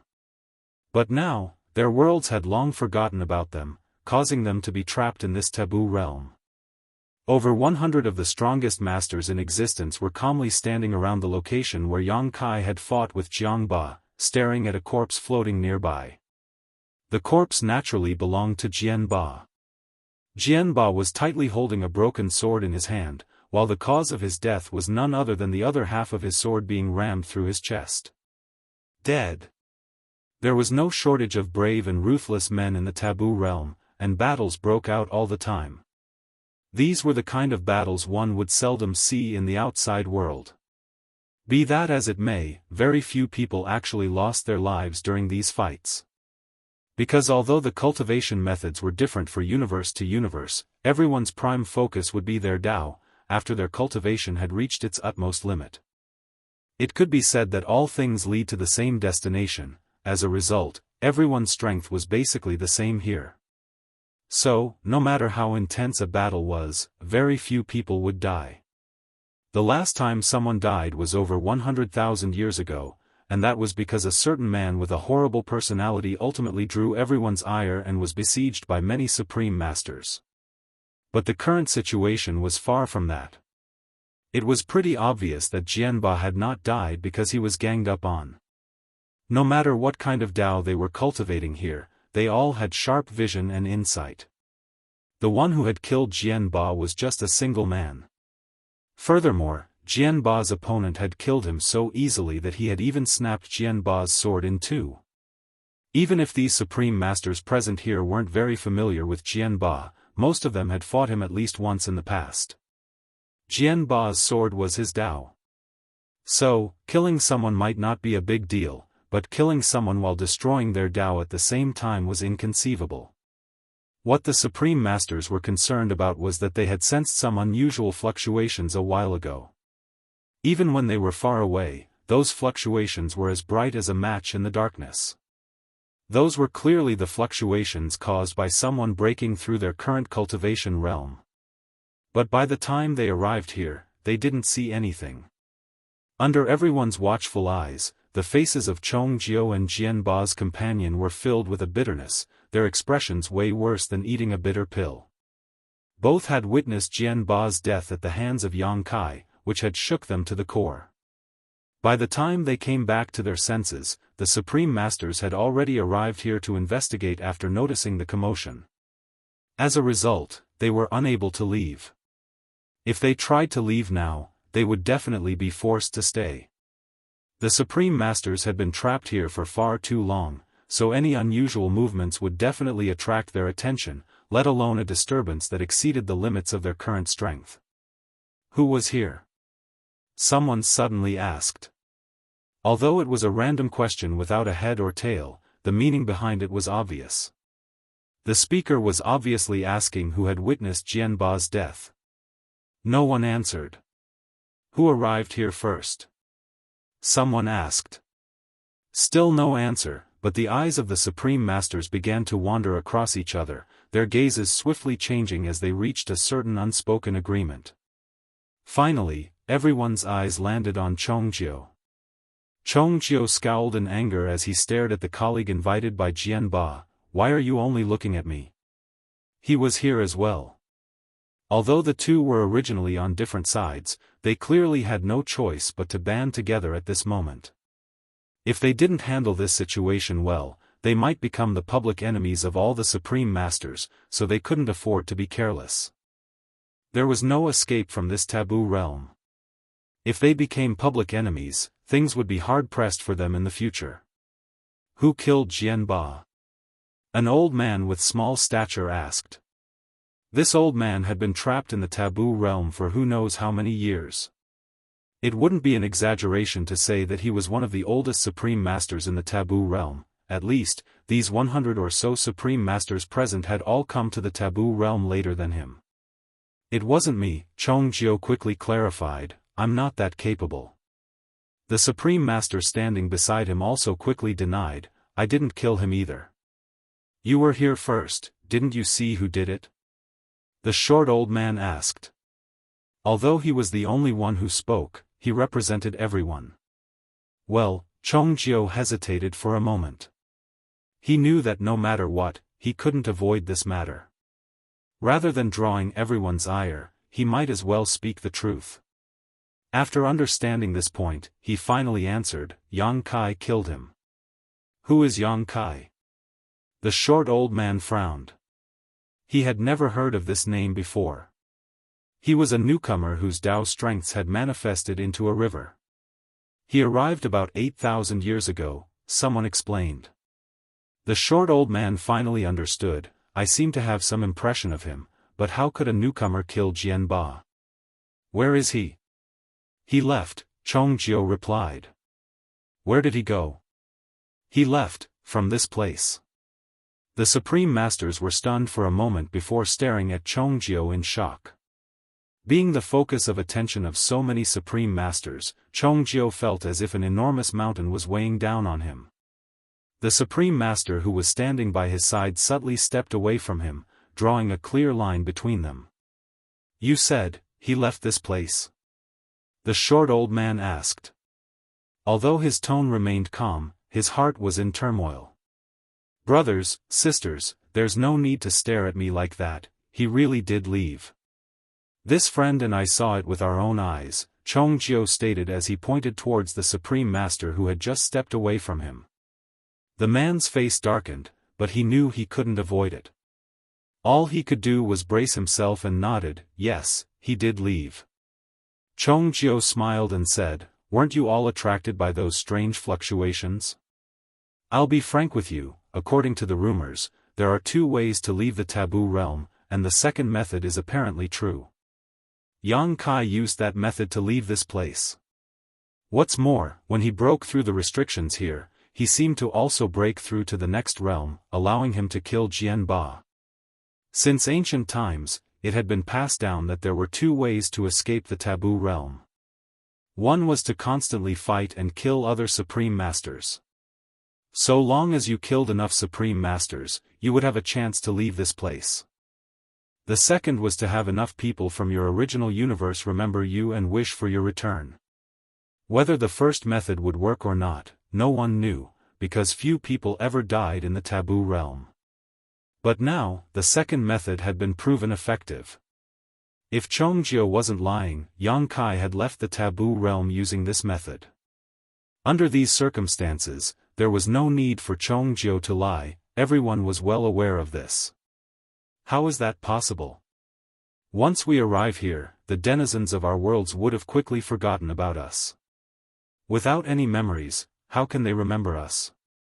This is simply impossible, someone questioned. Chongjiu spread out his hands and stated, "I don't know. In any case, Yang Kai told me a long time ago that his world would never forget him. Perhaps because he saved his universe, the people of that world still remember him?" The Supreme Masters still found it difficult to accept this, because from ancient times until now, there had never been a precedent of anyone leaving this place. But now, a newcomer who had only entered 8,000 years ago had done just that. This made them envious, but at the same time, they also saw a glimmer of hope. If someone could leave here, it meant that this taboo realm wasn't a prison they couldn't escape from, it was just that they had not found the right way. It was definitely impossible to count on Yang Kai's methods. Not mentioning who knows how his world still remembered him, the main reason was that he had only been here for 8,000 years. The others had simply been here for far too long. Before Yang Kai, the previous Supreme Master to arrive here had done so some 20,000 years ago. After tens of thousands of years, all traces of his existence in his world would have long since vanished. You can get a glimpse of the next realm after breaking the restrictions here? What kind of realm is that? The short old man asked. Chongjiu shook his head. I don't know what realm he reached, but once he broke through, he casually snapped Jian Ba's sword with just 2 fingers. All the Supreme Masters gasped in shock. What those 2 fingers destroyed was not just a sword, but Jian Ba's Dao. One could only imagine what amazing realm Yang Kai must have reached at that instant.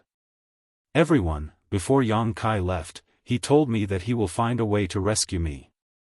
Although I don't know if he would be able to do it, if he does, everyone here will have new hope of finding a way out. Chongjiu threw out another piece of news that excited everyone. In an instant, the expressions of all the Supreme Masters present changed. Half a day later, the Supreme Masters finally dispersed. Chongjiu let out a long sigh and wiped the sweat from his forehead. Although he was also a Supreme Master and didn't fear any individual in the taboo realm, being stared at by hundreds of masters just as strong as him still felt like being stabbed multiple times. If he hadn't thrown those words at the last moment, Chongjiu believed that these guys would have attacked him together and then interrogated him for more information. Even if he had already divulged everything he knew. However, everything was different once he spoke those last words. As long as they still wished to leave the taboo realm, they would not make things difficult for him in the future. In fact, if anyone dared to make things difficult for him, they would become public enemies of this taboo realm. Martial Peak, Chapter 6008, World Creation. An enormous river stretched across the void, its waters fiercely surging, with waves rising and falling one after another. Xianxia was sitting in a cross-legged position over this enormous river, forming a set of profound hand seals. As his hands moved, the water in the river would cycle through states of agitation and calm. The myriad of Daoist strengths would also undulate with the current in the river. It had been several years since Xianxia returned from the taboo realm. Whenever he recalled his absurd experiences over the past few years, Xianxia didn't know whether to laugh or cry. On the day, when he finally returned from the taboo realm, all his relatives came to meet him tearfully, complaining about their pain of parting. Soon after, everyone returned to the star boundary together, and after learning of the news of his return, all rejoiced. In the 8,000 years after Xianxia's disappearance, all their memories about him had been erased, but the moment he returned, all the vanished memories were restored. No one knew what extraordinary power could cause something like this. Only Xianxia seemed to notice something. After that, Xianxia was placed under house arrest. He, a mighty expert who had surpassed the open heaven realm, who had reached an unprecedented realm never seen before, who could call the wind and rain with just the flip of his hand, had actually been placed under house arrest. The ones who put him under house arrest were none other than Yang Yingfeng and Dong Suzhu. His wives were also under house arrest like him. According to his parents, they were growing old. It was already a miracle that they had been able to give birth to Xianxia in the past, but there was no way for them to have any more children. So, the responsibility of continuing the Yang family's bloodline fell squarely on Xianxia's shoulders. The old couple didn't make any outrageous demands, just that he should father as many children as the number of wives he had. So, each of his wives should give birth to at least one child. When this condition had been fulfilled, they would release them. In terms of strength, his parents were naturally not Xianxia's opponents and he could easily escape if he really wanted to. However, his parents had also said that if their unfilial son dared to disobey them this time, they would bash their heads against High Heaven Peak until they died. Xianxia was left with no choice. According to his parents, Xianxia had been cultivating for many years and had explored many worlds, big and small. He had been constantly on the move. But now that the world was at peace and his cultivation had already reached the limit, there was nothing he needed to worry about in this world. As such, he should pay attention to continuing the Yang family's bloodline. Helpless, Xianxia, Su Yan, Yu Rumeng, and the others were locked up on a lone peak in High Heaven Palace. It wasn't until several years later that Xianxia walked out of the mountain peak with a tired look on his face, his eyes sunken and his face pale. Right behind him was a large group of beautiful women with big bellies. Yang Yingfeng and Dong Suzhu were overjoyed. As the saying went, people need to be pushed to get results. In the past, they had tried to make Xianxia continue their bloodline, but he had always brushed them off with all kinds of excuses. If they had known it would be this simple, they would have put him under house arrest long ago. After having completed this vital mission, Xianxia finally had time to catch up with his old friends. Mi Jingluan and the others were naturally aware of what was going on with Xianxia over these past few years, so, they could not help but tease him when they finally met up. Soon, Xianxia learned about the current situation of the human race from the other Ninth Order masters. With the end of the war more than 8,000 years ago, the Black Ink clan was completely wiped out, and the universe had finally achieved a state of peace. Now, the human race were the sole rulers of the world. Be that as it may, the scars of countless years of war were difficult to erase. The 3,000 worlds used to be extremely prosperous, but now, apart from those in High Heaven territory and Myriad Monsters territory, the universe worlds in the rest of great territories had either been completely corrupted by Black Ink strength or had long since been destroyed. It could be said that the habitable space for the human race had been greatly reduced. Originally, traces of human activity could be seen in every great territory, but now, all the surviving humans were gathered in High Heaven territory and Myriad Monsters territory, with more than 90% of them living in the latter. In fact, because of the scarcity of cultivation resources, the two open heaven realm cradles, the star boundary and myriad monsters world, had essentially been evacuated and cordoned off. The human race didn't dare let too many people live in these two open heaven realm cradles, lest too many good seedlings were born and there were no resources to nurture them. If the number of people suitable for cultivation increased, but there were no resources for them to cultivate with, fights over cultivation resources would definitely break out, which would ultimately lead to chaos. Currently, the population living on the star boundary and myriad monsters world was extremely small, and if one wanted to enter these two open heaven realm cradles, they would need to undergo a rigorous series of tests and selections. This was the current state of the human race. They had won the war, but it was a Pyrrhic victory. Nonetheless, they could not do anything about it. The Black Ink clan had simply done too much damage to the 3,000 worlds. In addition, the human race didn't have the means to repair these corrupted universe worlds. If no solution was found, the human race would have many dark days ahead of them. Fortunately, Xianxia had returned from the taboo realm, and at this moment, he was repairing a universe world. This was an uninhabited great territory. Perhaps this great territory once used to be bustling with human activity, with its universe worlds being rich and prosperous. However, after the Black Ink clan occupation, all that was left was deathly silence, and all the universe worlds had died.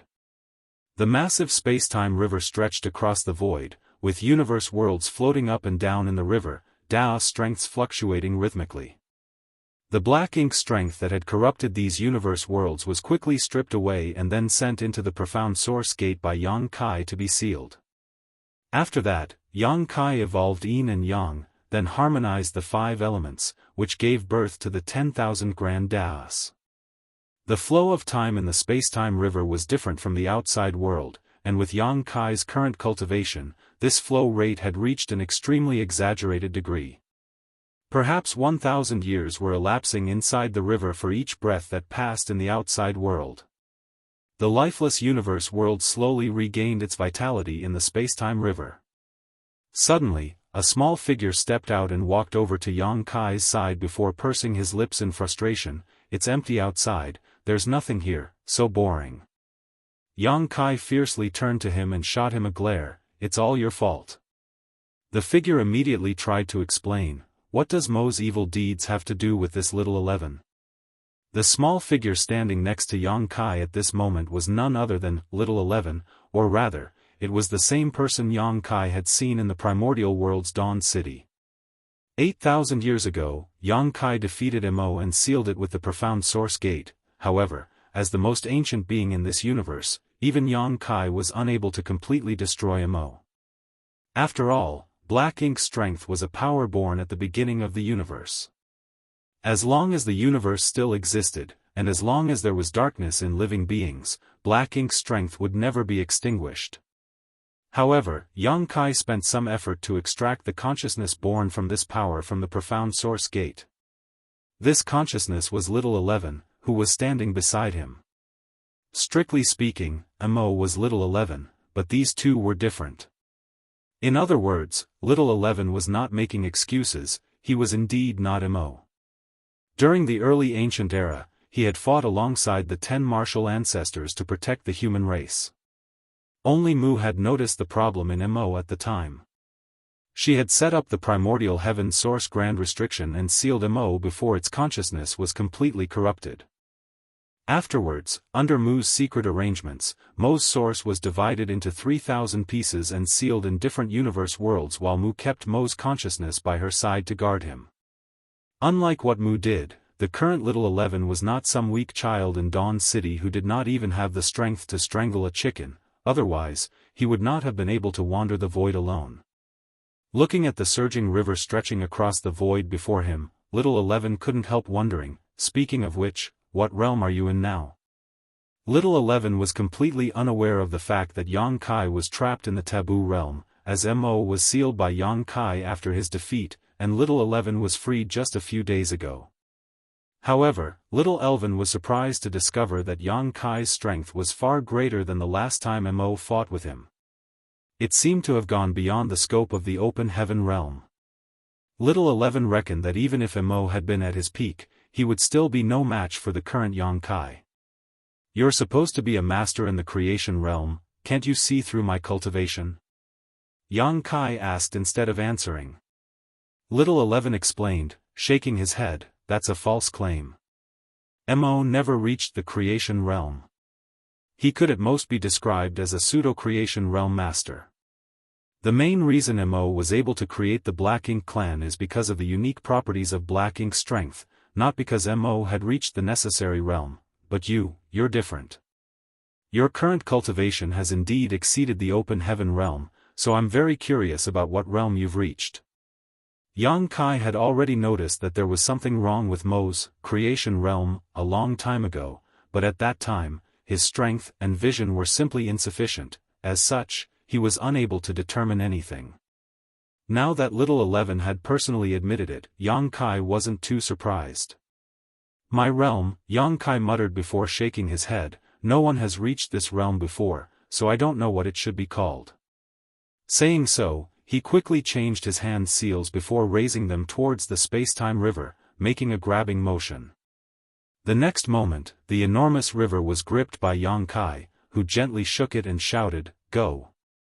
Immediately after, tiny grains of sand were flung out from the space-time river one after another and began rapidly expanding. Surprisingly, these grains were universe worlds. These universe worlds were the remaining universe worlds of this great territory. Originally, they had been corrupted by Black Ink strength and were devoid of any life. Some were even destroyed by the Black Ink clan's resource exploitation. But now, all these universe worlds had completely changed. Although there were no sentient beings on them, each of these universe worlds looked completely new, without a trace of Black Ink strength left on them. The dilapidated universe worlds had been repaired and were filled with perfect grand Daoist. Furthermore, each of these universe worlds was lush and green, full of life and vigor. These universe worlds were already teeming with vitality, so they would give birth to their first life forms in just a few years. Even with Little 11's vast experience, he was still shocked by this amazing sight. The universe worlds were not artifacts, nor were they pieces of furniture, they were not something that could be repaired so easily. However, these devastated universe worlds had been brought back to life by Xianxia. This was not something a normal human could do. Creating something out of nothing, a divine ability to create a new world, truly amazing. Looking at the universe worlds flying out into the void and slowly coming to a stop at certain spots, Little 11 couldn't help but sigh with emotion. He felt that his sins had been significantly reduced. Hearing this, Xianxia raised his brow as a smile flashed on his face, then let's call it the world creation realm. Huh? Little 11 was stunned, but quickly recovered and muttered, the world creation realm, it's quite appropriate. In the past, the universe furnace created all worlds, but now, Xianxia's space-time river was also able to create universe worlds. The space-time river itself was modeled after the infinite river inside the universe furnace, and the infinite river was the foundation of the entire universe furnace. All the universe worlds in this universe had been created by the infinite river. Xianxia felt that his own space-time river would reach the level of the infinite river sooner or later. Let's go to the next place. Xianxia stood up and rushed towards the adjacent great territory, with Little 11 following closely behind him. Martial Peak, Chapter 6009, The Future. Every great territory Xianxia passed though had its once dead universe worlds now radiating with new vitality. By the time Xianxia was finished restoring all the great territories in the 3,000 worlds, 1,000 years had already passed. Xianxia then spent another 1,000 years doing the same thing to the universe worlds in the Black Ink battlefield. After 2,000 years, the entire 3,000 worlds and even the Black Ink battlefield were no longer desolate and barren as they had been in the past. They were once again brimming with endless vitality. In time, these universe worlds would definitely be able to produce new cultivation resources, and the increasing number of humans would slowly become the masters of these universe worlds. Void World was originally Xianxia's small universe, the crystallization of his life's cultivation, his very foundation, but now, he had stripped away his small universe from himself and turned it into a real universe world, placing it in high heaven territory, next to the star boundary. He did this after he broke through the shackles of the open heaven realm and advanced to the world creation realm. It was quite an incredible feat. Upon learning of this, all the Ninth Order masters were totally shocked, but considering that it was Yang Kai's handiwork, they were able to accept it. After all, he was the only world creation realm master in the history of the human race, so any kind of absurd and impossible feat suddenly became perfectly normal for him. At this moment, somewhere on Void World, Yang Kai looked at a child in front of him and exhorted in a serious manner, "I'll leave little 11 in your care. If there are any abnormalities, seal him immediately, I will deal with him when I return." Although the child did not look very old, he spoke in a steady voice like an elder. "Understood, big brother." This child's appearance bore some resemblance to Fang Tianci. As a matter of fact, he was none other than Fang Tianci. After Yang Kai used the three self-source reconstitution art to advance to the Ninth Order open heaven realm, Fang Tianci and Thunder Shadow lost their physical bodies, but their consciousnesses remained in Yang Kai's knowledge sea, accompanying him for many years. Because of the uniqueness of the three self-source reconstitution art, while they were Yang Kai's soul clones, they were also independent entities. Over the years, while Yang Kai was repairing the universe worlds, he had also been thinking about how to bring Fang Tianci and Thunder Shadow back to the world of the living.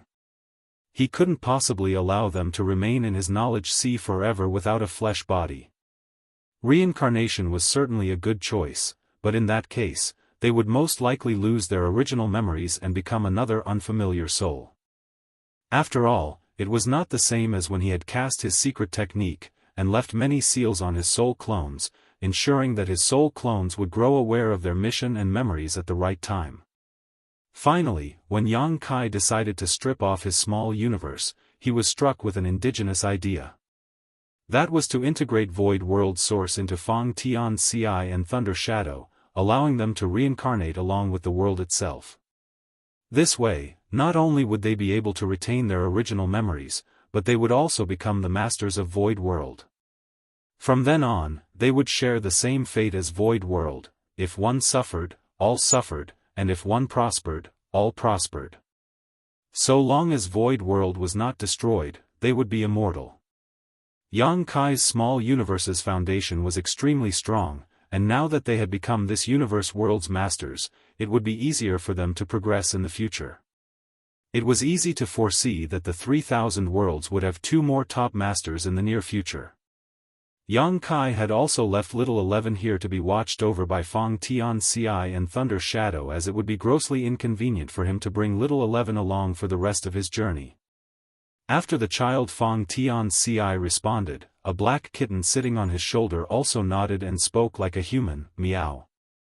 Big brother, don't worry, if there's anything wrong with this brat, second brother and I will beat him to death." A look of anguish and frustration appeared on little 11's face as he rebuked, "Don't make me sound like some wicked demon, at least show some basic respect to a senior like me." The kitten immediately let out a snort. "Then, I'll take my leave," Yang Kai nodded before soaring into the sky. The trio's gazes followed after him until Yang Kai finally disappeared from their sight. A moment later, the child, Fang Tianci, and the kitten, Thunder Shadow, stared at little 11 together, causing him to frown. "What do you want?" the kitten shouted. "Let's beat him up, meow." Having said so, his figure left afterimages as he pounced at little 11's face, while his pair of cat claws swiped furiously, leaving multiple afterimages. Little 11 cried in surprise, and just as he was about to dodge, the child, Fang Tianci, threw him on the ground. A moment later, 2 humans and a kitten were lying on the ground with their faces black and blue.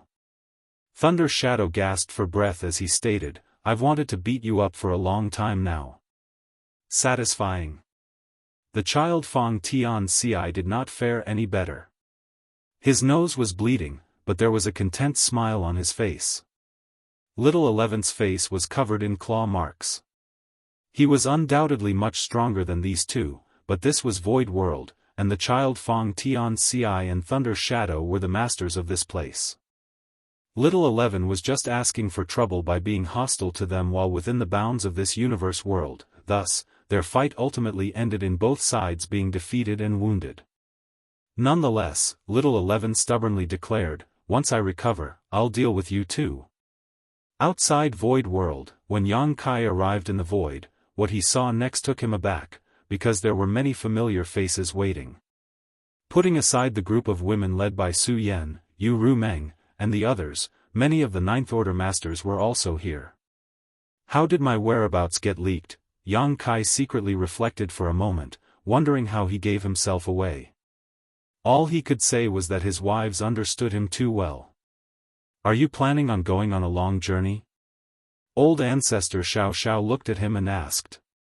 Yang Kai nodded his affirmation, "I made a promise to someone. I have to at least try to save him."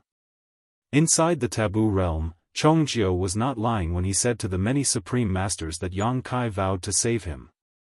Yang Kai had indeed sent him a divine sense transmission just before he left, declaring as much. Chongjiu had helped Yang Kai quite a bit during his 8,000 years in the taboo realm. Furthermore, the two of them shared the same ideals. If possible, Yang Kai wanted to rescue him from the taboo realm, despite the fact that he had no idea where Chongjiu's universe was. This would probably take a lot of time and effort to find, and there was no guarantee his trip would bear any results. Having fallen into the taboo realm, Chongjiu's world had forgotten about him a long time ago. Even if Yang Kai found his home, he might not be able to discover any traces of Chongjiu's existence. However, as the saying goes, put forward your best, and leave the rest to the heavens. I also want to find a way to overcome the shackles of the Open Heaven Realm method. The Open Heaven Realm method that the human race was currently cultivating was comprehended by the 10 martial ancestors from the world tree and passed down through the ages. The Open Heaven Realm method allowed the human race to gain a foothold in this world and gave them a chance to become the overlords of this universe, but in the end, this cultivation method was flawed. All cultivators who ascended to the Open Heaven Realm had innate limits imposed on them. Such a cultivation system was obviously imperfect. In the taboo realm, Yang Kai had come into contact with many supreme masters from different universes. Each of them had a different cultivation method, but very few of their methods had such obvious shackles as the Open Heaven Realm. As the popular adage goes, stones from other hills may be used to polish one's own jade. So, Yang Kai's purpose of venturing out to explore was firstly to find traces of Chongjiu, and secondly, to study the cultivation systems of other places to see if he could make use of them to improve the Open Heaven Realm method. Since the human race was now thriving, and countless universe worlds had been restored, even the originally desolate and dilapidated Black Ink battlefield had regained its vitality. The humans no longer needed to worry about living space and cultivation resources. Yang Kai felt that it was time to shift his attention to future issues. What's more, there was not just his universe in the vast and endless void. Although he had now reached the world creation realm, no one could say with absolute certainty that there were not any existences stronger than him out there.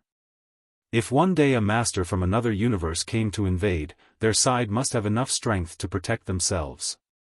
This was also a form of preparation for the rainy days. If you can find such a thing, could we break through to the world creation realm? Xianxia asked. Probably not, Yang Kai shook his head. He had experienced breaking through to the world creation realm firsthand, so he knew the method to do so and understood it was not something that could be achieved by solving the shackles of the Open Heaven method realm. Rather, this breakthrough was more about opportunities, luck, and several other conditions. The ideal situation is to allow the current human race to advance through the Open Heaven realm without being affected by their innate shackles first. Originally, a cultivator who directly ascended to the Third Order Open Heaven realm would have an upper limit of the Fifth Order, but if Yang Kai found a solution to this flaw, then a Third Order master would not only be able to reach the Sixth Order in the future, but he would also be able to cultivate to the limit of what he could achieve, perhaps even reaching the Ninth Order one day. In that case, the human race, with the help of 2 Open Heaven realm cradles, would be able to give birth to even more 8th Order and 9th Order masters. If a 9th Order master wanted to break through to the world creation realm, they would first need to study the 10,000 Grand Daos. When his or her mastery of the Grand Daos had reached a certain level, they would finally be able to touch the taboo of this world. Finally, if that person could break the restriction of the taboo realm, they would then advance to the world creation realm. Yang Kai had already traversed this path, so if the Ninth Order Masters took this path again in the future, it would be a bit easier and more relaxed than when he had first ventured onto it. That's not a bad idea, Mi Jingluan nodded his acknowledgement. Then I wish you all the best, but we won't be able to provide much help in this matter. You can only count on yourself. With Yang Kai confirming the existence of the world creation realm, the Ninth Order Masters were all diligently cultivating and studying the mysteries of various Grand Daos. Furthermore, with Yang Kai's current cultivation, they would not be able to provide any support to him even if they accompanied him. Yang Kai nodded before turning to his wives. Yu Rumeng stated with a snort, "You can forget about leaving us behind this time." Although the other women didn't say anything, their determined expressions were speaking for themselves. Yang Kai smiled, "Then, let's go together." The group of women immediately broke into cheers. They were obviously overjoyed as they had not expected Yang Kai to agree so easily. Immediately, the group of women gathered around Yang Kai, chatting and laughing. "Old tree." Yang Kai suddenly called out to the void, "Let's go." In response to his call, the world tree's illusory phantom appeared in everyone's field of vision. The towering giant tree was no longer lifeless as it used to be, rather, it was lush and brimming with vitality. Not only that, but countless world fruits were also hanging from its branches. In the past, Yang Kai had borrowed the world tree's power to travel to the grand ancient ruins boundary from the edge of the universe. This made the old tree consume too much energy and it fell into deep slumber. Only when Yang Kai returned after reaching the world creation realm and began using his spacetime river to repair the universe worlds in the various great territories did the old tree slowly wake from his slumber. The world tree was closely connected to the universe worlds in the 3,000 worlds. Everyone's rise and fall was connected with each other. When the Black Ink clan occupied the 3,000 worlds, the world tree was shrouded in a miasma of gray energy for many years, which left it in a desolate state. As the universe worlds died one after another, the fruits hanging on its branches also began to wither and fall. This caused the old tree to shrivel and grow older. It had to be brought to notice that these world fruits were the embodiments of the vitality of the various universe worlds. If the universe worlds were alive, their corresponding fruits were fresh and alive. If the universe worlds died, their corresponding fruits withered and fell. Apart from the countless universe worlds Yang Kai had repaired over the past few thousand years, he had also placed the 3,000 universe worlds that Mu had left behind in her spacetime river in the various great territories. Not only that, Yang Kai had also restored the universe worlds on the Black Ink battlefield. In light of this, the old tree's vitality had significantly increased, and the number of fruits hanging from it was more than twice of when it was at its prior peak. In the past, it was impossible for the old tree to manifest its figure outside the grand ancient ruins boundary, but now, it could easily do so. Its thick trunk might give off the appearance of an old tree, but it bore no marks to show its age, rather, it seemed much younger than before. It could be said that ever since Yang Kai began repairing the universe worlds, the old tree's days had become more and more comfortable. Old Tree smiled cheerfully at Yang Kai as it stretched out a branch which wrapped around Yang Kai and the various women, before it gradually started glowing green. By the time the glow faded away, Yang Kai and the others had disappeared. In the grand ancient ruins boundary, when Yang Kai and the others reappeared, the old tree gently withdrew its branches wrapped around them, and then sent over 10 seedlings, world tree clones, to Yang Kai with another branch. "Be careful on your journey," Old Tree advised before prompting its strength, sending Yang Kai and the others out of grand ancient ruins boundary. When they reappeared, they were already standing on the edge of the Black Ink battlefield. Yang Kai carefully put away the 10 seedlings as they were necessary for his return journey. This would surely be a long and arduous journey, so without the guidance of Old Tree, even a world creation realm master like him might get lost in the endless void. Drawing on his experience the last time he returned from distant lands, Yang Kai had Old Tree prepare some seedlings in advance. This way, when he ventured deep into the vast, endless void, he could plant the seedlings on some universe worlds he found and use them to contact the Old Tree. Furthermore, this would also help in strengthening the Old Tree's foundation, because the universe worlds with World Tree clones planted on them would be included into the Old Tree's teleportation range. All the universe worlds within this range would be imprinted onto Old Tree's body, manifesting in the form of world fruits. In all likelihood, the World Tree's teleportation range would increase with Yang Kai's exploration. Perhaps after Yang Kai found a new universe, he would be able to connect it to the 3,000 worlds and travel freely between them. Yang Kai summoned a warship, whereupon everyone gathered in the cabin. "Husband, which way should we go?" "Let's go this way." "All right then, sit tight." "Right, if we're all traveling outside, what about our children? Their grandfather and grandmother are looking after them, there's no need to worry. Also, it's not like they are kids anymore. Father and mother must be very happy with so many grandsons and granddaughters. It's really envious. But they've gotten old, will they be able to look after them? Their uncle and auntie are also looking after them. That brat Yang Xiao, I've only seen him a few times over the years. Pung. Hey, if you want to talk, just talk. Why are you closing the door? I don't care. Big sister has already given birth to 2, but I've only given birth to 1, I want to have another kid too. Husband, you can't be unfair. This isn't something I can decide. Don't tear my clothes, let's talk it out. The end. Marshall Peak, Chapter 6010, Children. Yang Ji. Yang Su. Get back here. A man scolded as a pair of dragon and phoenix teleported away. The 2 children, looking to be around 12, giggled as they disappeared. Meanwhile, the man slumped his shoulders in exhaustion. A beautiful woman with luscious lips and phoenix-like eyes appeared from behind him as she sighed. Yang Xiao, why didn't you just trap them within your domain? She was none other than Yang Shui, Yang Kai's sister. You think I didn't want to do that? How in the world did these 2 monsters get born? They sensed it before I could even use time principles and escaped. These twins are such a headache.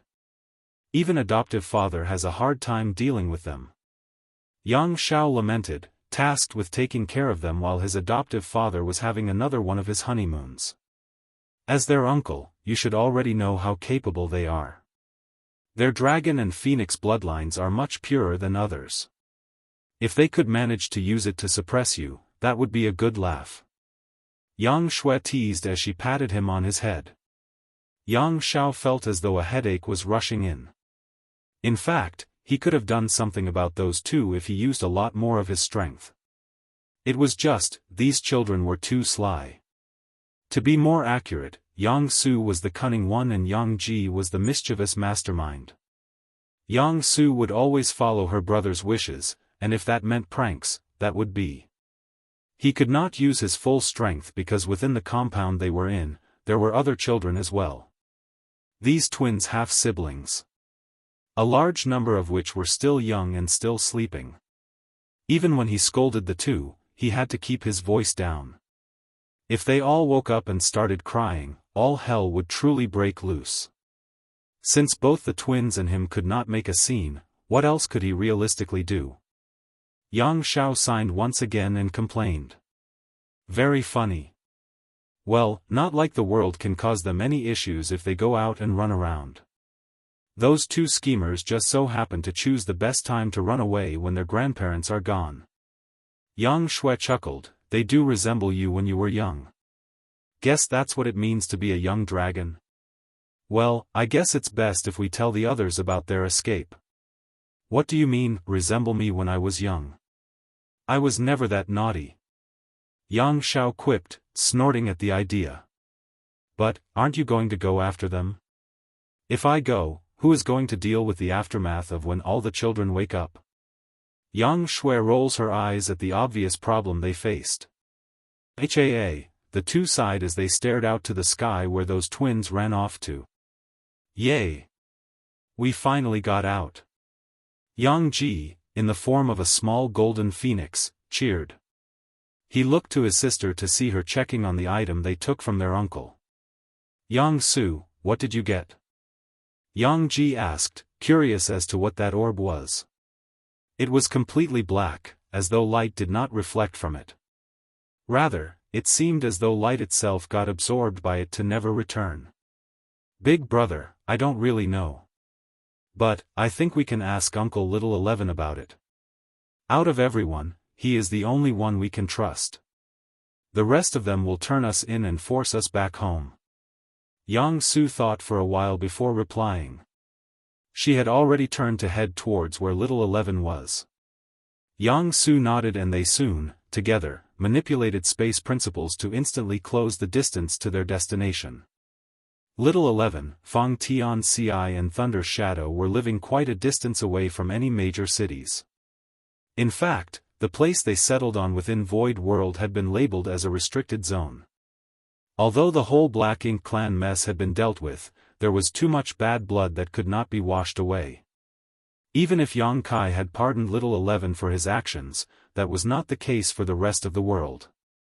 Even so, the wish of Mu needed to be honored, and Little 11 had to have a chance at normalcy.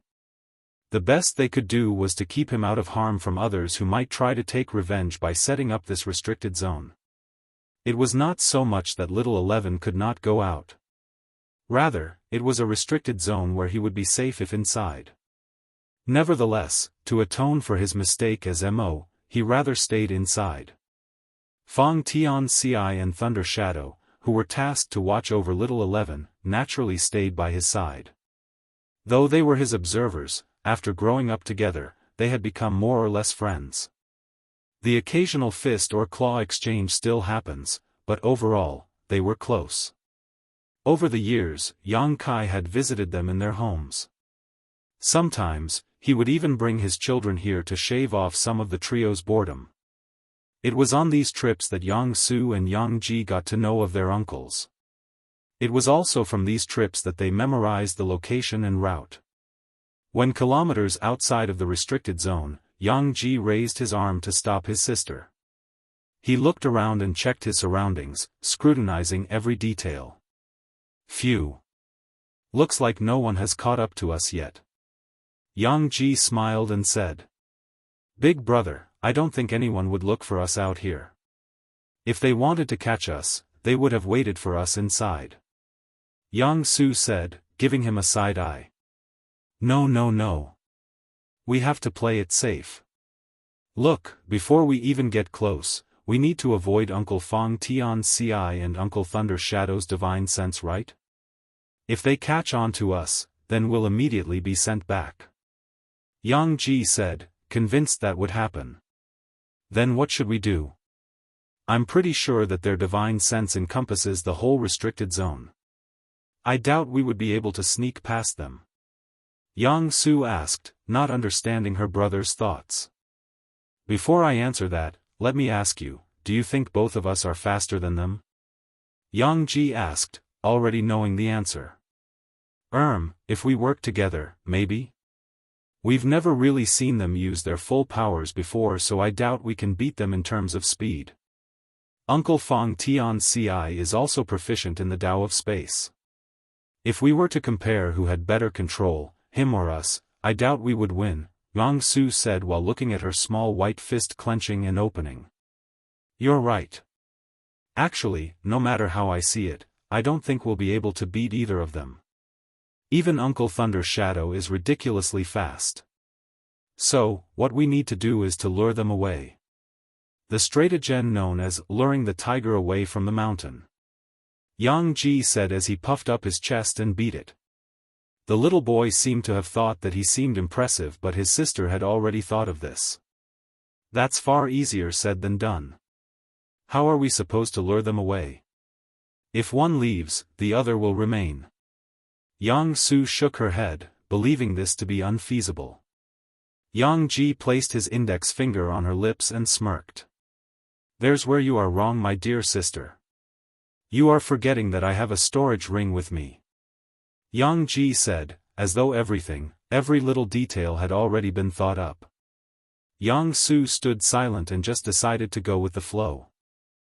Martial Peak, Chapter 6011, Trapped. Within the restricted zone, a man, a black panther and a little boy, sat around a circular table. It was their usual gathering time, where they would enjoy the simplicities in life.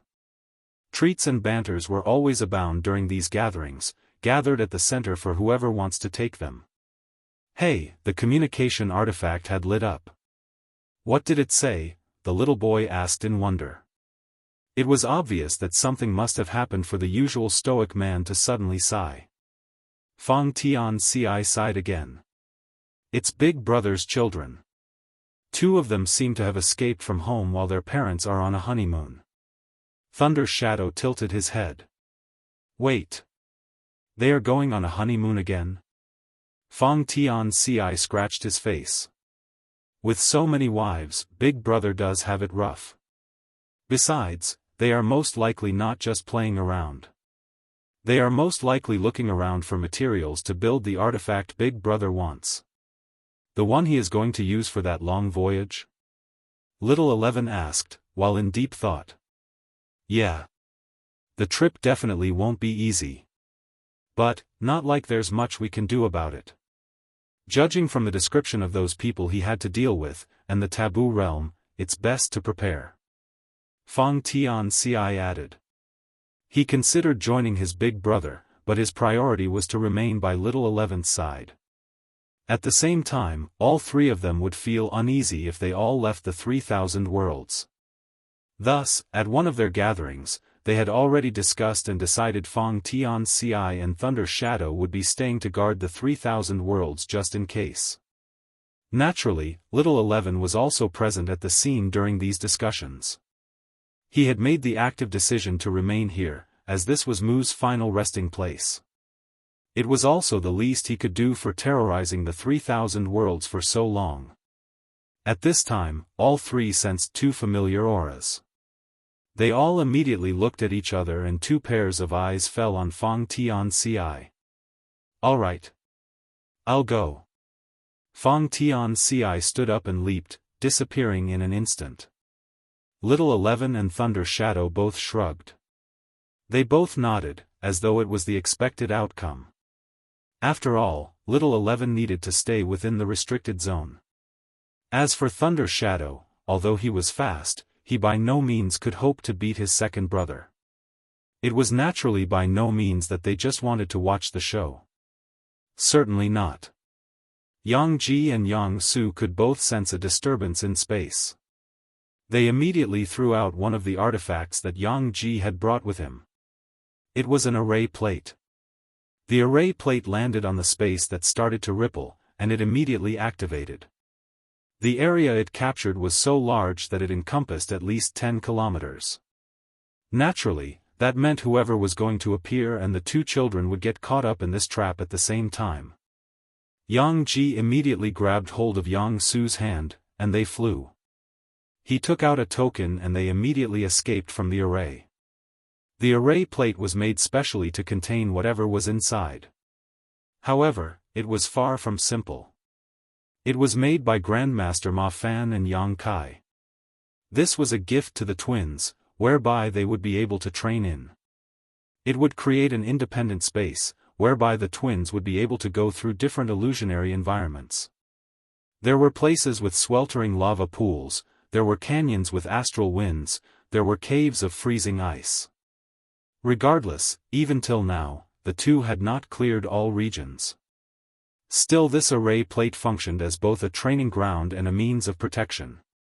They could trap their enemies inside and leave them there while they escaped. As for the 2, they naturally had a token to escape the array plate. When Yang Ji and Yang Su got out, they looked at each other. They both knew that with Fang Tianxi's abilities, escaping this array was only a matter of time. Still, they could not help but smile since they've trapped him. They both gave each other a high five and Jianghu said, "Okay. That's one down. I don't think Uncle Thunder Shadow will come out anytime soon though. So, we need to just continue onwards. Let's do this as planned. We need to get past the restriction array first." "Okay." Jianghu nodded and took out another token. This time, it was a token for the restriction array. In general, this was a special identification token. It could be for the various arrays around Void World. Naturally, this restriction array was no exception, since most of the Yang family would come here from time to time. The two children took out their identification token and placed it against the restriction array. The typically transparent dome suddenly had some blue hue to it. A small hole soon appeared and it quickly enlarged till the side of 3 men. The two children went in with little regard for the array plate they left behind. The path to the center was straightforward. In fact, a small path within this dense forest would light up in front of them to guide them. This path was not real. It was an illusion created with some board modification made by Little 11. The path was created such that glowing rectangles were painted on the ground. Little 11 even took the effort to make them always perfectly contour the ground, to make it seem as though the ground had been painted over. Any shrubs protruding would be circled, as though they should be watched out for. Jianghu and Jianghu did not understand how such a thing was made, but that was just what made Uncle 11 more impressive in their hearts. The two continue forward as guided by the path. To say the scenery here was picturesque would be an understatement. With how much time they had, Fang Tianxia, Thunder Shadow and Little 11 would decorate their surroundings. It was not an exaggeration to say that everything here had been made. Since, regardless if a blade of grass or dirt had been here, they would have been moved or replaced by any of the three at some point in time. In fact, a common topic of their discussions, if not about cultivation and news, was about their place. Looking at such sights again, with certain mountains having changed location and certain trees being replaced by another breed, Jianghu and Jianghu had their gazes taken. However, as they moved closer to the center, they remembered what they needed to do and they ceased getting distracted. There, they saw a black panther and a little boy, who looked to be around their age, who they call Uncle. Marshall Peak, Chapter 60-12, Leaving the Restricted Zone. When the twins could be spotted, the two on the table just minded their own business. They had already sensed them before they entered. Naturally, their presence came as no surprise. Thunder Shadow even lazily opened one of his eyes to peek, almost intent on not doing anything. As for Little 11, he waved at the twins to welcome them over. For him, who had always been close to the two, this was a great time to catch up. Jianghu could not help but look at Jianghu before turning his head back at the two by the table. He was a little taken aback by Thunder Shadow's nonchalance. He had imagined they needed to do something to stop their capture. However, it turned out that nothing really needed to be done. As for Jianghu, she half predicted this outcome. She never believed that Fang Tianxia had any true intention of catching up. In fact, she wanted to question her brother, why he had to go this far. Was it not more entertaining to just play along? Seeing that Jianghu was not planning to move, Jianghu took the initiative to take his hand and bring him forward. The two slowly walked up to the table, where Little 11 asked, "Hey, what are you two doing here?" Thunder Shadow seemed to completely ignore these two. Instead, his attention was fully focused on the outside, as though he was waiting for Fang Tianxia to get out of his predicament. Jianghu was the one who answered. "We got this from back home. We were wondering what this is." Jianghu immediately took the initiative to take out the black orb. His hands were still a little shaky due to nervousness. The moment Little 11 saw the orb, his eyes lit up. He immediately took it into his small hands and smirked. He asked, "Do you have any guess as to what this is?" The twins looked at each other and then back at him to only shake their heads. "If we knew, why would we need to come and look for you?" Little 11's smile widened, as though he had won. He moved his arms around the two, and whispered, "This is a really fun toy that you've brought. I can't believe that you've managed to get a hold of this." The twins' eyes brightened with expectation. They could not wait for him to tell them already. However, before they could push little 11 for an answer, he pushed the topic aside to further agitate them. "Okay, how about we deal with this later? For now, let's get those two killjoys out of the picture first." Once he said that, the space around him seemed to darken. Even Thunder Shadow was alarmed by this development. Before Thunder Shadow could act, his body was engulfed in darkness. Sticky darkness that he felt his limbs could not maneuver through. He raged, annoyed that this prankster got the best of him. "When did you? Damn it!" A playful voice could be heard from above. "You don't have to get so mad. You've done worse to me and we are all still such best of friends, no? I'll take care of the kids for a while.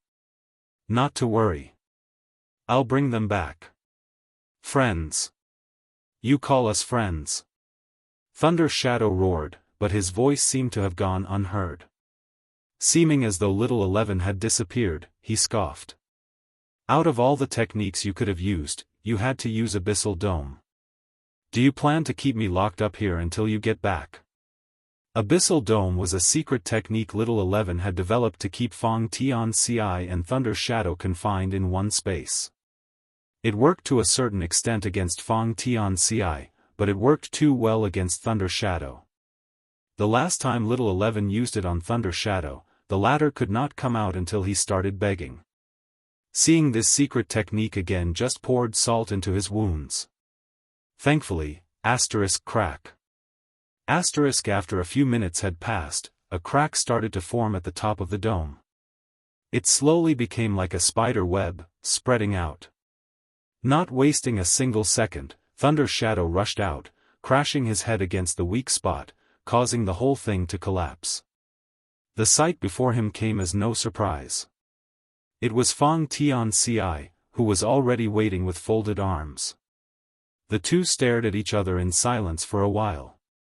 It was Thunder Shadow who took the initiative to speak. "Why did you not catch them when you were just loitering around?" Fang Tianxia simply looked at the direction where the twins and little 11 had run off to. He shook his head and sighed, "Just let them be. The thing those two took is something that was meant for little 11 in the first place. If you're so worried, we could just go and follow them in secret." Thunder Shadow scoffed and then asked, "But, they might leave the restricted zone, you know? Aren't we supposed to keep an eye on little 11 and ensure that he does not leave? After being with him for so long, we both know that he had no desire to cause harm to any of us. In the first place, this restricted zone is more of keeping the others out than keeping him in. It's fine. I'm actually more interested to see what they plan on doing with that orb.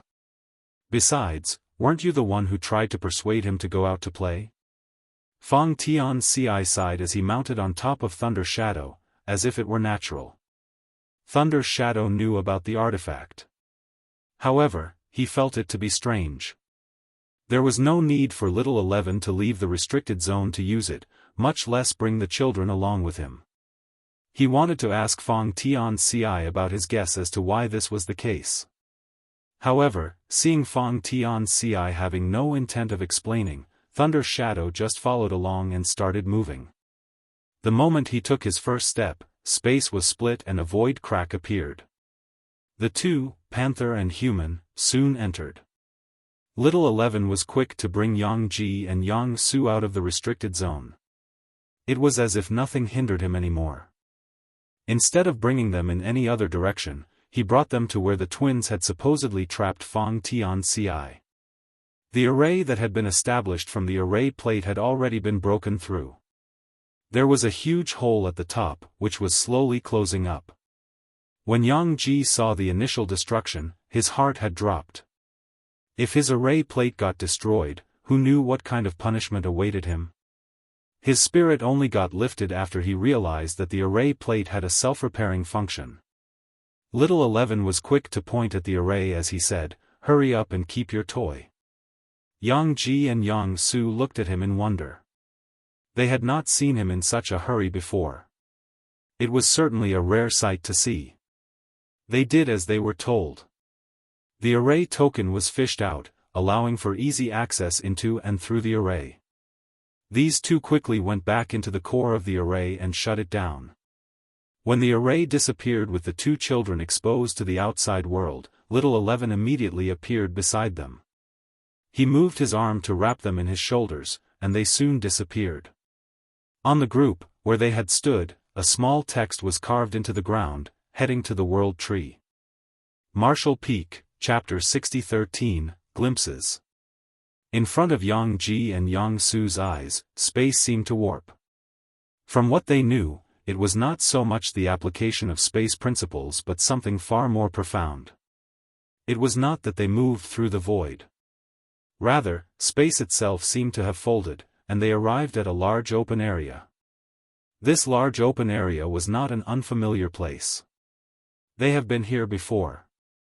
Typically, if they wished to travel to distant worlds, their father would bring them here first. As per their memories, there was a gigantic tree at the center of the area. On its branches were what seemed to be fruits. With their current mastery over the Tao of space and the Tao of time, they could vaguely feel that these fruits were far from ordinary. They seemed to have an explicit connection to some kind of distant place. Little 11 walked up to the large tree and asked while displaying the black orb in his hand. Old tree, long time no see. The old tree, which was withered, frail and aged, had seemed to have its life completely turned around. Since its vitality was linked to the universe worlds connected to it, once Yang Kai started repairing the damages caused by the Black Ink clan, the world tree had gotten a new lease in life.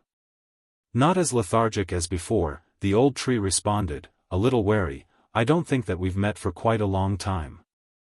I believe the last time was establishing an alternative route to transport to me without using my clones. What is it this time? Little 11, Fang Tian Ci and Thunder Shadow had visited the world tree before. While Fang Tian Ci and Thunder Shadow seeked it out to find an alternative to reach the Ninth Order, Little 11 was different. He wanted to find a way to transport others to the world tree without needing Yang Kai to ferry them around. This alternative method had some requirements, namely, a third party without a world tree clone would be able to use it. He also did not want the world tree to be able to constantly spy on them through this connection. While Fang Tian Ci and Thunder Shadow found no luck in cracking through the Ninth Order barrier, Little 11 had made great strides. It was just that he needed some sacrifices from the world tree. In short, he needed parts from the world tree. The world tree was initially unwilling to participate in this, after all it had no real relationship with Little 11. In fact, they should have bad blood against each other. However, with Yang Kai, Fang Tian Ci and Thunder Shadow's encouragement, it eventually relented. It understood that Yang Kai was going to leave eventually, and a method to move around through connected universe worlds would be invaluable for others, especially those close to him.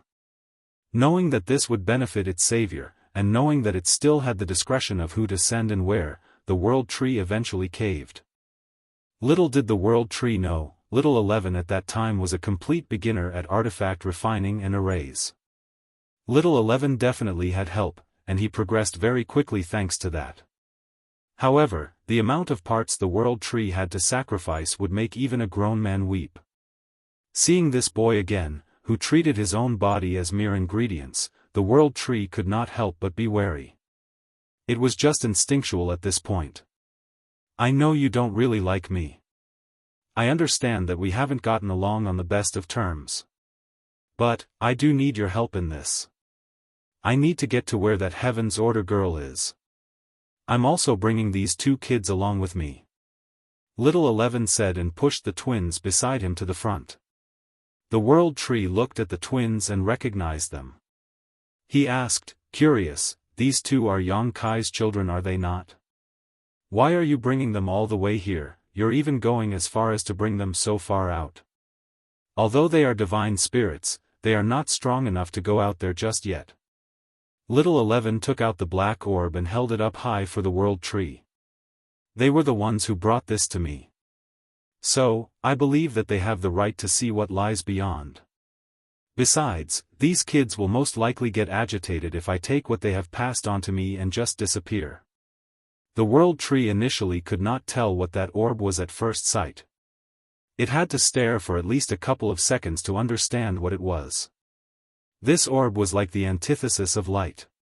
It would absorb all the light around it. It could feel a faint connection to this orb. It was similar to the artifact Little 11 wanted to refine. Just that this was not an artifact for transportation. The World Tree could sense that one of its clones was inside, but the connection was really faint.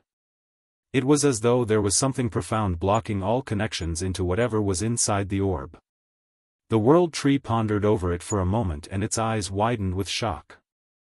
It could not help but ask, "Are you certain you want to go through with this? There may be no return. What's more, you want to bring 2 innocent children along with you. What if something goes wrong?" Little 11 added, "That's why I'm bringing them to her, right? Anyways, I don't think they visited her before. It'll be fine." Yang Kai had already given me his word. The World Tree, not having heard about this from Yang Kai, doubted Little 11's words. It closed its eyes for a moment before opening them up again. "All right. I've just asked. Yang Kai has given me his word that everything will be fine. If so, then I'll allow you passage to the chaotic dead territory." The World Tree said and tried to sense nearby universe worlds. When it spotted one, it gave a perplexed look. "You're fortunate that the person you are seeking is in a universe world at the moment." The World Tree added, thinking that it was strange for the chaotic dead territory to have a universe world inside of it. The other closest one would take a few days to reach the edge of the chaotic dead territory. "Fortunate, huh?" Little 11 muttered as he looked at those 2 children in front of him. It was obvious that they were lost as to what was going on. However, explaining it all now would ruin the surprise. "HAA," the World Tree sighed and waved a branch. A portal soon opened behind the trio. However, before they turned, the World Tree tossed out 3 seedlings, 1 to each person.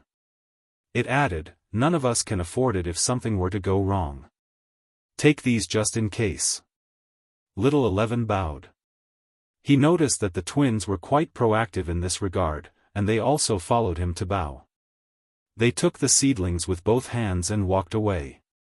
As they drifted a distance, and the portal started to close, another opened up behind theirs. Chapter 60:14, Chaotic Dead Territory. For Yang Ji and Yang Su, the whole thing had been a blur. One moment, they were in the restricted zone, the next, they were meeting with the World Tree, and finally, a place where the skies were devoid of anything. If anything, the twins found the place called Chaotic Dead Territory to be frightening.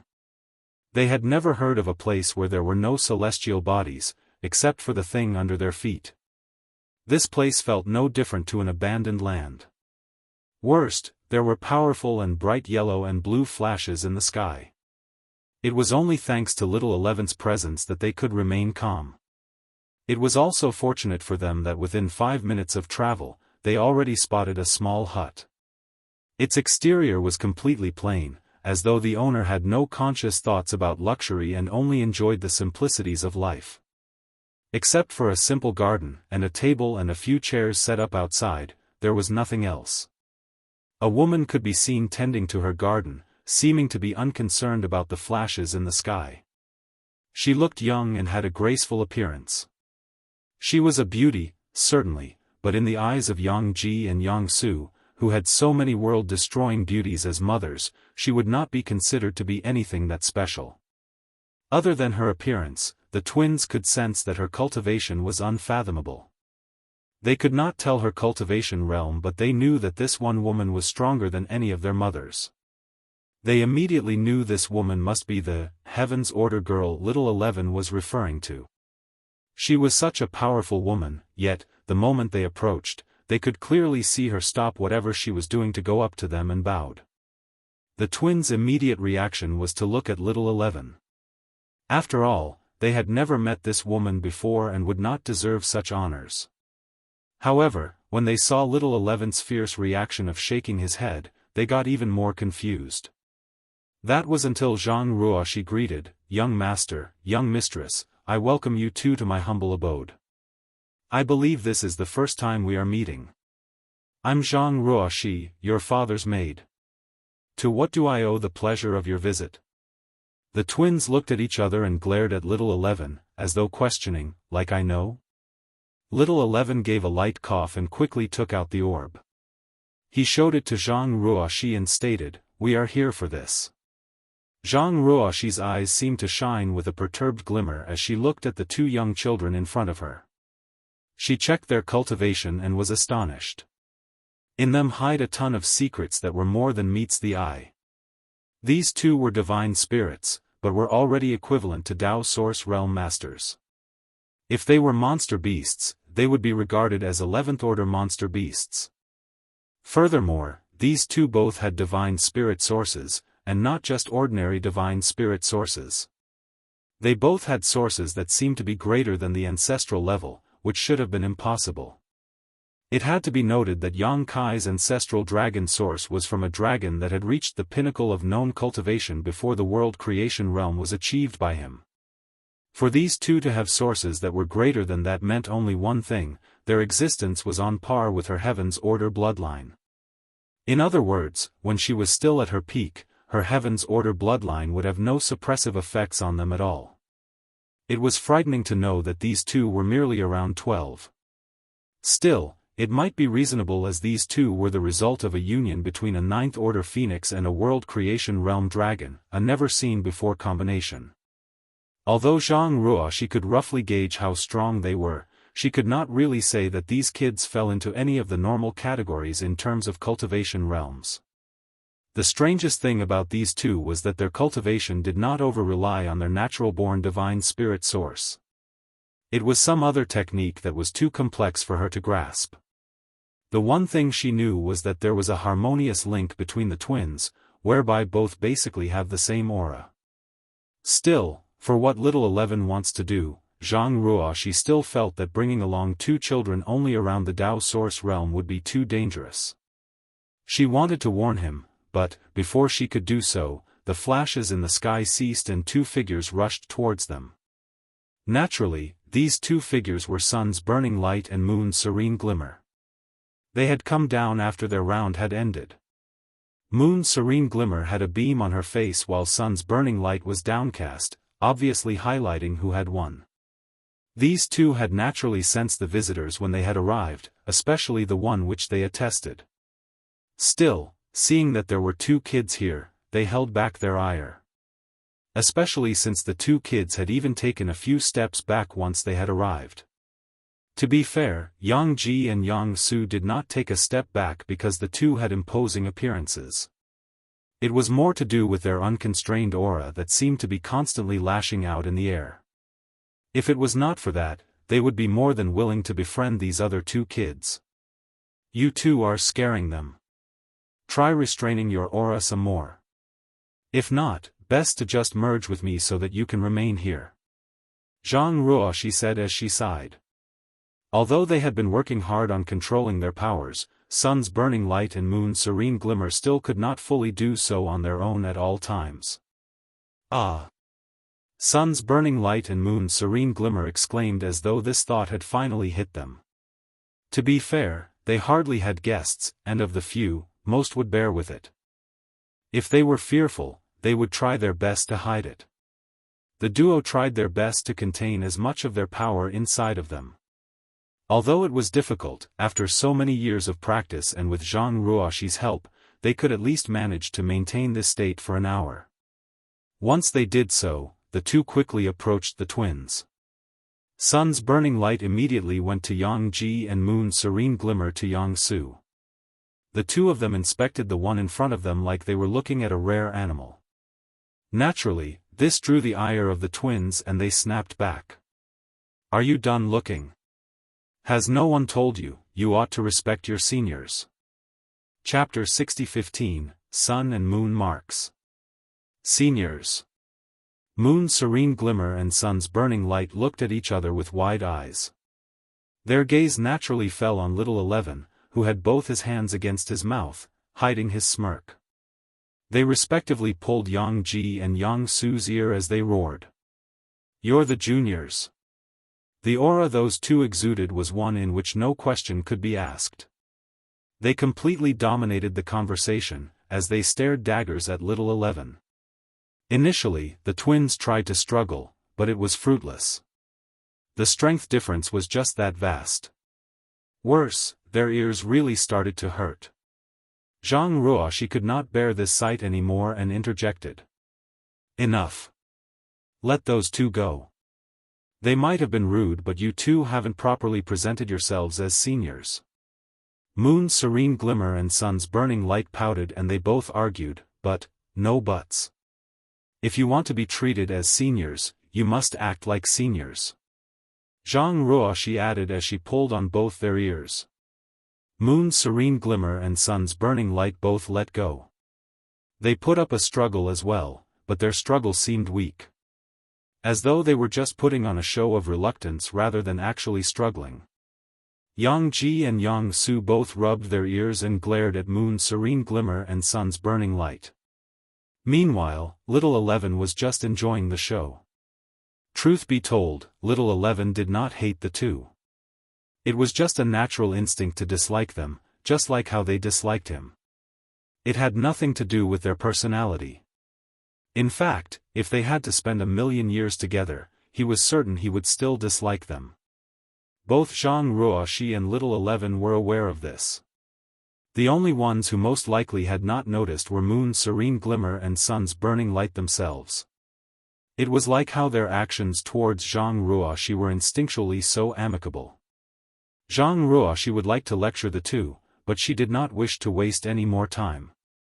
It was best for little 11 and these two to be separated as soon as possible. Keeping them in the same space was just asking for trouble. They'll be gone soon enough, so don't cause any more trouble. They are here for the profound source gate. Jianghu placated. The profound source gate.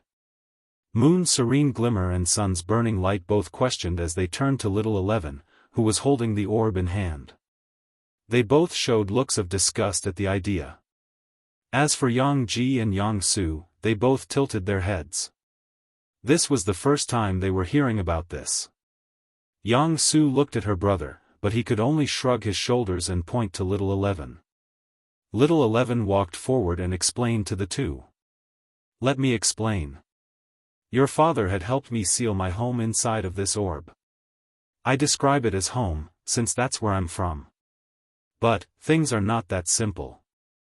Before I met your father, I was a monster who could not control my powers. I was consumed by it. Right now, most of my powers are basically being sealed inside of my home. I wish to regain some of my powers, and for that, I would need your help." Little 11 explained in the most concise way he could think of. The twins looked at each other, confused. After all, why would he need them out of everyone? Surely, their father would be able to help. As if he had seen through their thoughts, little 11 continued, "We've tried already, your father and I have entered before.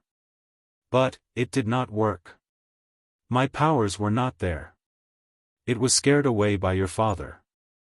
We've tried it a few times before, with different people. I've even tried going back with those two." Little 11 pointed to the two other children who still had their ears gripped. "Overall, we have tried those that are powerful enough to not get corrupted by my powers. It is too risky to take anyone else. But, you two have a special constitution that would prevent you from getting corrupted by my powers. Your power can run away." Yang Ji and Yang Su had never heard of such an absurd thing before. Nevertheless, since it was their Uncle 11 saying it, it must be true. Still, it was hard to believe. The twins soon heard a woman interject. "It's not confirmed that you two will not get corrupted. It's only a guess." Jianghu added. She was opposed to this plan. She believed it was too risky. Moon's serene glimmer and sun's burning light finally had their ears released as they added, "Exactly. There is no telling what might happen if you two go in. You shouldn't bring them in. Little 11 shook his head.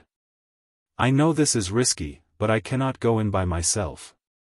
I have a high chance of being corrupted. Without these two, I can't think of any other candidate that can join me. Right now, they would not be deemed as a threat.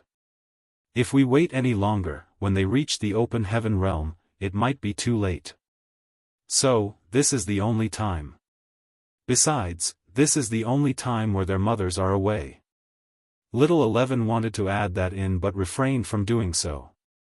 Saying that would only serve to have Zhang Ruoxi more adamant on refusing to cooperate.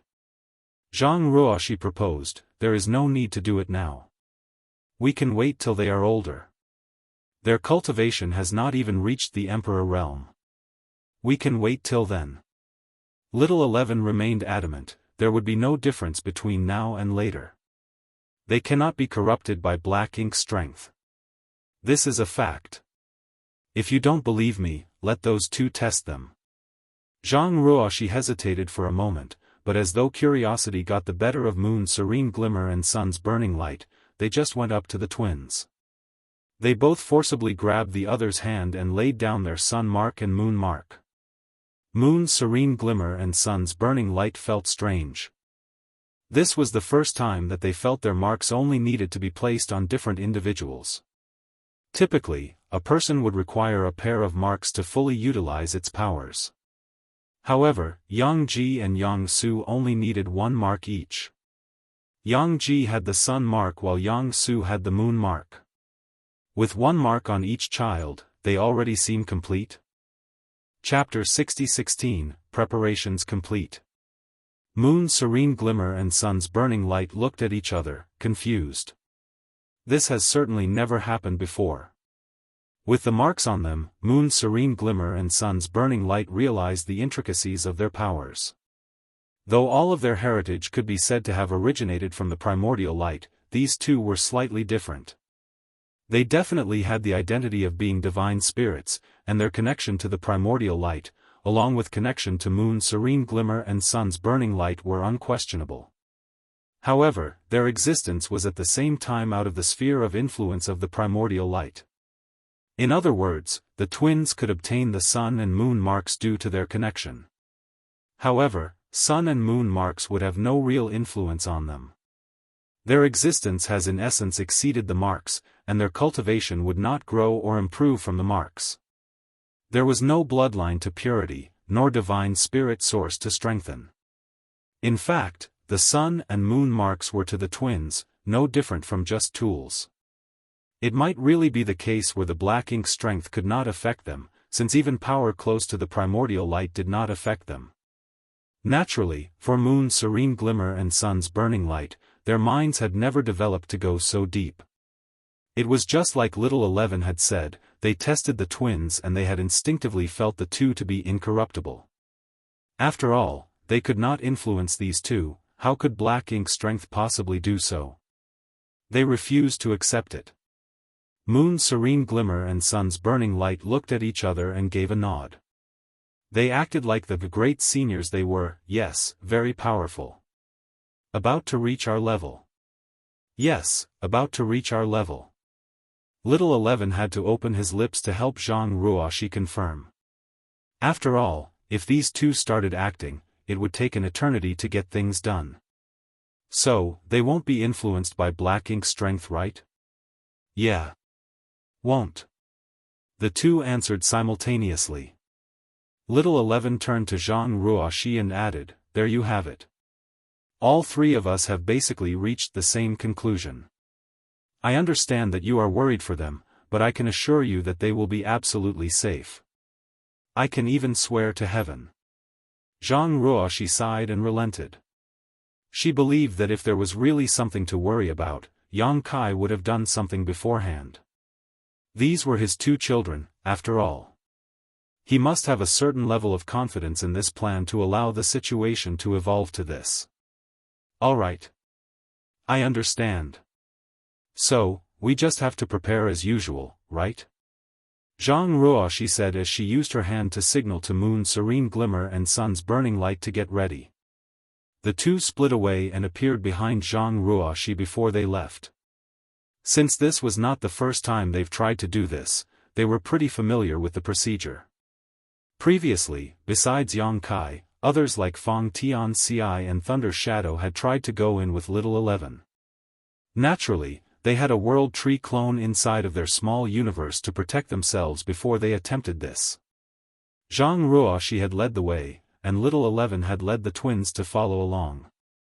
While walking, Little 11 explained to them, later, inside of the profound source gate, you will need to stick close to me. Never wander too far away. It'll be pitch black inside, and the other me might attack us. Other you?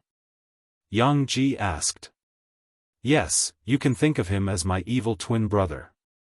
You can sort of say that all the bad things I did was because of him, but I would still like to claim responsibility for my failure to stop him. Little 11 said with a heavy heart. If Mu was here, she would definitely say that it was not his fault. However, it was a fact that his own inability to control his powers had led to so many years of tragedy. Uncle, then what would you like to do with your twin brother? This time, it was Yang Su that asked. Well, we were originally one. I wish to be able to get back to that state. Little 11 replied. So, you're getting remarried to your brother? Yang Su asked with a twinkle in her eye. Cough. Little 11 scratched his head and tried his best to come up with an easy-to-understand response. No. No, merging would be the more accurate term. In the past, I could not control my powers and it ran amok. It has essentially become another person. So, I'm just trying to take back control over my powers. When inside, you will see me trying to absorb it. It will resist, maybe attack, maybe try to flood into me to erase my consciousness. I would need you to protect me. Can you do that for me? The twins responded in unison. Little 11 further elaborated on what they needed to do while inside, and the twins listened so attentively that their tutors would be envious. The lecture took quite a while until they reached an open area with clear arrays on the ground. In the middle was a dent with markings around it and spreading out from it. Mountains, rivers, trees, stones, structures all seemed to be in harmony as a complex network of nested arrays were abound. Although it was not something viewable from the ground, the whole universe world had in fact been made into an array. The purpose was twofold, to prevent this universe world from breaking apart while moon's serene glimmer and sun's burning light played, and to prevent any hazards from escaping if something were to go wrong. In fact, the reason why this whole venture had been done in the chaotic dead territory was to limit the risk of another outbreak of black ink strength. After all, moon's serene glimmer and sun's burning light were here. Even if they could not ultimately stop black ink strength from spreading, they would be able to buy enough time for Yang Kai to come and secure the area. Chapter 60-17, Descend into the Orb. Little 11 looked around in remembrance, while the twins stared at the patterns on the ground and structures. If they were to describe their feelings towards this array, it would be overbearing. Even their own home and the restricted zone did not have such dense array patterns. The weight of everything seemed to really hit them at this moment, as they felt the invisible pressure of the expectation from what they were about to do. After all, words to describe were incomparable from first-hand experience in going up on stage. The amount of effort it took to build this stage was incalculable. For arrays, every detail had to be taken note of, and these were nested arrays. Though the twins did not know the whole universe world had been made into an array, just from seeing the distant mountains and rivers having such intricate patterns, they now knew how critical this was. Unconsciously, their hands slowly moved to hold each other. Little 11 took out the orb as though displaying it. He pointed to the dent in the middle and started to explain. Before I place it there, do note that your safety is of utmost importance. If something awful happens, past the point of what you feel is safe, retreat. It was at this time Zhang Ruoxi moved towards them with 2 space rings. As though continuing from where Little 11 left off, these are 2 space rings that are vital. Do put them on and make sure you do not lose them under any circumstances. Inside are yin and yang crystals. Blue crystals for yin and yellow crystals for yang. There is also a token in each ring. Break it to immediately leave the place. Yang Ji and Yang Su accepted the ring with both hands. They used their divine sense to check through the contents and were astonished to find mountains upon mountains of blue and yellow crystals. There were other items like pills and artifacts as well, but the second most eye-catching thing inside the ring was definitely the token with a return written on it. Compared to the rest, this token had an overt aura of someone familiar. Someone who the twins often joked as Grandmaster Trouble, Ma Fan. The twins looked at each other, and without a word, they swapped rings. They each compared what they got and nodded before putting the ring on. Once they wore it, the band of the ring seemed to tighten as to perfectly fit their fingers. Yang Ji looked at Little 11 and asked, "Uncle 11, why don't you also get a space ring?" Little 11 chuckled and explained how he had gone on this trip so many times that he had already prepared what he needed. That they should not worry about him. Zhang Ruoxi just shook her head and proceeded to instruct. "Before you go in, let me brief you on another artifact you need to take note of." Zhang Ruoxi took out something that seemed to look like a lantern. However, the artifact was not fueled with charcoal. Rather, it required the use of blue and yellow crystals. From what the twins could see, the area it lit up was considerable enough, around 100-meter radius. The rate of consumption was also not too fast, with them needing to replace the crystals inside every 4 hours or so. Zhang Ruoxi continued to explain about each artifact in detail within the ring, about the other use of the crystals, as though this was the only way she could soothe her worries. Nevertheless, the time had come and nothing else needed to be said. "That's about everything. You understand everything, right?" Zhang Ruoxi asked, to which the twins replied with a firm nod. Naturally, Zhang Ruoxi knew that with their cultivation, everything that was said were all remembered. She just could not help herself from asking. Little 11 stepped in and signaled for the twins to come closer. He was already standing on the circular platform with a dent in it. "Okay. I think we've already gone through everything. Yang Ji, Yang Su, come here and stand within this circle." Knowing there was nothing else she could do, Zhang Ruoxi sighed and took a few steps back. Meanwhile, the twins followed their uncle's instructions and stepped into the same circular platform as him. Once they were within it, Little 11 asked in confirmation. "Ready?" N. The twins held each other's hand as they gave a firm nod. Little 11 soon placed the orb in the dent and the whole universe world seemed to tremble.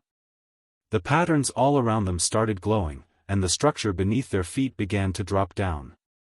The whole circular area had begun to sink into the ground.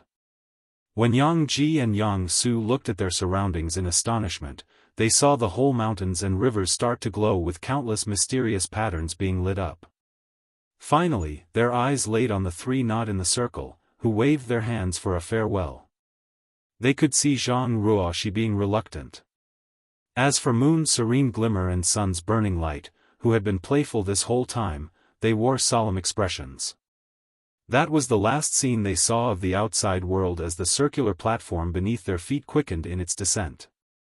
Over the course of the next few seconds, the hole above their heads, leading to the sky, got as small as an apple. Eventually, even the sky could not be seen anymore as the exit got covered, with the only light source being the glowing patterns of the array of the walls and floor. They could even hear the sounds of what seemed to be multiple gates above them being closed, with this sound being continuously played and getting closer. At some point, Little 11 spoke up. Maybe due to his own emotions, or maybe due to seeing how the kids were so tense that they did not speak. "I have to thank you too for this. Honestly, I doubt any other person could accompany me on this journey. For the two of you, you need not worry too much. I'll handle everything."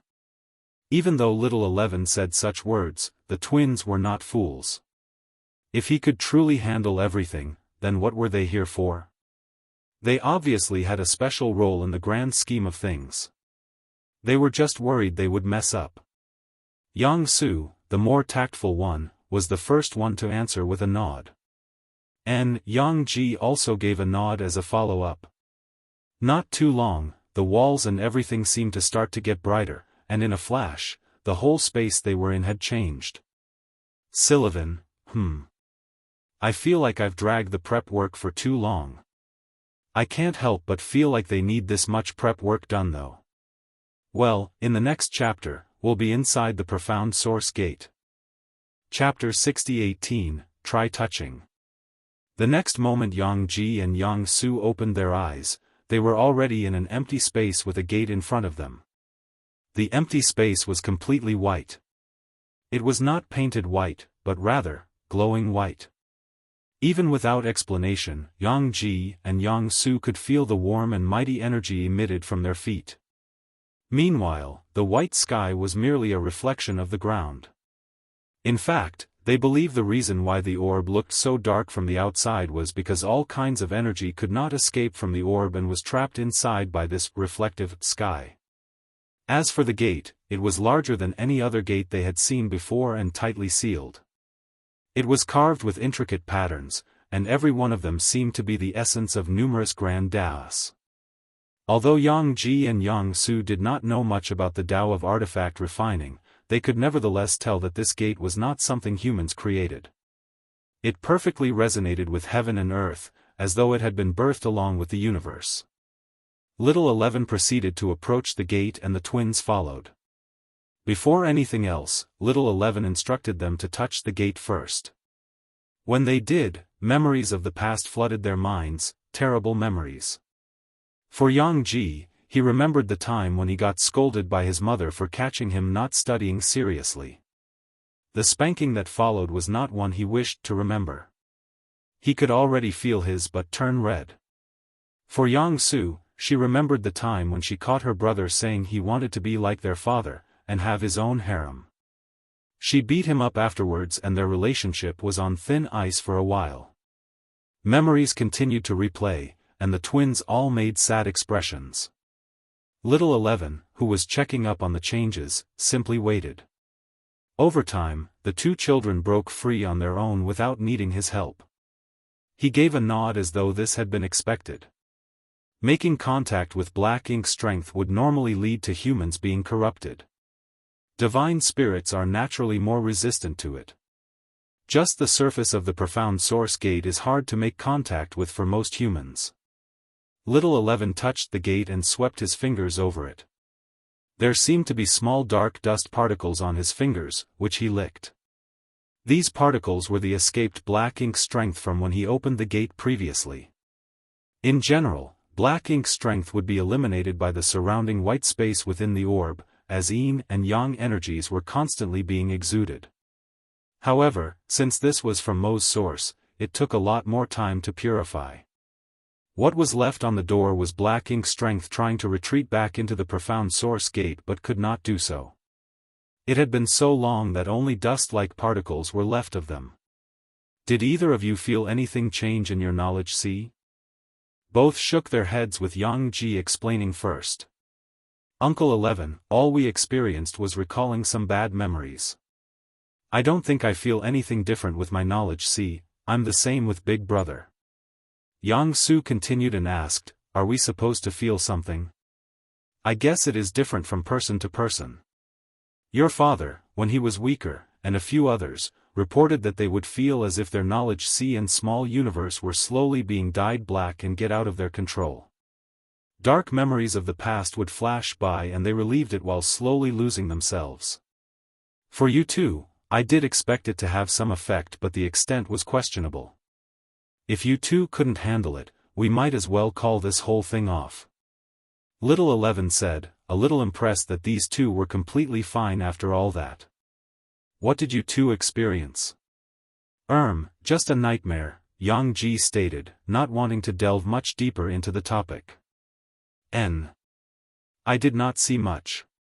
Yang Su answered straightforwardly, with eyes that did not know the word deceit. Little 11 gave a knowing nod of approval and said, well, if it affected you so little, then we might as well just enter directly. Upon those words he placed his hand on the gate and started to push. The world seemed to tremble as the seemingly immovable gate doors started to vibrate. The dust on the gate also seemed to come alive, and they drifted more fervently towards the center. When a slit had just opened up, what seemed to be a large black blade immediately shot out. The twins could barely react, with their eyes only seeing a blurry shadow quickly approaching Little 11. As for Little 11, he had already predicted this would happen. He swiftly removed his hands from the gate and retreated to the side. The blade passed by him, narrowly snipping off a part of his fringe. As though the blade had eyes, it knew that it had missed its target. Instead of retreating back to the slit, it became more aggressive and branched out into 3 sharp abyssal black spear-like weapons. These 3 black spears immediately pointed themselves towards whoever was present. In this case, the twins were now also in its crosshair. Little 11's eyes narrowed and he swiftly took out a token. He was reluctant to use it now, but he seemed to have no choice. It was clear the children would not be able to dodge this attack on their own. Injecting his chi into the token, the whole world trembled. The sky now had array patterns all over it, with the intensity of the light from the ground becoming exponentially more blinding. "Close your eyes." Little 11 roared as the spears raced across the space between them. Jianghu and Jiangsu immediately reacted by closing their own eyes. Though frightened, they trusted their uncle's words. The spears that approached them initially seemed to sizzle due to the surrounding light. But soon, a bright flash engulfed the world, turning everything into white. No matter how dark an object was, the light was so strong that all manner of darkness was eradicated for that brief moment. The spears lost their structural integrity and they started to crack. Those web-like cracks spread and reached the trunk of those branched-out spears, even affecting past whatever it was behind the gate. Soon, those parts furthest from the door started to break down into dust as they scattered. However, with the strong light still in the surroundings, they broke down further as if nothing was left. Jianghu and Jiangsu, who managed to protect their eyes from that flash, could clearly hear someone screaming. However, it was not from any of them. The scream was from behind the gate. The scream was of great anguish, filled with rage and reluctance. The next moment, they could hear something slamming against the gate, but the gate did not seem to be able to close. The thing behind the gate obviously wanted to prevent any more light from outside to enter. However, the slit in the gate still persisted despite all the effort it gave. Chapter 60-19, The Surprise Behind the Profound Source Gate. Despite the screaming backdrop, Jianghu and Jiangsu felt a comfortable sensation all over their body. It felt as though the air around them was caressing them in a warm embrace. Soon enough, this warm sensation faded and the screams behind the door also slowly mellowed out. When silence returned, without any instructions, they both slowly opened one eye to check on the situation. Seeing how everything had calmed down, Jiangsu sighed in relief while Jianghu went to check on his sister. "Don't let your guard down. The enemy is still there," Little 11 warned. Though, he knew Mo well enough that it was fine to take a breather at this point. After all, that child would never want to do something that could potentially harm it. Nevertheless, better safe than sorry. This was the first time Little 11 had to use the primordial flash to defend against Mo. All previous attempts were always with experts who knew of Mo's strength firsthand. They were on guard before they even tried to open the gate, so it was unnecessary to go as far as to use the primordial flash. Little 11 naturally would prefer not to use the primordial flash if possible, since it did take up mountain piles of 9th-order yin and yang element materials. Even with moon's serene glimmer and sun's burning light, such an amount would take time to accumulate. Currently, it could at most be fired 2 more times. Still, Little 11 was a little surprised by this sudden attack. This was the first Mo had been so aggressive. Normally, once the gate opens up, Mo would not attack. Rather, Mo tended to be more cautious when dealing with any newcomers. The last time Yang Kai was here with Little 11, Mo literally hid some corner of the space behind the profound source gate. Even for Yang Kai, the space behind this gate was too large to explore, with only darkness in sight and his limited divine sense. Even if he wanted to find Mo, how could he be certain that Mo would not just hide in another location once it sensed him approaching? For Mo, it was like a fish swimming in water, while for others, it was like walking in a quagmire. For Xianxia, he did not feel like he could spend so much time on a wild goose chase. Not after he had already spent more than a decade searching without any fruitful result. Even the profound source gate was only a gate to this unknown space. It did not contain this space itself. Even after refining it, and studying it, all Xianxia could do was open and close the gate. In fact, for all its grandeur and mystery, Xianxia truly believes that was the sole purpose of the profound source gate, to keep whatever was in this other world from getting out to their world. All Xianxia managed to do after so long was to ensure that nothing would leak out of the gate under his control, and open it for Little Eleven's goals. That being said, when it was others that ventured deeper into the profound source gate with Little 11, Mo would be open to attacking them. After all, it knew who it could pick a fight against and who it needed to avoid. Nevertheless, with their preparations, these attacks could be shrugged off. Unfortunately, the environment inside was not exactly friendly to the others. Regardless of the preparation, prolonged exposure to this space seems to corrupt them in one form or another. Without exception, all would have to leave this space before a year had passed. This was regardless of them being divine spirits or humans. The three of them waited for a moment for things to settle. Jianghu and Jiangsu followed Little 11's words and stayed alert. Fortunately, nothing else really happened after a few breaths had passed. Seems like we are in the clear now. Mo should be avoiding being close to the gate at this point in time, which is the perfect opportunity to fully open the gate. Little 11 said as he once more stepped closer to the profound source gate. This time, to prevent any incidents, he directly stood in front of the gap and pushed the gate open. Rumble once again, the world-trembling tremor spread.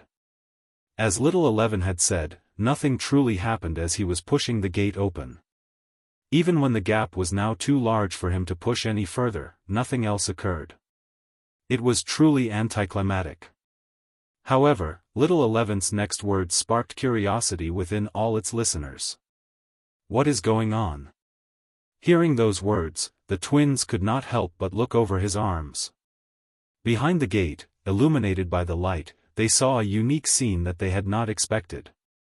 In fact, even Xianxia would not have predicted this scene to be in front of them. The furthest depths of the gate was completely dark. As long as no light touched that location, it was completely dark by the abyss. This stood true to Little 11's explanation of the place to the twins. However, what laid closer were the things that interested them. They were plants. Actual plants. However, these were not the typical plants that they could find elsewhere. The plants were pretty much all of the same color of blackish blue or blackish purple. It was only with the light that their outline and slightly different coloration could be spotted. Otherwise, everything would be uniform black. Uncle 11, didn't you say that the whole space behind the gate is just an empty space void of anything? Jianghu could not help but ask. Despite this being a pressing and reasonable question, Little 11 would also like to know what the hell was going on. This was not here the last time. Something must have changed. Little 11 now hesitated. This was not something he thought was possible. Chapter 60-20, Strange Flower. This is impossible. How did something like this possibly appear? Little 11 started to question everything, recalling all the past expeditions inside. However, nothing came up. These had truly just appeared out of thin air. Without being able to contain himself, Little 11 rushed into the profound source gate and directly went to pick one of the flowers. The moment he touched one, a familiar feeling washed over him. There was no need for someone else to explain it to him. He already knew what these were. So, that's what it is, Little 11 murmured, which did not go unnoticed by the twins. Still in front of the gate, Jianghu questioned, Uncle 11, did you figure something out? Little 11 gave a slow nod and explained. This is all made using black ink strength. But, it is at the same time also not black ink strength. Jianghu shook her head at this contrary answer. She asked for more clarity. So, what is it? Little 11 picked out a flower and moved back to the twin. The moment he crossed the gate, he could see the flower gradually losing its original form. It was apparent that the closer he got to the light outside, the more the flower seemed to wither. This is made using black ink strength, to create another life. Little 11 turned around and pointed at the ground behind the gate. In essence, this is no different from black ink strength. But, it exists separately from MO, as though it is another entity. This is not much different from the black ink clansmen in your history lessons. As you can see, because of the primordial flash, the part directly in front of the gate does not have any of these plants. It is only at the periphery, with the gate being opened up, that we can see these plants. Jiangji and Jianghu cutely bent their heads forward a little to get a better look at the flowers. They were certainly dark and strange looking, but at the same time, quite cool as well. Their shape was no different from the ones that could be found outside. They were not all homogeneous, with some variations between them. At the same time, their placement was random, as though it was an actual flower field. Jiangji could not hold back his curiosity and asked, Uncle 11, can I hold that for a moment? Little 11 hesitated for a moment but relented. After all, they were still safe here. Okay. Just be careful. If anything goes wrong, make sure to shout out for help. Little 11 passed the withering flower to Jiangji and cautiously watched. The boy took it with both hands, trying to get a feel of its texture. Even when it touched his skin, he did not have the same back memories flood back into him again. He saw that his sister was also curious, so he handed it over to her. When she felt it all over, she could not help but comment, it really feels like a flower. The stem is tougher, the petals are softer and smoother. Just that, it's a bit colder, yeah. But, I guess it's colder because there is no sun inside. Jiangji replied with a tilt of his head. Meanwhile, Little 11 questioned, huh? The black ink strength is not affecting them at all? What is going on? Although Little 11 expected things to be fine, he was still shocked to see how the black ink strength from the flower had no effect on them. He questioned if it was due to the flower already withering, but that did not make sense as even the remnant black ink strength outside the gate had affected them. The only way to test this out is for them to go in and touch the flowers inside. Little 11 quickly shook his head. In fact, due to these major changes behind the primordial source gate, he believed it to be wise for them to retreat first. Since it was to just get a cursory check of the situation, and not really to find Mo, Yang Kai was the best candidate to do it. The father should make sure it's safe for his kids, after all. Little 11 mused, and was about to open his mouth when something shocking happened. The withering flowers suddenly began to expand, like a final desperate move. Moving along with it were the flowers behind the gate. A torrent of black shot out from behind the gate, while the withering flower quickly tried to stretch back to the gate. Unbeknownst to Little 11, it was at the instant, when the withering flower expanded, that black ink strength began to affect Jianghu. The black ink strength this time was definitely more potent than the first time she had made contact with it. However, the effects on her were more muted as well. It just caused her to be disoriented this time. Nevertheless, this disorientation was enough. If she was still in perfect condition, she would have instinctively thrown the flower away from her. However, with her hands still held onto it, the expansion of black ink strength naturally got wrapped around her fingers as it sought to escape. As though having learned the lesson from the previous attack, the black torrent moved faster than before. It would not give Little 11 the chance to use the primordial flash again. Before primordial flash could activate, the black torrent made contact with the outstretched, withered flower, and started to pull back. This time, with Jianghu with it, hand stuck. There was not even a scream from her as she got silently pulled closer into the gate. She did not even feel her feet being forced to be dragged against the ground. Not even the two arms that wrapped around her waist were felt. Yang Ji had reacted quickly to grab onto his sister. Unfortunately, his meager strength was not enough to pull her free.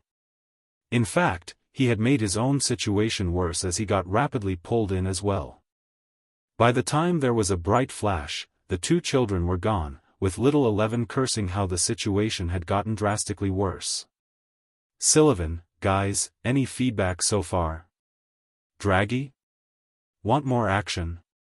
Want more world building? It's okay as is. Chapter 60-21, released. Darkness soon envelopes his eyes as Yang Ji could only see the faint light behind him disappear. It was no longer a matter of going back at this point. All he wished for was his sister's safety. In the pitch-black darkness, there was no point looking around and relying on his eyes. He started to close his eyes and used his divine sense to grasp his surroundings. The most important thing right now was to avoid making contact with Black Ink strength, lest he too got caught up like Jianghu. If he did, he might loosen his grip and truly lose his sister in this forsaken darkness. His divine sense spread out like a tide. Unlike the outside world, this place seems to suppress it. He could feel his divine sense being encroached upon and get pushed back. In fact, there was a constant tingling sensation but thankfully not much else. Unbeknownst to him earlier, a net had been formed around them. A net that kept them from escaping. As for the surroundings past the net, there were unusual mountains and rivers. Supposed trees and grass were also in abundance, with flowers and fruits scattered about. As for the limits of where his divine sense could reach, the rivers were the denotation of the boundary. The prohibitive and encroaching sensation got infinitely stronger the moment his divine sense got close to these rivers. He could even feel the dangers of the waters himself. He focused on the scene ahead, and frighteningly enough, the plants in front of them seemed to warp themselves to pull them forward. It was as if they were made of some kind of slimy substance. They would disfigure and pull from the front, and once Yang Ji and Jianghu got past them, they would return to their original forms. It was through this method that their momentum quickened the deeper they went. Yang Ji began to frown, and he immediately tapped into his space ring. We need to quickly escape. The next instant, two crystals of blue and orange came out. Yang Ji firmly grasped onto them with both hands and the mark behind his palm started to glow. A bright flash immediately enveloped the whole area, scorching off all the Black Ink strength around him. Trees, grass, even the soil, none were spared. With him at the center, there was even a massive pit below. Naturally, the he and Jianghu had been freed from their constraints as well. Ops. Yang Ji quickly grabbed a hold of Jianghu before she completely fell into the crater below. He felt it unnerving to fall into the crater, so he decided to just stay in mid-air with her in his arms.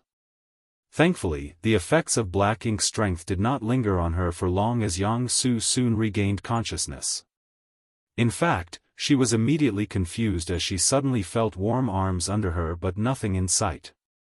She questioned if her eyelids were opened as she tried to open them to only find that the scene before her was genuinely pitch black.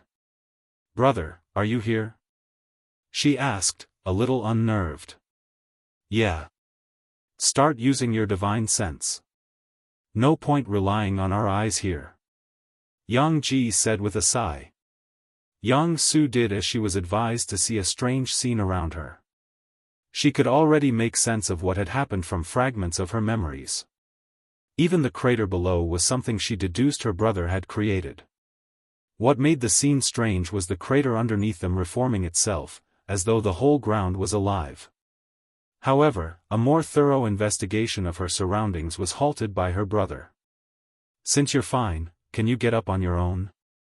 Yang Ji asked, with his arms already being lowered. But, I'm still a little dizzy," Jianghu complained as she took advantage of this opportunity to wrap her arms around his neck and playfully held on. "Just get off me already." Yang Ji nagged as he completely took his arms off her. Yet, she clung onto him using even her legs. Seriously. Just get off me already. We're in danger right now, and Uncle 11 is no longer here with us. Yang Ji persisted to say. Well, we are not in that big of a danger. Yang Su shook her head and explained. If you are able to make that crater, that means that whatever they had given us is extremely effective here. We don't exactly have an unlimited amount, you know? And, we don't really know what might happen here. Yang Ji pointed out, believing they should remain cautious. I guess you're right. But, you know, I don't think black ink's strength will affect us that much if we get more exposed to it. Yang Su said and continued to give an account of her experience. I don't know why, but I did feel that the effects are weakening the more I get exposed to it. Then, do you want to stay here longer to try out your theory? Yang Ji said, believing that they should have enough resources to last long enough to test this out. Well, I guess it would be safer to head back to the exit before Yang Su could finish speaking, she frowned, and Yang Ji had already moved. Yang Ji tried to tear open a void crack, but he could not do so. The best he could do was fly off, away from this place. After all, just underneath them, the whole ground was quaking. What seemed to be sharp spikes seemed to be forming, ready to strike at them. If he did not escape at this time, then when would he? As expected, those spikes launched at him and his sister, but they were clearly still tethered to the ground with a thin string, connecting the two. They were frighteningly fast, moving quicker than them. Without the ability to tear through space, they were truly just sitting ducks here. Chapter 60-22, World Change. Arg. I can't tear through space here. The space principles are strange. They aren't the same. Yang Ji cursed as he tried to gain some distance from the black spikes. For the twins, they had no small number of adventures with their family to different universe worlds and small universes. However, such places all have the same world principles within them. The world principles here were too different from the outside world. In fact, mastery over the certain principles outside need not necessarily mean one would be capable of manipulating principles inside this place. Once Yang Su heard what he said, she was quick to react. Still on her brother, she took out another pair of crystals and caused another explosion. Everything around them turned into a white flash once more, and the spike chasing after them disintegrated into white. Then again, since this has happened once, the twins were certain this would happen again. Even if they had mountains of crystals, if they kept this up, eventually they would run out. The best was for them to retreat back outside. However, would this strange place allow them to? The world, seeming to have acknowledged that such means were too minor to handle the children, began to change tactics. The landscape itself started to shift, with mountains and rivers bending and twisting. The landmass below them started to rise in one direction. Their form no longer seemed solid, changing to something more fluid. Rivers and earth mixed into one, indistinguishable from each other. They raised to form a tsunami, wishing to engulf the two. The twins were naturally alarmed by this. Yang Ji and Yang Su both braced for the incoming attack. Without speaking, Yang Ji took out an array plate while Yang Su took out more crystals. With a little bit of qi inserted into the array plate, it began to spin and 8 flags shot out. They each covered a cardinal and ordinal direction. A translucent sphere of around 9 meters in radius formed, enveloping the twins. Meanwhile, Yang Su was prepared to launch another purifying light once the tsunami got close enough. However, before they did anything else, the whole tsunami seemed to freeze in place and a voice came from above, at its crest. The voice was neither booming nor threatening. It was more calm and collected. Stop. We do not wish to fight. Yang Ji and Yang Su naturally looked up to see a few figures gathered at the crest. These figures certainly did not seem human. They were humanoid, but certainly not humans. Some had more arms, some had longer limbs, some even had carapaces as skin. Regardless, there was a particular figure that stood out amongst the rest. This figure definitely emitted more pressure than the rest. In terms of his aura alone, Jianghu and Jiangji were certain they could not best him. That was just how overwhelming his aura was. Isn't he in the Emperor realm? No, maybe the Dao Seal realm? Jiangji and Jianghu both thought. After all, they would be able to tell a person's cultivation if they were weaker than them. Anyone stronger had to be above the Dao Source realm. However, this person's aura was not overwhelming to the point of reaching the open heaven realm. Then again, who knows if this figure was suppressing his cultivation? From afar, the figure held out his fist, as an indication for his men to stop moving. He knew that if the weak were to get involved in this, their deaths would be fruitless. Such a time had long passed when the weak were used as useless cannon fodder. Now, they served a greater purpose. Furthermore, he was personally confident in his own strength, which would be able to suppress the two children. Thus, he went down alone. From the crest of the tsunami, he leaped down and stopped directly in front of the twins. Naturally, they both had their guards up, with Jianghu already prepared to unleash purifying light. This light used to haunt his armies in the past. Yet now, it was just a reminiscent scene. He repeated his words. "We are not looking to fight against you. Lay down your arms." Naturally, how could Jiangji and Jianghu possibly comply? If they did, they would be helpless chickens. Instead, their grips tightened on the objects they were holding. Seeing this, the figure sighed and added, "I see that there is no helping your need for caution. In that case, I just ask that you do not unleash purifying light here. I am Mo Nai, and I believe you are the children of Yang Kai." Once the twins heard his name, they reeled back. Of course they would. This was the Black Ink clansman, the royal lord, their father had praised numerous times in the past. Though they were enemies, there was a sense of respect for each other as soldiers on the battlefield. Their father had highlighted how out of all the royal lords, no, Black Ink clansman, Mo Nai was special in his eyes. He was the only one with wit, cunningness and bravery. Every one of their battles were always fights inches away from death. How, like their father, Mo Nai had climbed through the ranks of originally being a territory lord to pseudo-royal lord to an actual royal lord.